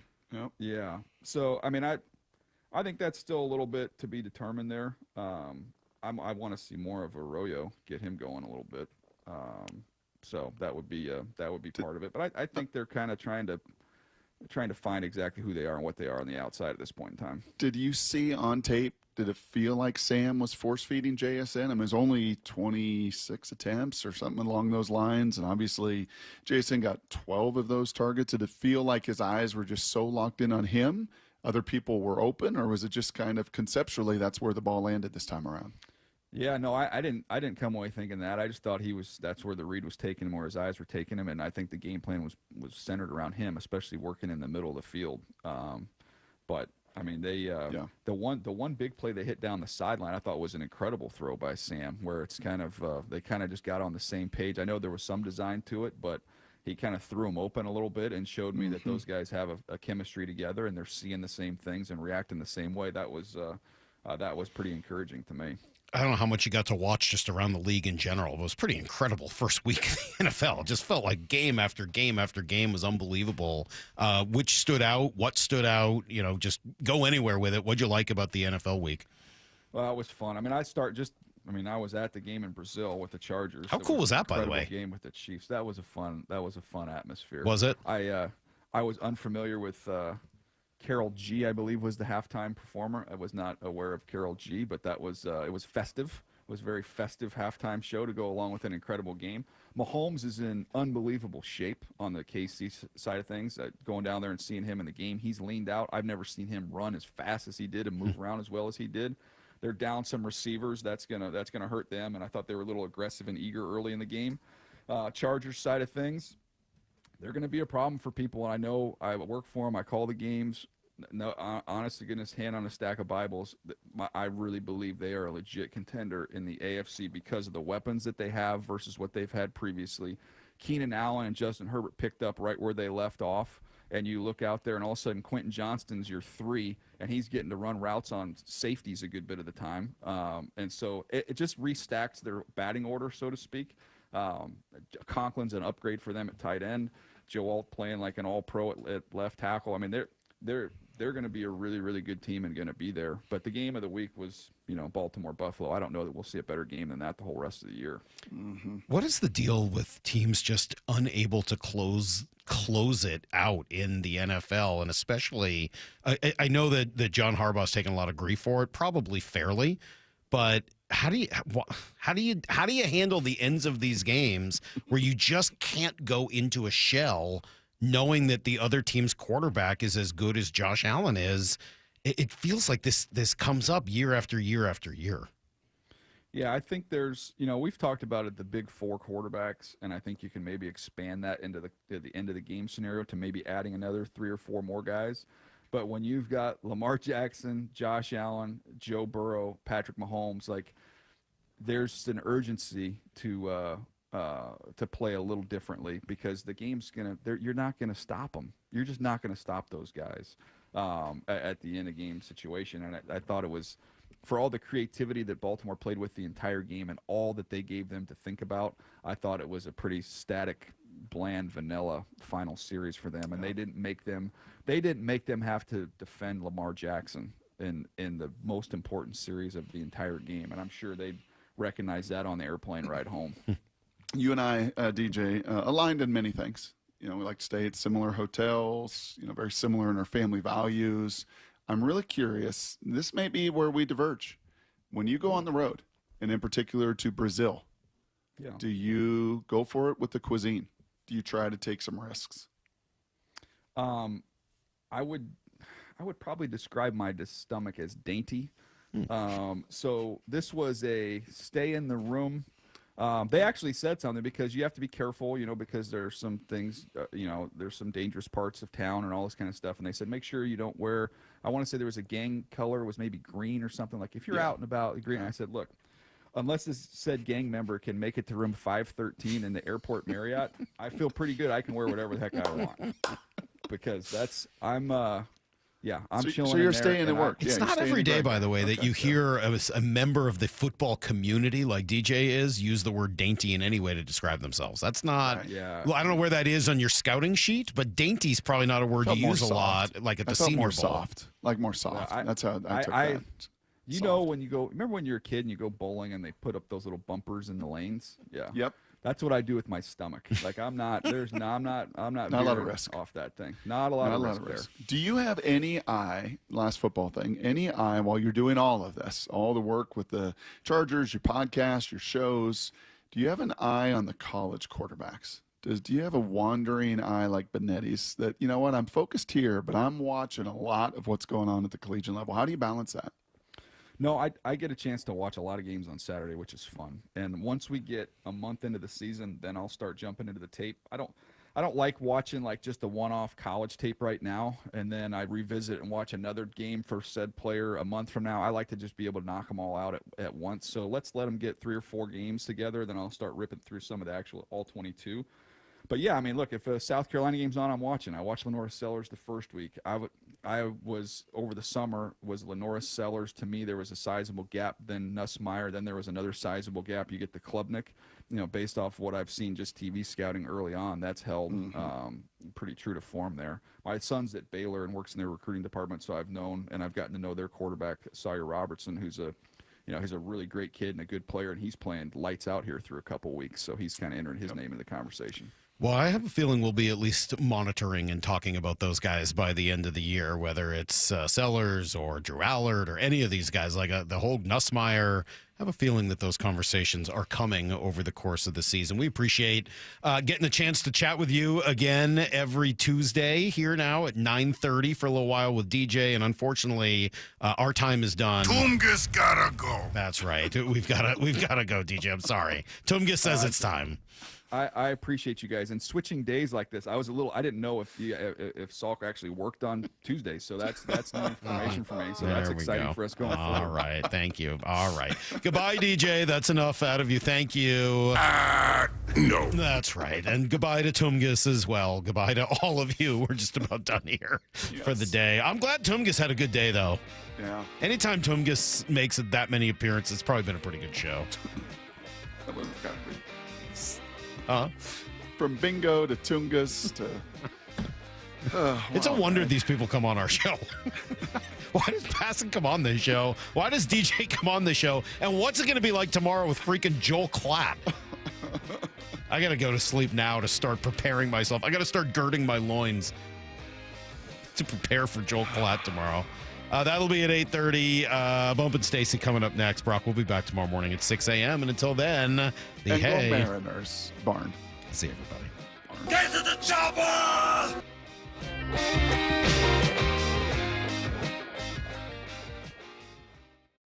Bump and Stacy, weekdays 10 to 2. I don't think the game was fundamentally lost on that touchdown to Tungus. When to you was the moment this game was lost? So I don't look at one play and say, that's why you lost the game. So offensively, I'm looking at the way that the 49ers are playing against the Seahawks offense, and they can almost predict what's going to happen in that 49ers D-line that they're thinking. Bump and Stacy, weekdays 10 to 2 on Seattle Sports, the app, YouTube, and your smart speaker. Tired of uneven heating, noisy systems, and high energy bills? The Quilt Ductless Heat Pump from Home Comfort Alliance gives you room-by-room control and serious savings with every system, and every system qualifies for max tax credits. Call the Comfort People at HomeComfortAlliance.com SeattleSportsApp.com. Hey, it's Shannon O'Kelly from IRG, and Wednesday, September 17th, Dr. Mark Wagner, MD, is having a free live webinar to talk all about stem cell therapy. I'm really looking forward to this live webinar to educate on how using your own stem cells can be an extremely successful method to help regenerate native tissue in rotator cuffs, meniscus tears, and reduce pain in osteoarthritic joints. Which joints have you seen good success with? Shoulders, elbows, hips, knees, even wrists and ankles. And in this live webinar, we'll tell you all about the procedure, how simple and safe it is using your own stem cells, and how we determine if you're a candidate.